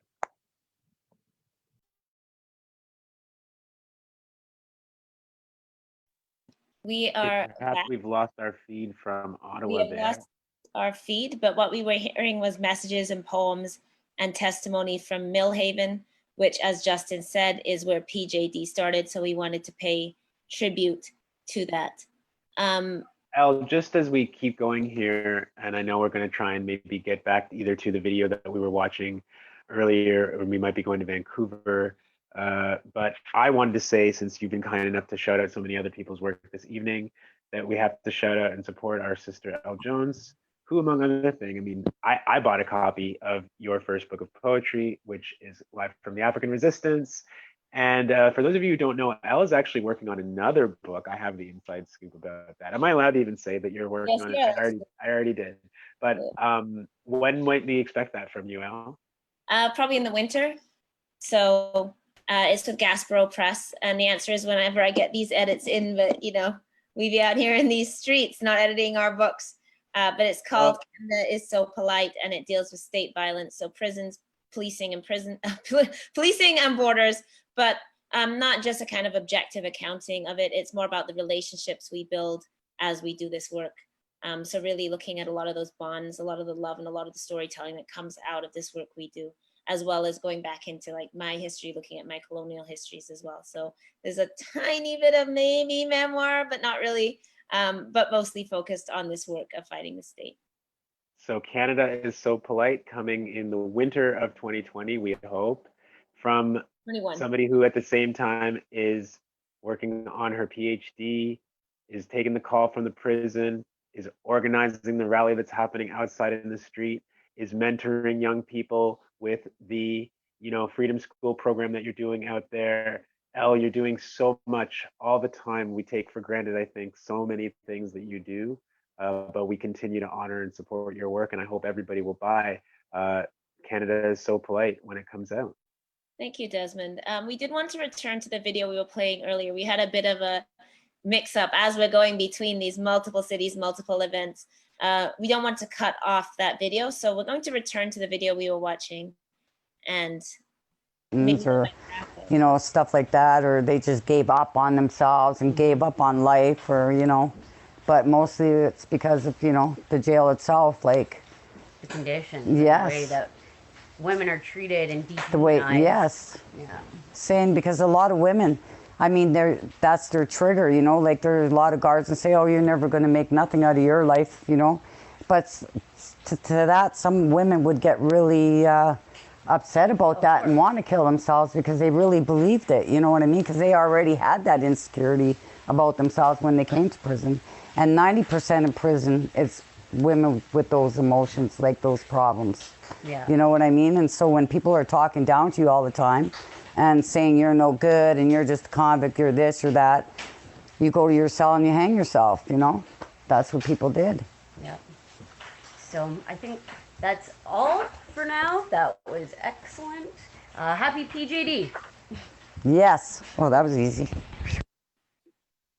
So wonderful video. Sorry that you got it in two pieces, but speaking particularly about the histories at Kingston Prison for Women and how in that prison women celebrated and commemorated this day. And if people don't know, if you think back, for example, seems so many hours ago, in the opening of the Toronto event, we heard the Strong Woman song, and that came from Kingston Prison for Women, from women inside that prison, something that is sung at so many protests and has really caught the hearts and the spirits of so many women that comes from incarcerated women.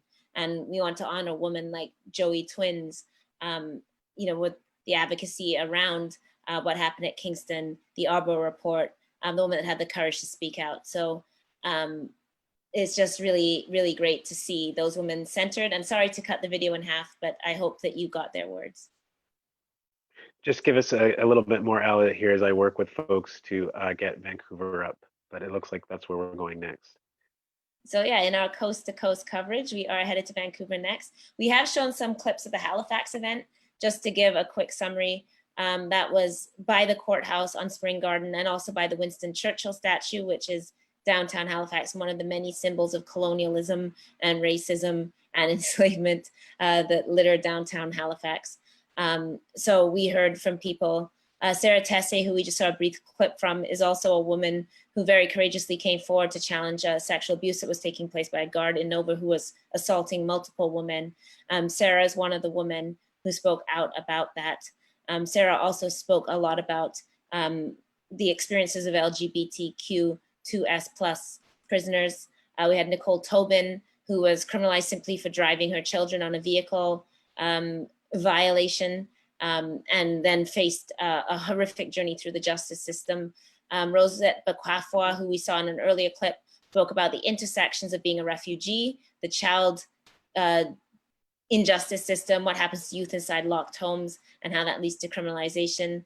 And also Patricia White spoke about being a Mi'kmaq woman incarcerated. If we have any time, we might come back to some of those clips, but I did want to shout them out. And as well, Corey Rice was present as well. So that was what was taking place in Halifax, organized by Books Beyond Bars and Cecilia Massimo, who put that together. So are we ready for? Yeah, we've got some footage now from Vancouver. It's about 4 minutes. I want to begin by acknowledging the land on which we gather is unceded territory of Coast Salish people and the stewards and caretakers of this land, including the territory of Musqueam, Squamish, and Tsleil-Waututh nations. I also like around listening and reciting land acknowledgements. I think it's a really important action.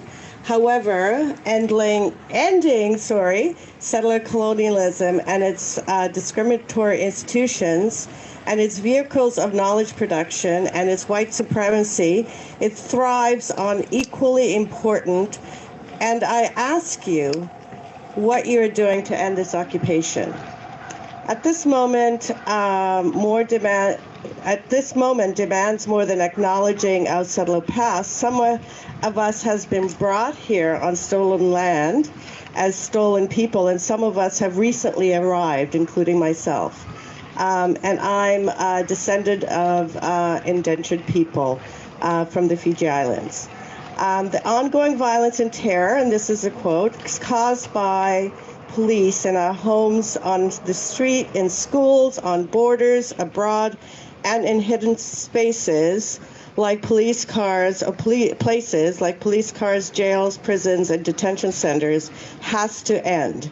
To achieve the safety for our communities, policing must be abolished and prisons must be dismantled. So on this day, prisoners exercise resistance by fasting and refusing to work to show solidarity and remembrance for those who have died in custody from murder, suicide, and neglect. On this day, also, we oppose police violence. We resist the increasing incarceration of women, the extremely high incarceration rates of Indigenous and Black people, sex workers, immigrants, refugees, political prisoners.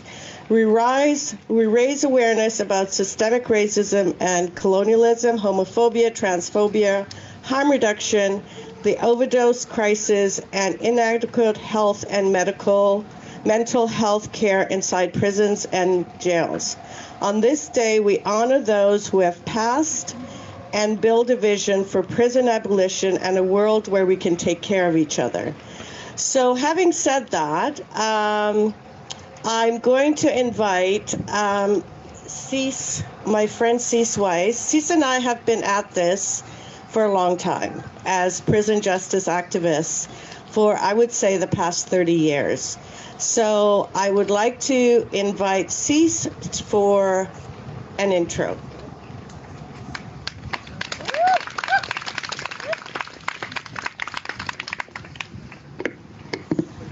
Yanoxt and Squalowin.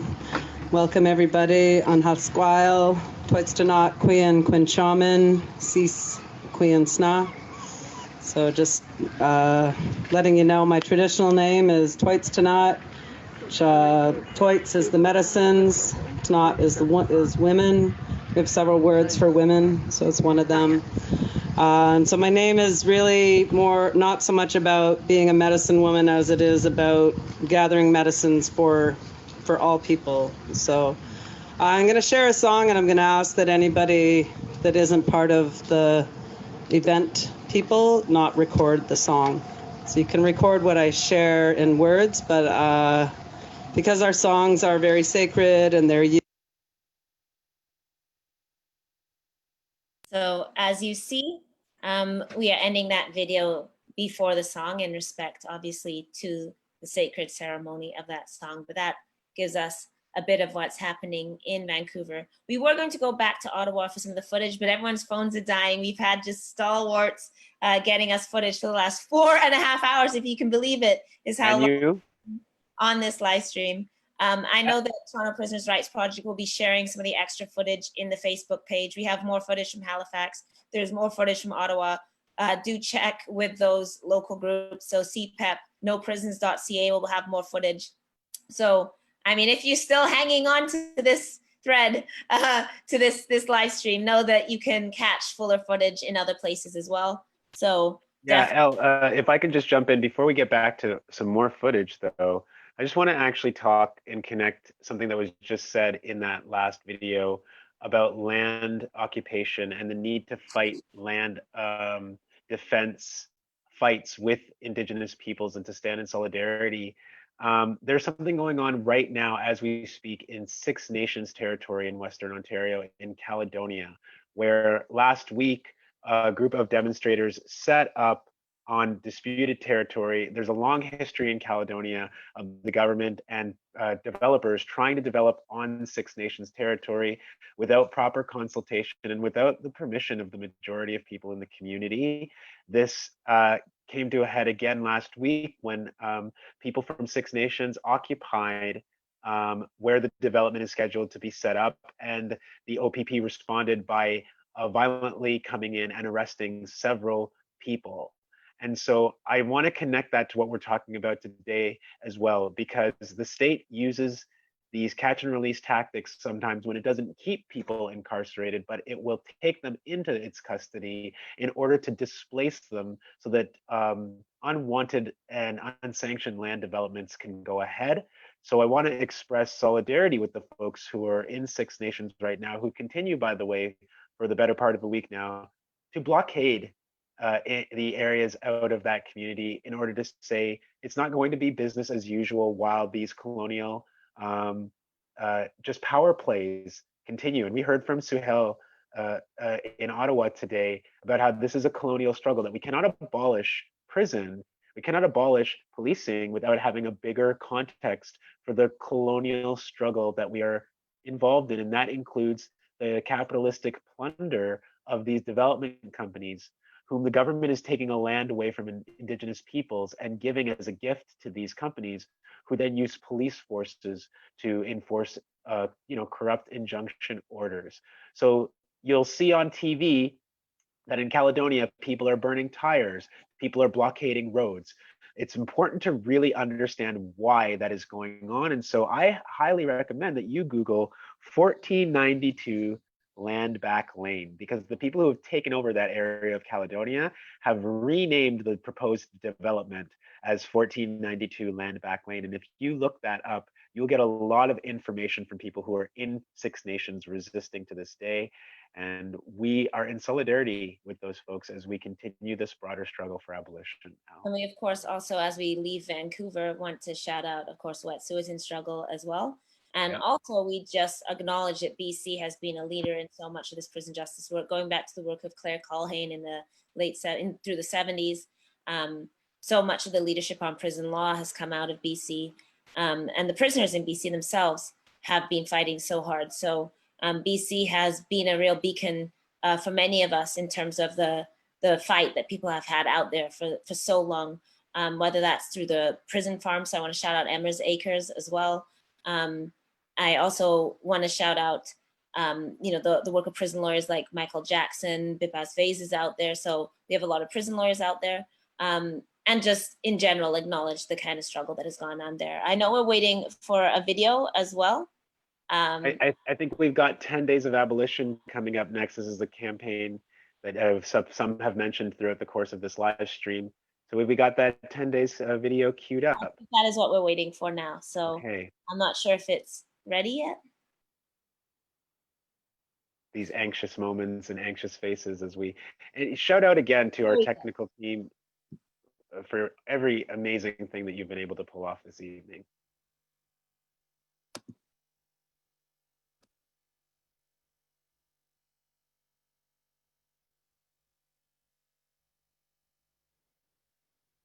We're missing some audio here. Situated on unceded and unsurrendered Algonquin territory. Today I'm chatting with Vicky Chartrand from the Center for Justice Exchange, the Journal of Prisoners on Prisons, and the Sociology Department at Bishop's University.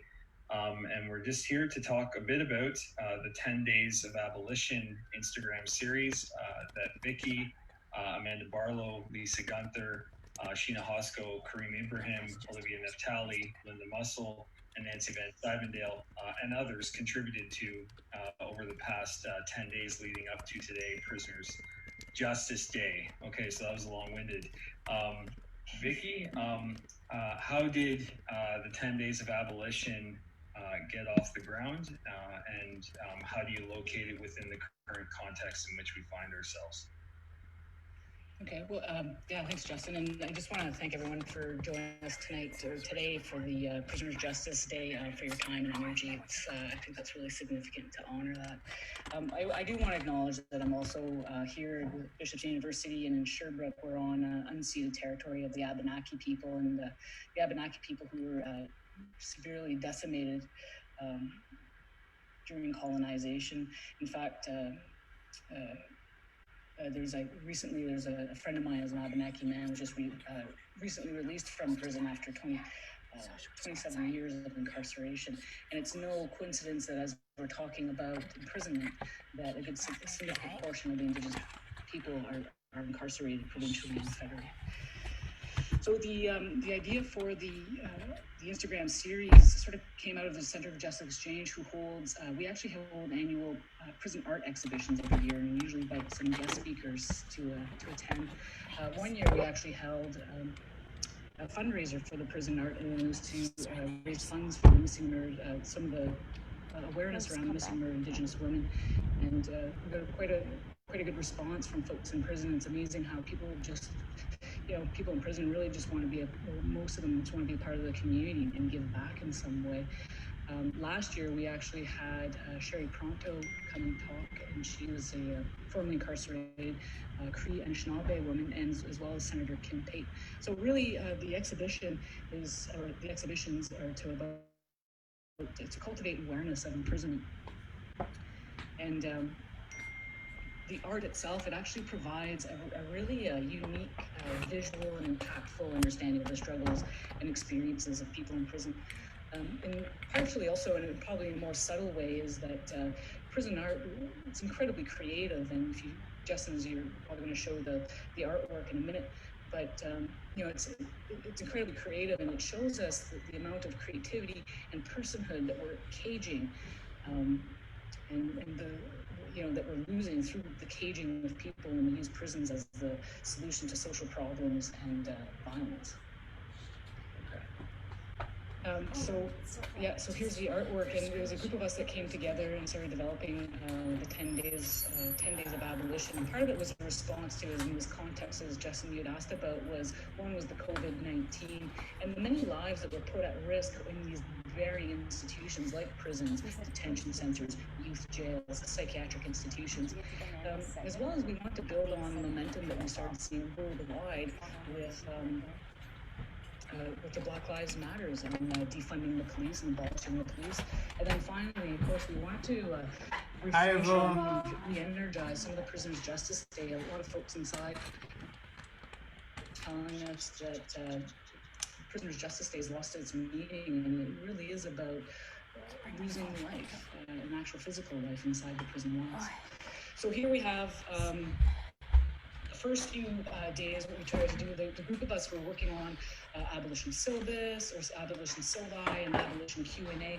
So the first round was really to sensitize and educate people to abolition. What is abolition? We want to provide people with a basic understanding and a basic insight into it. What are some of the common questions that we hear around abolition? And of course, some reading materials for folks to want to learn more about it. So it's really about, it's really about people who want to get engaged a little bit more in understanding this. And as well, we find abolition too, with a lot of the challenges that we see today, particularly around the Black Lives Matters momentum, is that people want different solutions to these problems, these common problems that keep arising over and over again, which the criminal justice system has repeatedly failed to address. We're just going to scroll down here and just talk about a bit of the resources from day 4, 5, and 6 on policing COVID-19 intersectionality. Yeah, so we moved into sort of a thematicizing of abolition, and of course one of the big ones was policing, and we want to link people into what's going on currently today around that, and then COVID-19 and the vulnerability that people are exposed to while in prison. And of course you can't talk about the prison without looking at the intersections of race, poverty, gender, and the like, because to be honest, those who end up in prison are coming from coming from racialized background, poverty, lack of education, lack of opportunities, and more like. So we started to, the 3 other days we thematicized it. Okay, and we're moving on towards the tail end on reform versus abolition, what happens if we close prisons, and then how to contribute, like how to get involved in prison abolition and prison justice work. So what went into these days here?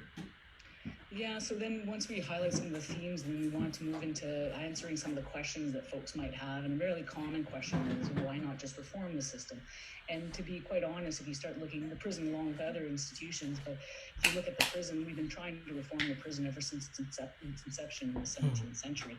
And to no little avail. And a great example of that is the Indigenous incarceration, where since the 1960s, beginning in the late 1960s, we started looking at reversing the incarceration trend. But in fact, since we've been trying to reverse that incarceration trend, we've only seen the incarceration rate of Indigenous people go up. So reform hasn't been working. So abolition then becomes somewhat of a more obvious response. And then, of course, the other question that happens, well, what if we close prisons? And part of this is that there needs to be some kind of, I think, as often abolitionists say, a type of demystifying of what people believe the prisons actually do for us, and whether or not they really are protecting us. And let's start with, really briefly, I don't want to go into too much detail, but let's start with the worst of the worst, the so-called, what we call rapists and murderers. And what happens when we close the prison? Well, if you look at what the CDC is doing, they have a podcast called Hunting Warhead, and it actually looks at pedophilia, particularly online pedophilia or child pornography throughout Canada. And what the producers, after doing some work around this, started to realize is that pedophilia is actually, and acts of pedophilia are actually prevalent throughout Canada, and they're a lot more common than people realize. And I'm not saying it's normal or acceptable, but it's a lot more common than people realize. And if we treat it as exceptional, then we're not addressing the levels and rates of which this is actually occurring at. And there's no confirmed data on this, but I know when you talk to folks, that the level of people who've committed acts of sexual violence against children, or sexual acts on children who are incarcerated, about 3 to 4% are actually even incarcerated. So that tells you that the prison is an illusion of protection or protecting our children. If you want to have, and if you're serious, I have a 3-year-old daughter, and if you're serious about protecting children, then you want to talk. You want to be able to create the conditions in which they can talk to you and other families and other people in their communities, like teachers and friends, about these kinds of things, so that it can be detected a lot more easily. Another thing is that the question that we say, well, what do we do if we don't have prisons, or if we don't have police? What happens? Well, a good example of what happens is actually around the missing and murdered Indigenous women throughout Canada, is that we've heard through report after reports, in fact hundreds of reports that have documented how the police haven't been acting on these cases. And so it's not just a matter of 1 or 2 people who are killing women. We're seeing this endemic violence against Indigenous women that's not being investigated, it's not being explored. So there, in those particular communities, we see very little policing and very little government intervention on the other. And so maybe just quickly follow on this theme. So then if that's the case, then what do we do to address this structural violence that you're highlighting? So I think what we do is it's not like abolish prisons and take down walls. It really is about community building, and we have to.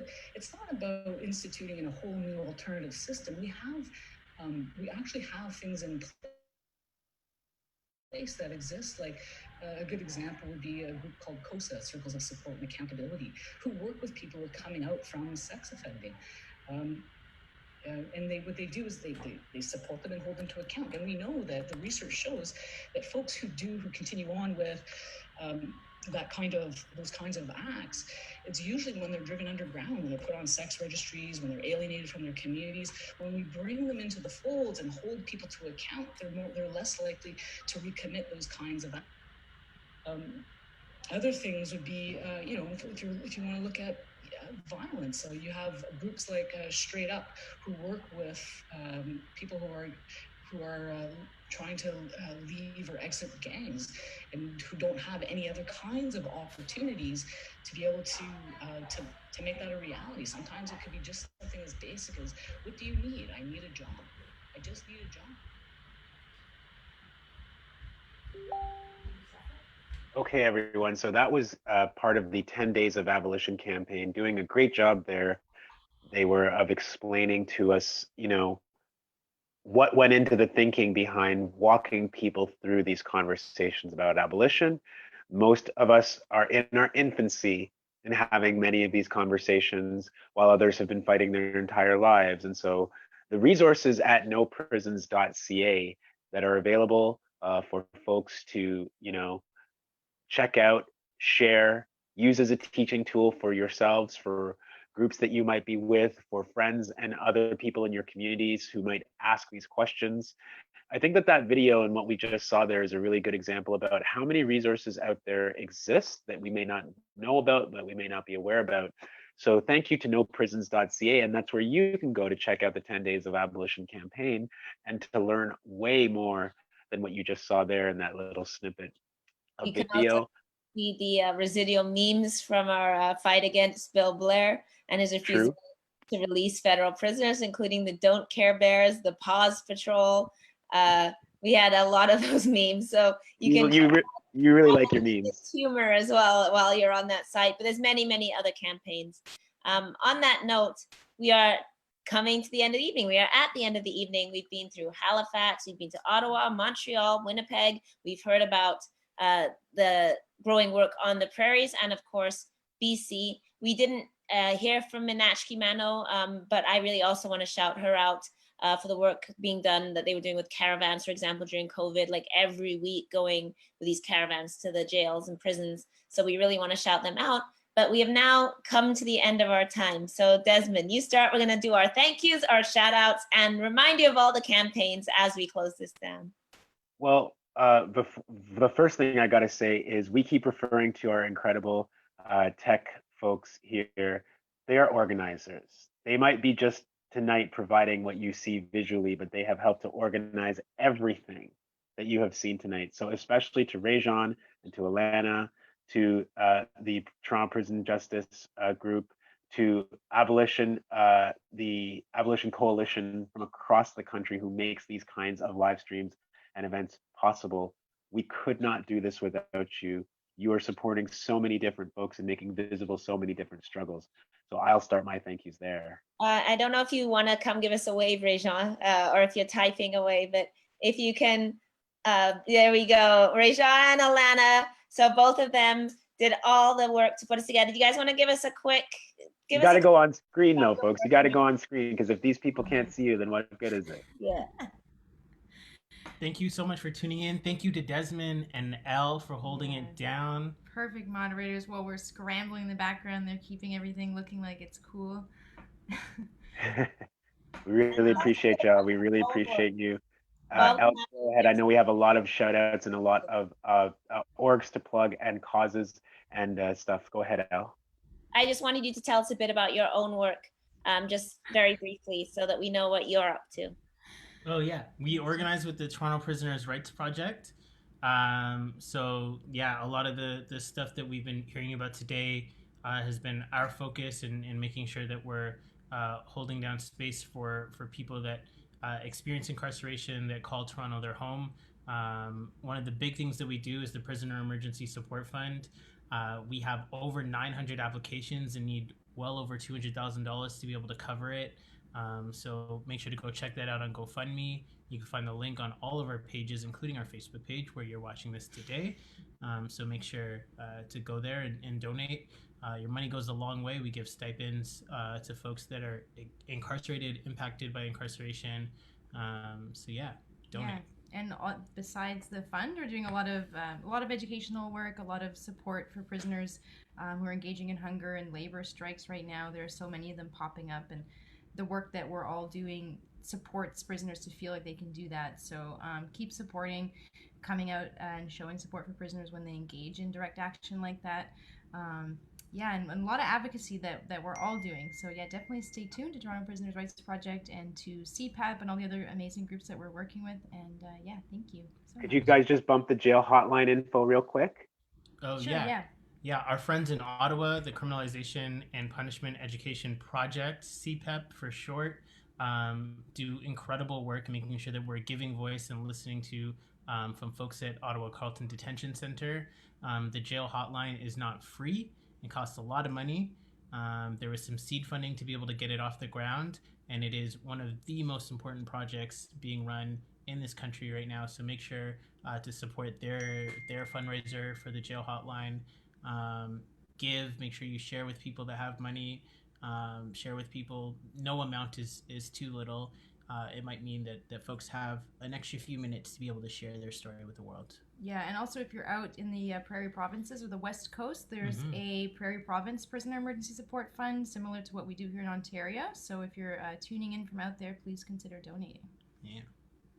Thank you. And Love thank you you both so much. gathering all the footage today, the scramble to cut from place to place. We've never done this before and it would have happened without you. So thank you so much. I also want to shout out everybody doing work across this country, much of which is unseen.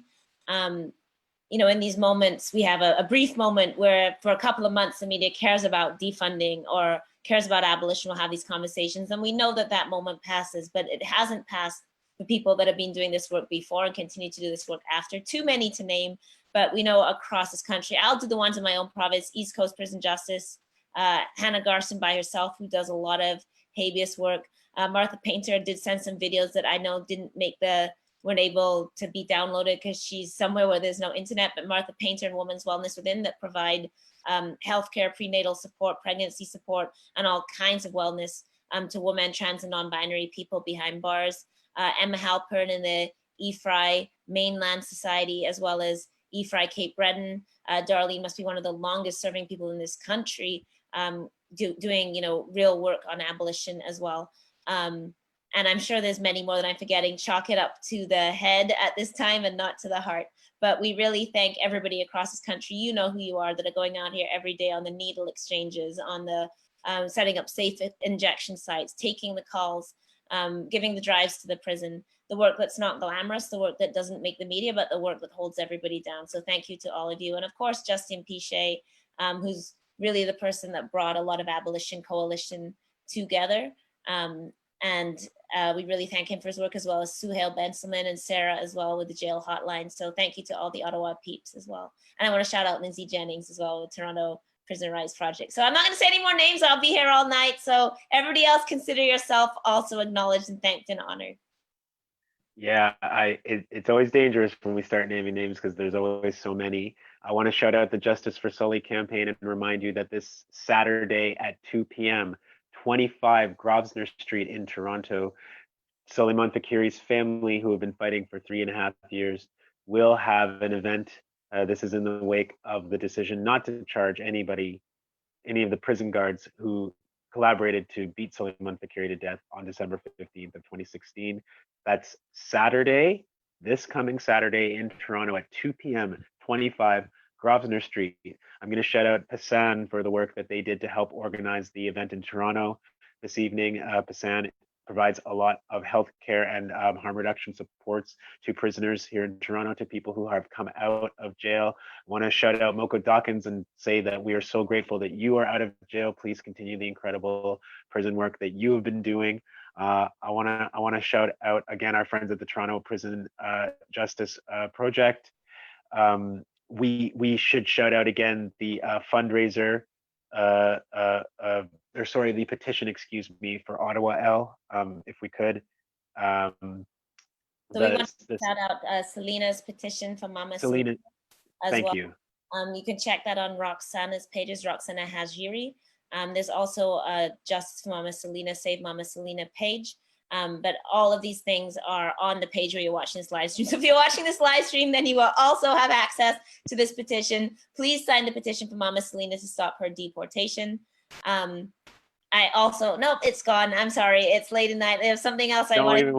Don't even worry about it. I think, we've got one more tick of the clock till 10 p.m. and I think it is in fact 10 now. So I think I just want to end by expressing my own gratitude. Shout out Randy Riley. Randy Riley shirt. If you email theblackpowerhour@gmail.com, that's theblackpowerhour@gmail.com, I will send you a shirt.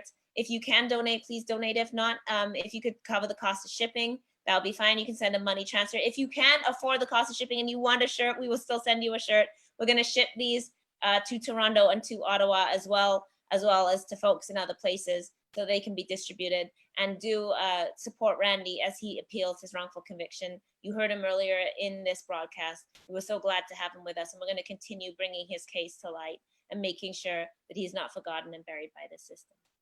100%. And so, I want to take away from this evening the commentary about people who had to suffer just to change conditions in segregation, just to change working conditions that were horrific and still are, but to make them a little bit more livable than they were before. And people who have been incarcerated, honoring that struggle and teaching us today on Prisoners' Justice Day about that education of one another and about that education of the general public, so that we understand what this fight is really about. For all the people today who shared their stories with us, who had the courage to talk about their own personal experiences, whether they're incarcerated now or have been, we honor you. We say thank you. We are here with you continuing this work, and you have really done a lot today to teach, to inspire, and to help continue to propel this movement forward.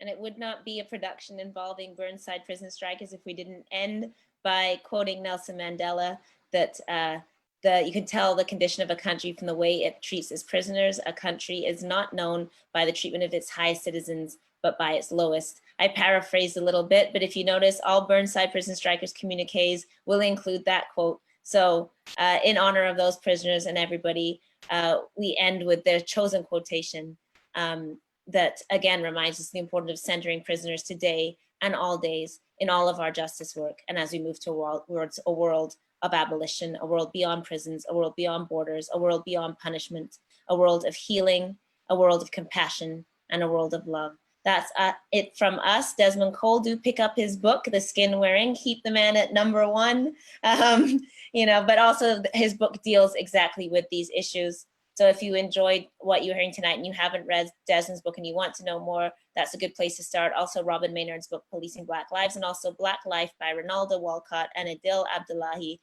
all books that you should have. Yes, we have it right here. And that's it from us. Thank you so much for joining us. Thank you to everyone that made the stream possible. And most of all, thank you to all the incarcerated comrades. And we out.